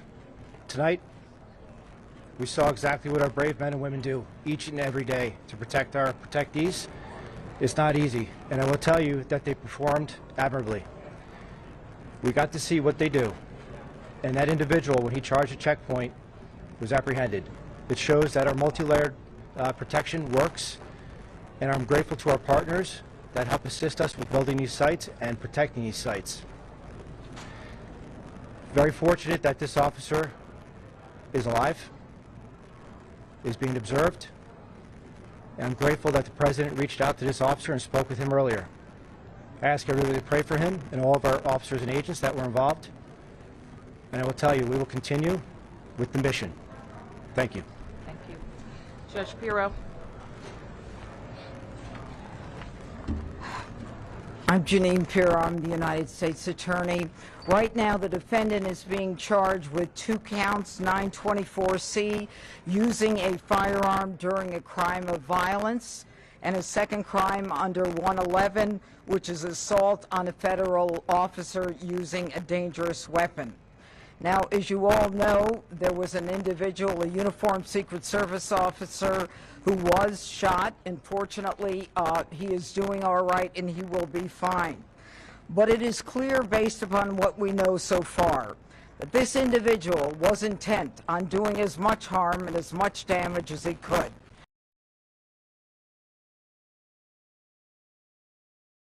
Where thousands of people were situated to hear the President of the United States. Because that checkpoint worked, there was no one who was injured when it was comment. As a participant, someone event at the White House Correspondents' Dinner. I, for the first time, with shots heard and a whole room went silent. I lifted my head, and when I looked up, every law enforcement officer was out there as we all had our heads down, thousands of them. These are the men and women every day who do what they do silently, and they do it with courage and with dignity. Thank God for our partners, the FBI, the Secret Service, the Metropolitan Police. All of them tonight acted so quickly that they prevented what could have been a horrific event where we were all sitting there in one room. The defendant will be arraigned on Monday in federal district court, but make no mistake, there will be many more charges based upon the information that we are learning in this very fluid situation. Thank you. We'll take a few questions. Right here in the front, right here in the front. Specifically targeting the president, and is he talking to law enforcement now? Sure. So at this point, what we know is we know the individual charged the checkpoint with a firearm in his hand. We know he was running in the direction of the ballroom that the president was in, as well as other cabinet members. So what his specific motivation was, we can't say at this point. However, as we continue to investigate that, we'll continue to work towards that. Chief, there seems to have been a lack of authorization to come to this event. Was this a failure on the Secret Service? I mean, what we have here is a multi-layered approach. The director spoke about it. We have officers on the outside from the Metropolitan Police Department along with the escort. The inside portion of any presidential site is handled by the Secret Service and law enforcement partners. This is a multi-layered approach. The point of this checkpoint is to intercept individuals that were there, and what we see in this case is when he reached that checkpoint, Secret Service agents and law enforcement engaged him immediately. They were able to bring him into custody and prevent anyone from being harmed. Chief Carroll, right here. Chief Carroll, can you tell us if you found a vehicle associated with the suspect, and are you or the FBI conducting any search warrants either on the vehicle or locations here or elsewhere around the country? Sure, Mark. So as you can imagine, this is very early in the investigation. So, things we're digging into is his background, vehicles. Those are all things that the FBI, the Metropolitan Police Department, and the Secret Service are working together jointly to determine, is there anything else that's available? So I would imagine as we continue to go through this investigation, there will be additional search warrants and things of that nature as the investigation progresses. Is the suspect known to law enforcement?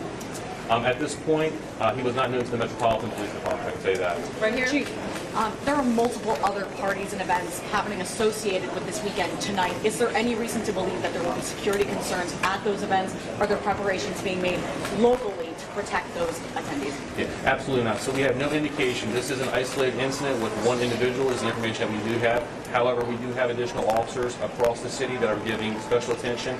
We do know there were some after parties and events that are planned that we will be providing coverage for those events. The president said that this is not a particularly secure building. Do you agree with that assessment? I'm not exactly 100% familiar with this building. I do know in this incident tonight, I know there was a security plan that was developed by the Secret Service that the Metropolitan Police Department assisted with, and I know that security plan did work this evening. Right here. Thank you so much. Do you know specifically if President Trump was a target of this attack? And can you speak to their reporting about the suspect assembling a long weapon to get into the ballroom? Can you speak to that at all? Yes, as we said before, we do know the president was inside the ballroom. We know there was cabinet members and many guests in there. Who specifically he was targeting at this point, that's part of the investigation. We do know that he was armed with a shotgun when he ran through that checkpoint, so that would look like a long weapon in video. All right, right here. Earlier you said there was an exchange. Did the suspect fire any shots? And was it the uniformed officer? Do you know that? Which weapon he was shot? Yeah, obviously, we're only a couple hours into this instance, so we don't have that level of information. The FBI's evidence response team is here. They're processing the scene. So as the investigation develops, all that information will be figured out with the ballistics. The ATF is also on the scene here with us. So the suspect did or did not fire a shot? Sure. So again, it's very preliminary information. We do believe he did. However, as the investigation determines, the shell casings will be able to get more information as we review more evidence. We're very early in the investigation. All right, we can take a couple more right here, and one more over here. Thank you so much. So the president said that he wants there to be another event within 30 days. given what happened tonight, do you have any sense of what additional security measures might be put in place to ensure that something similar does not happen again? Sure, I'll call for the Secret Service. Yep, this is what we plan for every day. So we take each and every case and we evaluate it, and we do site assessments. And that's why we go out and build these sites per what the event is, and that's how we go about our business. So will there be any changes or added measures given that this did happen? We're going to have to evaluate this evening. Thank you. I understand. I understand. How the suspect got into the hotel. Was it a guest here? Are you searching him? So preliminary information, we do believe he was a guest here at the hotel. We have secured a room here in the hotel. And again, we'll go through the appropriate procedures to determine what was inside there. But that is secure. At this point, like I said, we believe he is the only suspect in this case. Okay. To jump on that question, I understand the multi-approach to security, but to walk in with a weapon of that caliber and get all the way to the ballroom, which is on the lower level, seems to be quite an extraordinary feat. How does that happen? Sure. So again, I mean, we're very early in the investigation, so we'll have to determine, we'll go through video across the hotel to figure out how the gun got in, how it got down here. Those things will come through the investigation. At this point, we don't have that level of detail. Okay, last one. Yes, there appears to show, video appears to show the president falling down. He was being escorted out. Is he injured at all during his evacuation? No, we don't have any information that he was injured. Could you clarify how he was detained? Could you clarify how he was detained? If he was not shot, could you clarify how he was detained? Sure. So law enforcement right here in this very area, they actually tackled him to the ground and handcuffed him. And how many people are in the hospital? Can you give us his name? Not at this time. Do we know? We won't release his name, Mark, once we have all the information. Again, we're still running a lot of things down. How many people in the hospital? In the hospital, so we have the Uniform Division Secret Service officer who's being evaluated at the hospital who took a round to the vest, and the suspect is being evaluated, but he was not struck by gunfire. U.S. Attorney Pierre, are you looking at any terrorism charges? Well, as the chief just indicated, we're very early in this investigation, but make no mistake, if there is anything like that, we will find it and we will file it. Thank you, guys. Thank you. Thank you. Thank you. Thank you, friends. And that was live from the Washington Hilton. That was on the red carpet location that D.C. Mayor Muriel Bowser, Jeanine Pirro, the district attorney or the attorney for the district, held that press conference. Greta Bronner is with us. She was at the dinner. We want to show you this one more time. This is hotel security footage posted by Donald Trump's Truth Social, and you will see the shooter zip through the lobby of the hotel in just a second.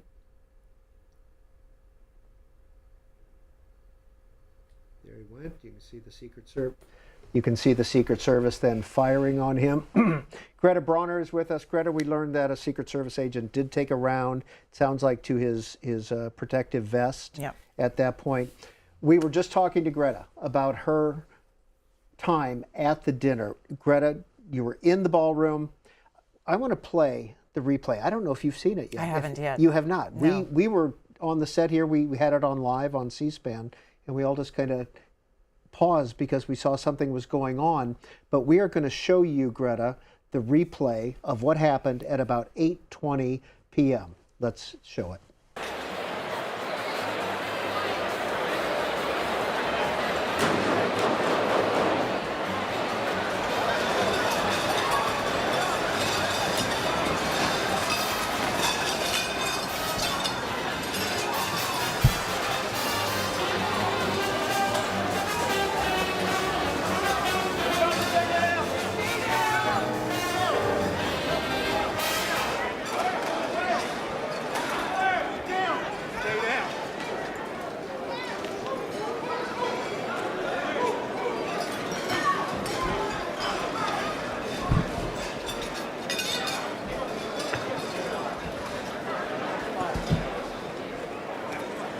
Greta Bronner, where were you seated in the ballroom at this point? Yeah, so I am right in front of the camera, essentially, off to the right of the screen, probably 2 tables in. So, very good view of the dais. Good view, but my back was to the dais. It was to my right, but the commotion was I had my back to the middle of the ballroom, and so I did not see what the audience just saw with our camera on the president. You see the First Lady say, "What happened?" I didn't see any of that. The commotion is happening. You're hearing people say, get down," which you heard in the video. That is what I'm hearing. And then the loud crash of what sounds like plates, tray dropping. And when you hear "get down," you start to get down. I did not go all the way underneath the table. Many of the people around me got off their chairs and they went, pretty much underneath the tables. I was crouching down in my chair. I wanted to be able to see what was happening at the same time. It was as the Secret Service were rushing into the room, I did look up and I saw the Secret Service on the dais. Their guns were out. They were coming over the top of the table. They were trying to get to the principals in the room. I saw them secure the Health and Human Services Secretary. He had 3-4 law enforcement around him. His wife, similar to what we heard about the House Speaker's wife, his wife was trailing behind. The HHS Secretary, once he went over a table and they were going to bring him to the back of the dais behind the curtains, he did turn around and go back with the Secret Service to help his wife get over a table so that they could bring her to the back. I saw Marco Rubio making his way through tables to go out the same direction as the Health and Human Services Secretary. And while all this is happening, the get down, I'm looking up and across the ballroom, Senator John Fetterman is standing straight up. Senator Fetterman is tall. He's a big man. He's very tall. And he stood up and he watched the entire thing. He did not sit down. He did not get down, duck down. He was standing and watching the entire thing happen and the entire scene unfold. How quickly were you out of the ballroom and why? I think I left probably less than 5 minutes after it all happened. I was told that after I left and the first wave of people left the ballroom, then you were not allowed to leave after that. Once you left the ballroom, you were not allowed to go back in either, from what I was told. Several times during the evening, we talked to you on the phone. Where were you? I made my way out the ballroom, back through the kitchen, is what it looked like, the back of the hotel, out a side door into a side street. I then spoke to you a couple times out there. Several people were making their way out similar side doors. Law enforcement then directed me to go around the back side of the Hilton, try to make my way to Connecticut. I was about half block off of the front of the hotel when I was told I could not go toward Connecticut that way. I had to go back where I was, walk around another couple of blocks and make my way down Connecticut that direction. I think I spoke to you again at that point. And I asked an officer how much of Connecticut is blocked off. He said 3-4 blocks deep, one direction, and at least one block back behind me, and then one block around the entire to the left and the right. At that point, I'd been outside for quite a while. I made my And it's way. not warm out No, tonight, it's not warm is it? out tonight. I made my way into a hotel that was barricaded off. I told the officer I needed to go into the hotel, made my way in there, talked to all of you back here. I then decided to try to make my way here to the studio. I left there. I was able to get onto some side streets. I actually flagged down somebody on an electric bike, asked if I could get a ride because the barricades were, I didn't know how I was going to get to a car to get back to the studio. Just random nice guy on a bike? He was actually a White House photographer, and he was trying to make his way to the briefing. So I sat side saddle on his bike, and he drove me 4 blocks into clearance. He said he had to get to the briefing. I jumped off and made my way here. And no coat, no, just the dress. Now, again, you brought this very quickly. We want to show you people what they needed to have to get all the way inside the hotel. It looks like, according to the D.C. police, that the suspect was a guest at the hotel. So I think anybody can check into the hotel, it sounds like, but maybe that's how. But this is the actual ticket. And this got you how far, Greta? All the way inside the hotel. Into the hotel. Would this get you through the magnetometers? Yes. This ticket right here? Yes. But I didn't reach the magnetometers until I was into the hotel. So there's a perimeter around the hotel so vehicles could not go to the hotel unless you were a principal or cabinet secretary, etc. I walked about 3 blocks to get to the hotel. As I was on the front of the hotel where the roundabout is, it said they had people posted outside with signs that said, "Have your invitation ready." So you are in line, you're in a queue, and you quickly showed the invitation. It was a quick, have your invitation, then you were allowed to go to the front of the hotel, go inside the hotel. From there, you had a traffic pattern that brought you down toward the red carpet where you were broadcasting from earlier this evening. You could then go down a set of escalators into the ballroom, take the stairs down into the ballroom. To get there, that's when you had to go through the metal detectors.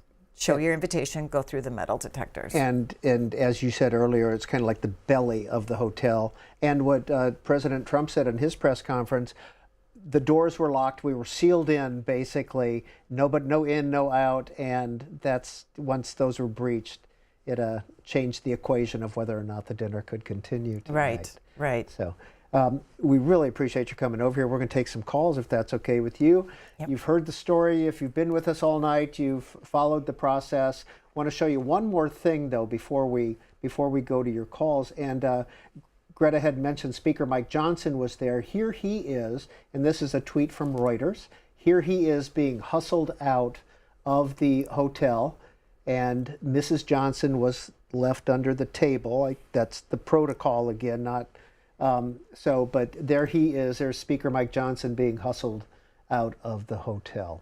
I spoke to Jonathan Allen, who's an NBC political producer. He was outside with me, and he said he saw that moment where Speaker Mike Johnson was whisked off by his security detail. His wife had gone under the table, as many people did in the ballroom, and Jonathan Allen told us they had to go back in and get Mrs. Johnson. Yeah, we took that call. That was live on C-SPAN, talking to Greta and Jonathan Allen. And here's how you can participate in our conversation this evening. 202 is the area code for all of our numbers. 748-8001 for Republicans, 748-8000 for Democrats, 748-8002 for all others. You can see the numbers there on the screen. Now you can also continue this conversation on X or on Facebook. You can see our addresses there. Stephen, Rochester, Michigan, Democrat, you are on C-SPAN. Please go ahead with your questions or comments. Hello. I was listening to Greta talk about what happened tonight, and it sounds so familiar. I was a student at Michigan State when the shooting happened on our campus, and I'm so sorry you had to deal with that trauma tonight. And I hope you're doing okay. And it reminds me, it's awful how normal political violence and violence in general is becoming in our nation. Gun violence touches everybody, the president, the political elites in D.C., students, people at a grocery store. It's terrible how normal it's become. And, just as young people growing up, and I'm only 22 years old, growing up in our country and seeing things like January 6th and the assassination attempts against our president, and just how normal this is just awful. And I really hope that we can stand up and we can bring down the temperature, and we can really just, we got to put a stop to it. We have to talk to each other All again. right, And Stephen in Rochester, Michigan, thank you very much. Greta, did you feel the adrenaline, the rush, the fear at some point this evening? Yeah, I mean, when people are yelling, "Get down, get down," and they have big guns. Yeah, and right, in the law enforcement, they they had their guns out, obviously. And so, you know, you're talking about rifles. You're talking, you know, it was interesting when you heard the president say, we had law enforcement in the room at the tables disguised. I thought that was very interesting. And, you know, at one point I looked up, I saw a law enforcement who wasn't in all of the gear, but had a small handgun, was making his way toward the dais. So, yeah, I mean, certainly that is, it's a frightening moment. Absolutely. And longtime viewers of C-SPAN will remember January 6, 2021.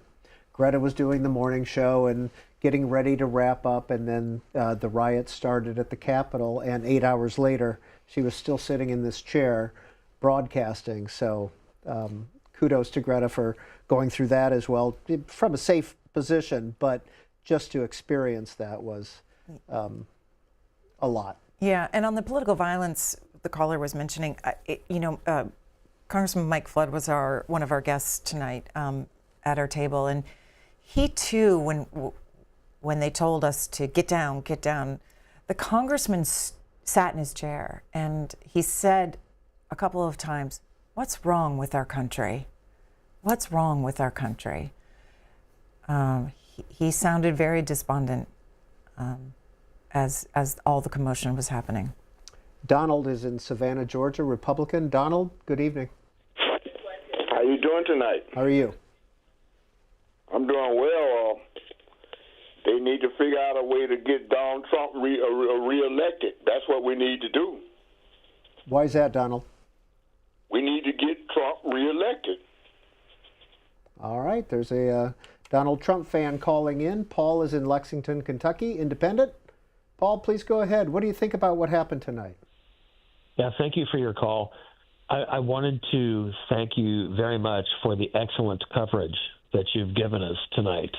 And I would definitely say C-SPAN is definitely part of the solution. And I wish you guys were more prevalent in today's media because, well, my question actually is for you two. And Greta, being there must have been really heavy to have to deal with that. But do you guys, or do you see the media as being culpable at all for the left violence that we're seeing? Hey, Paul, if you ask that question, you must have your own response to it. What is your response? Well, I mean, I really am not a far left or far right type guy, but I just can't imagine that murdering someone or inflicting violence on someone would get any kind of point across. It just doesn't make sense to me. Paul, thank you for sharing that. Thank you for your kind words. And we're going to talk to Neil in Marquette, Michigan, Democrat. Neil, you're on C-SPAN. Hello. Thank you so much. I've been looking at all of this from a Gen Z angle. I'm 19 years old. I live in Michigan. Michigan, obviously, as you know, was a swing state in the last election. And I got a notification on my phone from AP News that there was something happening at the Correspondents' dinner, and I've been watching C-SPAN for the last 3 hours. Obviously, you've been covering it for more than 4 hours now. But I'm wondering how my generation is viewing all of this. I wasn't alive for the JFK assassination. I wasn't alive for 9/11. I was 1 year old for when we got bin Laden. But we've been living through so much, not just political violence, but so much politics that it's hard for my generation, I feel like, to keep up with everything. How is Saturday Night Live going to look at the situation tomorrow or next week? How is The Onion going to react? How is Onion's new InfoWars going to react? I wanted to... Hey, Neil, what was your reaction when you said you saw the AP News alert? What was your reaction when you saw what it said? I think, first of all, it was... I like to keep up with the news. It was sudden panic from my point of view. There's been a lot of talk of, what if Trump dies? that has been a thing that either from memes or, God forbid, all of the excuse me, I don't know why I said God forbid, but from the Instagram and all of the social media outlets, what happens if the president dies? I think that is a huge thing for my generation still. And that was one of the first things that I thought about. And then obviously there was the gun violence issue. Yeah, those were the first two things. All right, that I Neil, thank you for sharing. Greta Bronner is with us, of course. C-SPAN's Greta Bronner, as she's known. What do you do here at C-SPAN, by the way? What is your day job? We know we see you on the air all the time, but what else do you do? Yeah, executive producer of a couple of teams here, but public affairs and political content, overseeing producers who are the ones that are the eyes and the ears of all the content that we put on C-SPAN, C-SPAN 2, and C-SPAN 3. Yeah, and all the investigation that we're going to have out of this, you'll be covering rather heavily. Absolutely. You know,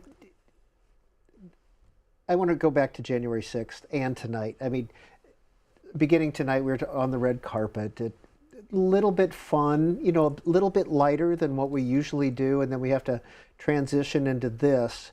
And you had to do the same thing on January 6th. Yeah, and you know, it's interesting because the caller asked or said that might have been a little frightening, and it was. And then all those journalists in that room immediately know what their job is and had their phones out, taking video. I left so that I could come speak to you within minutes. You know, our new CEO, Sam Feist, was at the same table. People were back here trying to get a hold of me so that we could talk. We weren't getting cell reception. Sam wrote down a number real quick, and I was out the door for me to call. You know, so within minutes, you quickly realize you need to go do the job that you do. And it was really, I mean, all those journalists in there, you saw them. If they could leave, or they were reporting from there. I heard journalists walking past me once I left the building saying, "I'm headed to the bureau. I need to go to you know, the office." The photographer that I rode on his bike, you know, saying, "I need to go to the White House briefing." People were trying to get where they needed to get so that they could do reporting.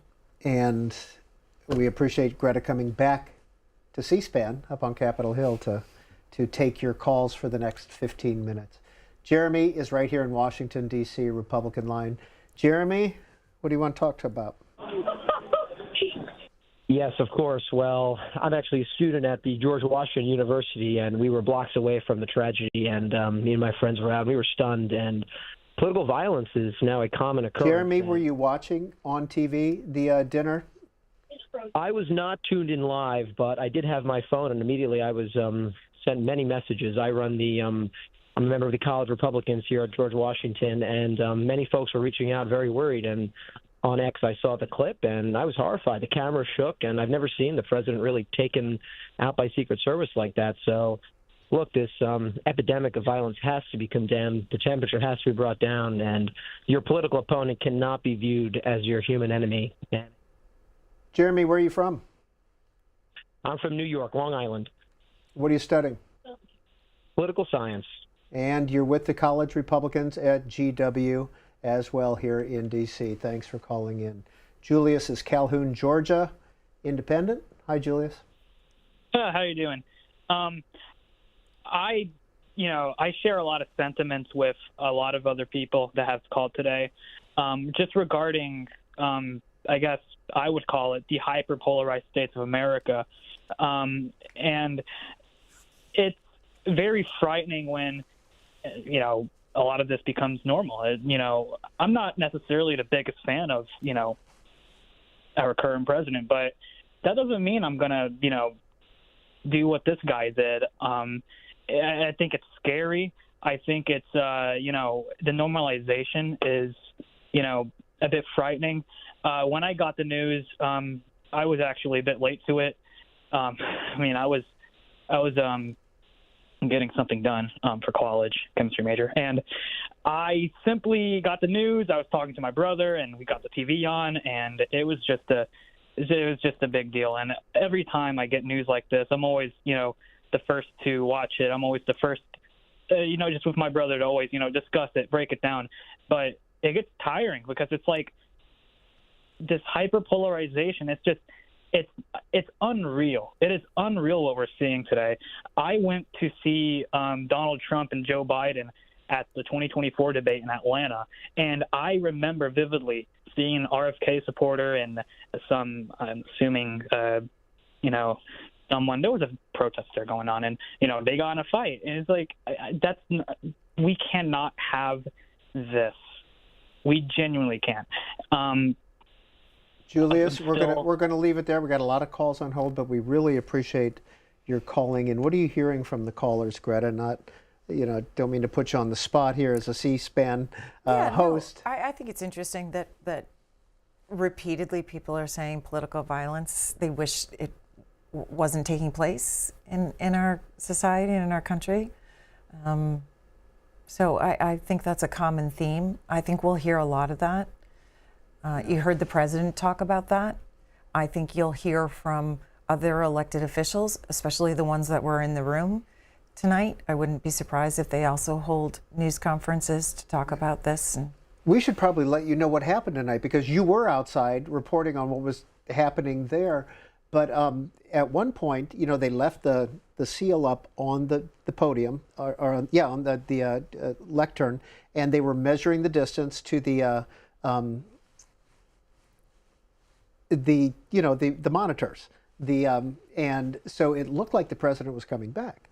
He sent out a True Social saying, "I'm coming back. I'm just checking with law enforcement." So we were all planning on something happening, to happen at the dinner again. And then they took the seal off the lectern, and we knew it was over at that point. And the Secret Service probably made the right decision. It was just a little too chaotic for him to come back. But then at the press conference, he promises in the next 30 days. One of our guests that we had this evening had been the White House Correspondents Association president, and as soon as he said that, she goes, "Great goal, but wow, that's a lot of work." Yeah, a lot of work. A lot of work goes into this dinner. I mean, they start preparing a year out for this dinner. Yeah. I heard the broadcast as I was on the phone with all of you, walking the blocks around the Hilton. And as I would hear you talk about the seal, the president might be coming back, I was asking law enforcement as I walked along, are we able to go back in? Will we be able to go back in if this continues? And none of the law enforcement that I spoke to had any answer at that point, which is understandable. They were given clear directions, don't let anyone pass this point. And that's all they could tell you. In the minutes after an incident like this, they know where their station is, where they need to be posted, and they've been given certain orders. And at that point, that's all they knew. As a journalist, what are the unanswered questions for you at this point? How did this assailant, the suspect, get into the hotel with, you heard in Mayor Bowser's news conference, handgun, shotgun, and knives.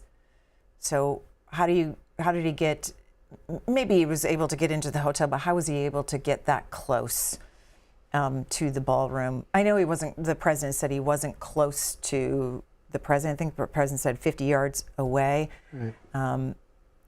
It's interesting to me. I think there will be a lot of investigation, a lot of questions asked about security tonight. And one of the security cameras at the hotel, this is posted on True Social by President Trump. Again, we want to show you this. This is at the hotel. Keep an eye on this.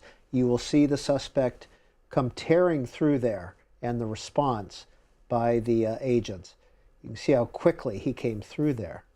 And he didn't get much further than that because I don't know if we have it, but then President Trump also put up a photo of the suspect on the ground, and you can tell that the carpet is the same as it was in this location.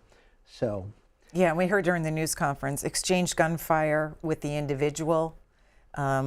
He was not struck by gunfire. He is in custody, captured, but there was an agent that was struck by gunfire. And then you heard the Attorney General for the district say, Janine Pirro say, that he is going to be okay.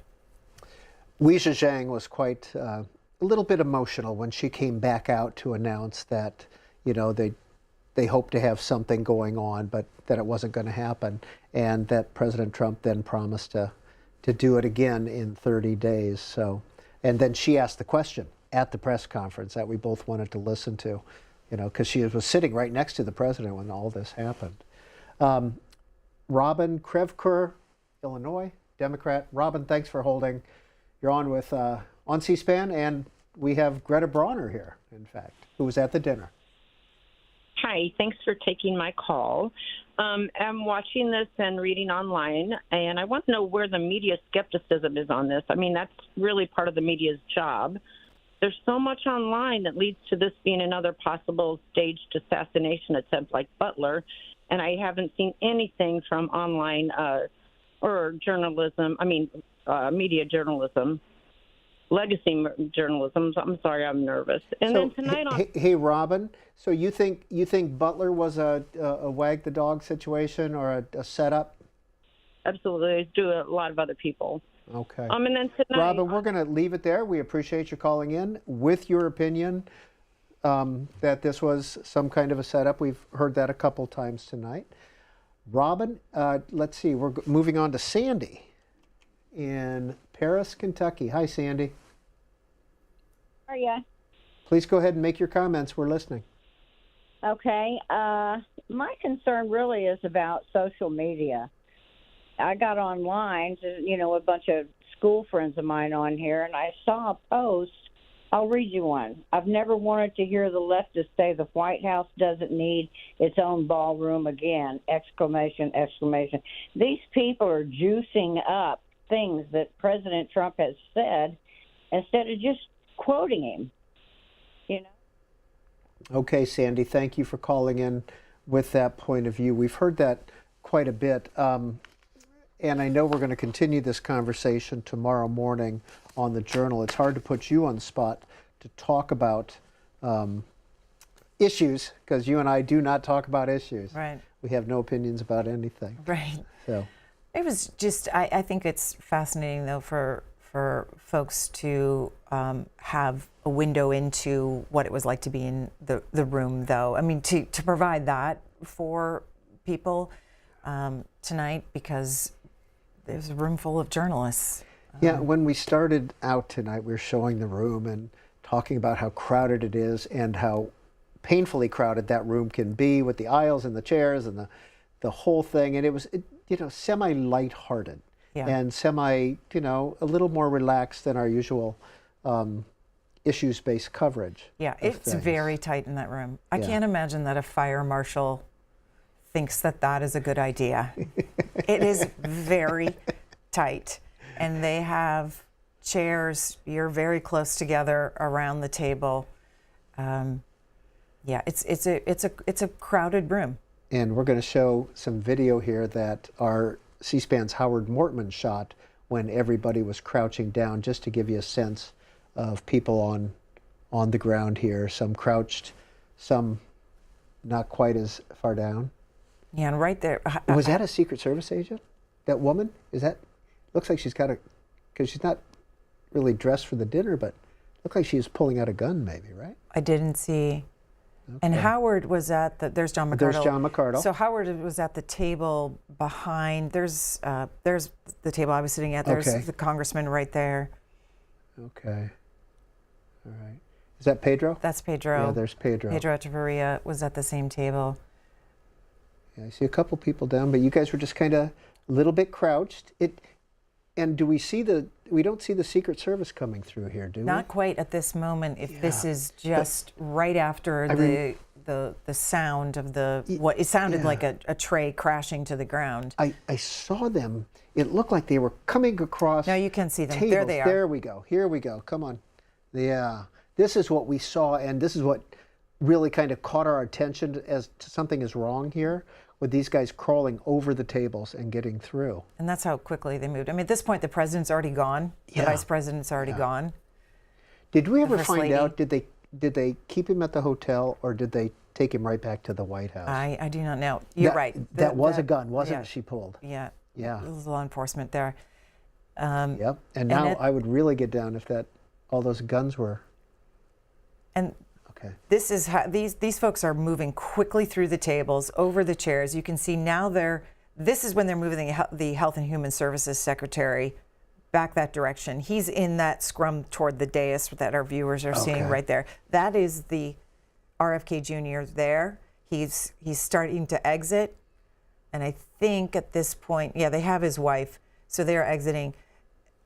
If Howard Mortman is still rolling, you would see then next the Secretary of State, Marco Rubio, makes his way past our table in the same direction as the Health and Human Services Secretary. That whole head table emptied out fast. It sure did. And here they go again. See, that's the Secretary of State right there in the tuxedo making his way out. And during this, there are a lot of people in this room. It is quiet. That room is never quiet. It was very quiet during this whole part. People are ducked down. It was incredible to me. There was still some clanging of plates, and as the law enforcement, of course, made their way across tables, plates were crashing to the ground around them. And it was incredible how quiet the room became, because people at this point don't know what's happening, where it's coming from, what direction, and what they should do next. All they're told at this point is to get down. That is it. That is the direction that you have when you're in the room for what feels like a really long time, but it's probably only minutes. Let's try to take a couple more calls, and then we're going to replay the president's press conference at the White House in just 2 or 3 minutes. But let's hear from George out in San Luis Obispo, California, Independent Line. George, if you've been with us all night, do you know what's going on? What do you think? Not all night, but I do know what's going on. First of all, I'd like to say I really appreciate your guests' perceptions of what had transpired in the room. That must have been very, very scary. So I appreciate her viewpoint. I am old enough to have been a witness to history on numerous occasions like this, including the press coverage of JFK, RFK, and MLK years ago. I can say I'm happy for these people to have avoided the banquet food tonight, but he injected a little humor there, saying that you got to avoid the banquet food. And literally no food was served, was it? Just salads were already on the table before the president was introduced, and before the association president, Weijia Jiang, gave her introductory remarks. So the salad was there. We had just started to eat when all of this occurred. Well, you can bet that tomorrow morning on the Washington Journal, 7 to 10 a.m., we'll be taking your calls and updating with the information that's come in. David is in Seattle, Democrat. Go ahead, David. Hey, thank you. You know, a lot of people have also already spoken to the polarization of this country, social media. We're all just going back and forth on Twitter, Facebook, you name it. I think critical thinking is at an all-time low. I understand the media is doing its job, but, you know, back in 75, if you remember the movie about, I'm mad as heck and I'm not going to take this anymore, we knew what would happen when they switched to a for-profit motive. We used to have an independent journalism. Now it's, of course, going for ratings. So it is, in fact, adding fuel to the fire. I'm sorry that this young man just added to the martyrdom of the MAGA movement. I remember after the Charlie Kirk assassination, somebody said, go out and touch some grass. I really do think that's a poignant statement. We all need to put down our phones and really engage with each other. That's David in Seattle. Thank you, David. Weijia Jiang is with CBS. She is president of the White House Correspondents Association this year. After everything settled a little bit, she came back to the podium. I don't think you've seen this either. She came back to the podium. Here's what she had to say. This is a room full of reporters, so I know you've already seen the president's tweet. My apologies, his post on Truth Social. And law enforcement has requested that we leave the premises consistent with protocol. And he wanted to emphasize that nobody was hurt. He and the First Lady, the cabinet, everybody's safe.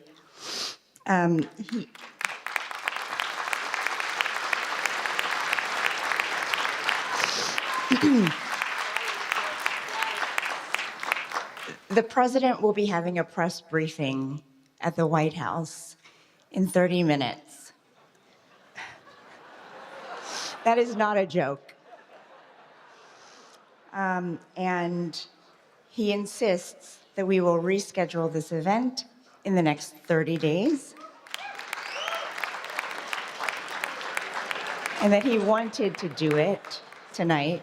He wanted to continue despite the news, but has to follow security protocol. I said earlier tonight that journalism is a public service because when there is an emergency, we run to the crisis, not away from it. And on a night when we are thinking about the freedoms in the First Amendment, we must also think about how fragile they are. I saw all of you reporting, and that's what we do.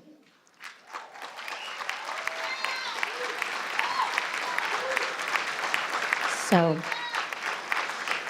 thank God everybody is safe, and thank you for coming together tonight. We will do this again. Thank you.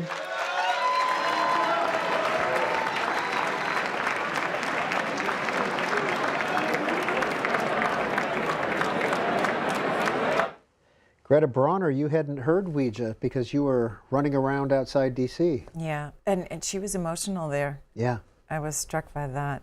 It's interesting. I wonder if she received a phone call directly from the president or if it was the White House press secretary, that Caroline Leavitt, who was also at the dinner tonight. Very, very pregnant, yes. right? Yeah. And, you know, and it's, yeah, and that's interesting because people around me at the table in earshot, I could hear people say, I have a 4-year-old or I have this child, and people wanted to leave. I mean, when they were able to get up, the reaction of people in the room who were parents was interesting too. Many of them thought, they got down low and then they thought, I want to leave. I have a 4-year-old. You know, I heard people say sentiments like that. Well, we checked to make sure that you talked to Billy and the girls and that John talked to Laura and the kids. And we also want to thank Malaika Hall because Malaika is a C-SPAN employee. She was the first one to get through on the phone from the ballroom to tell us what was going on. So all three of these guys, just terrific colleagues, and at the same time did a great job. And thank you for walking us through what it was like to be there. Greta Bronner, thank you. Well, thank you all for joining us this evening. And now we're going to replay the President Trump press conference from about an hour and a half ago.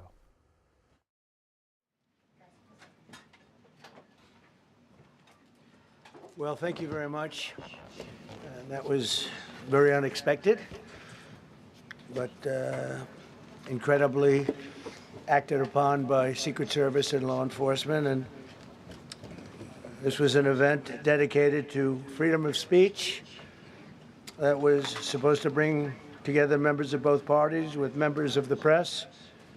And in a certain way it did, because the fact that they just unified, I saw a room that was just totally unified. It was in one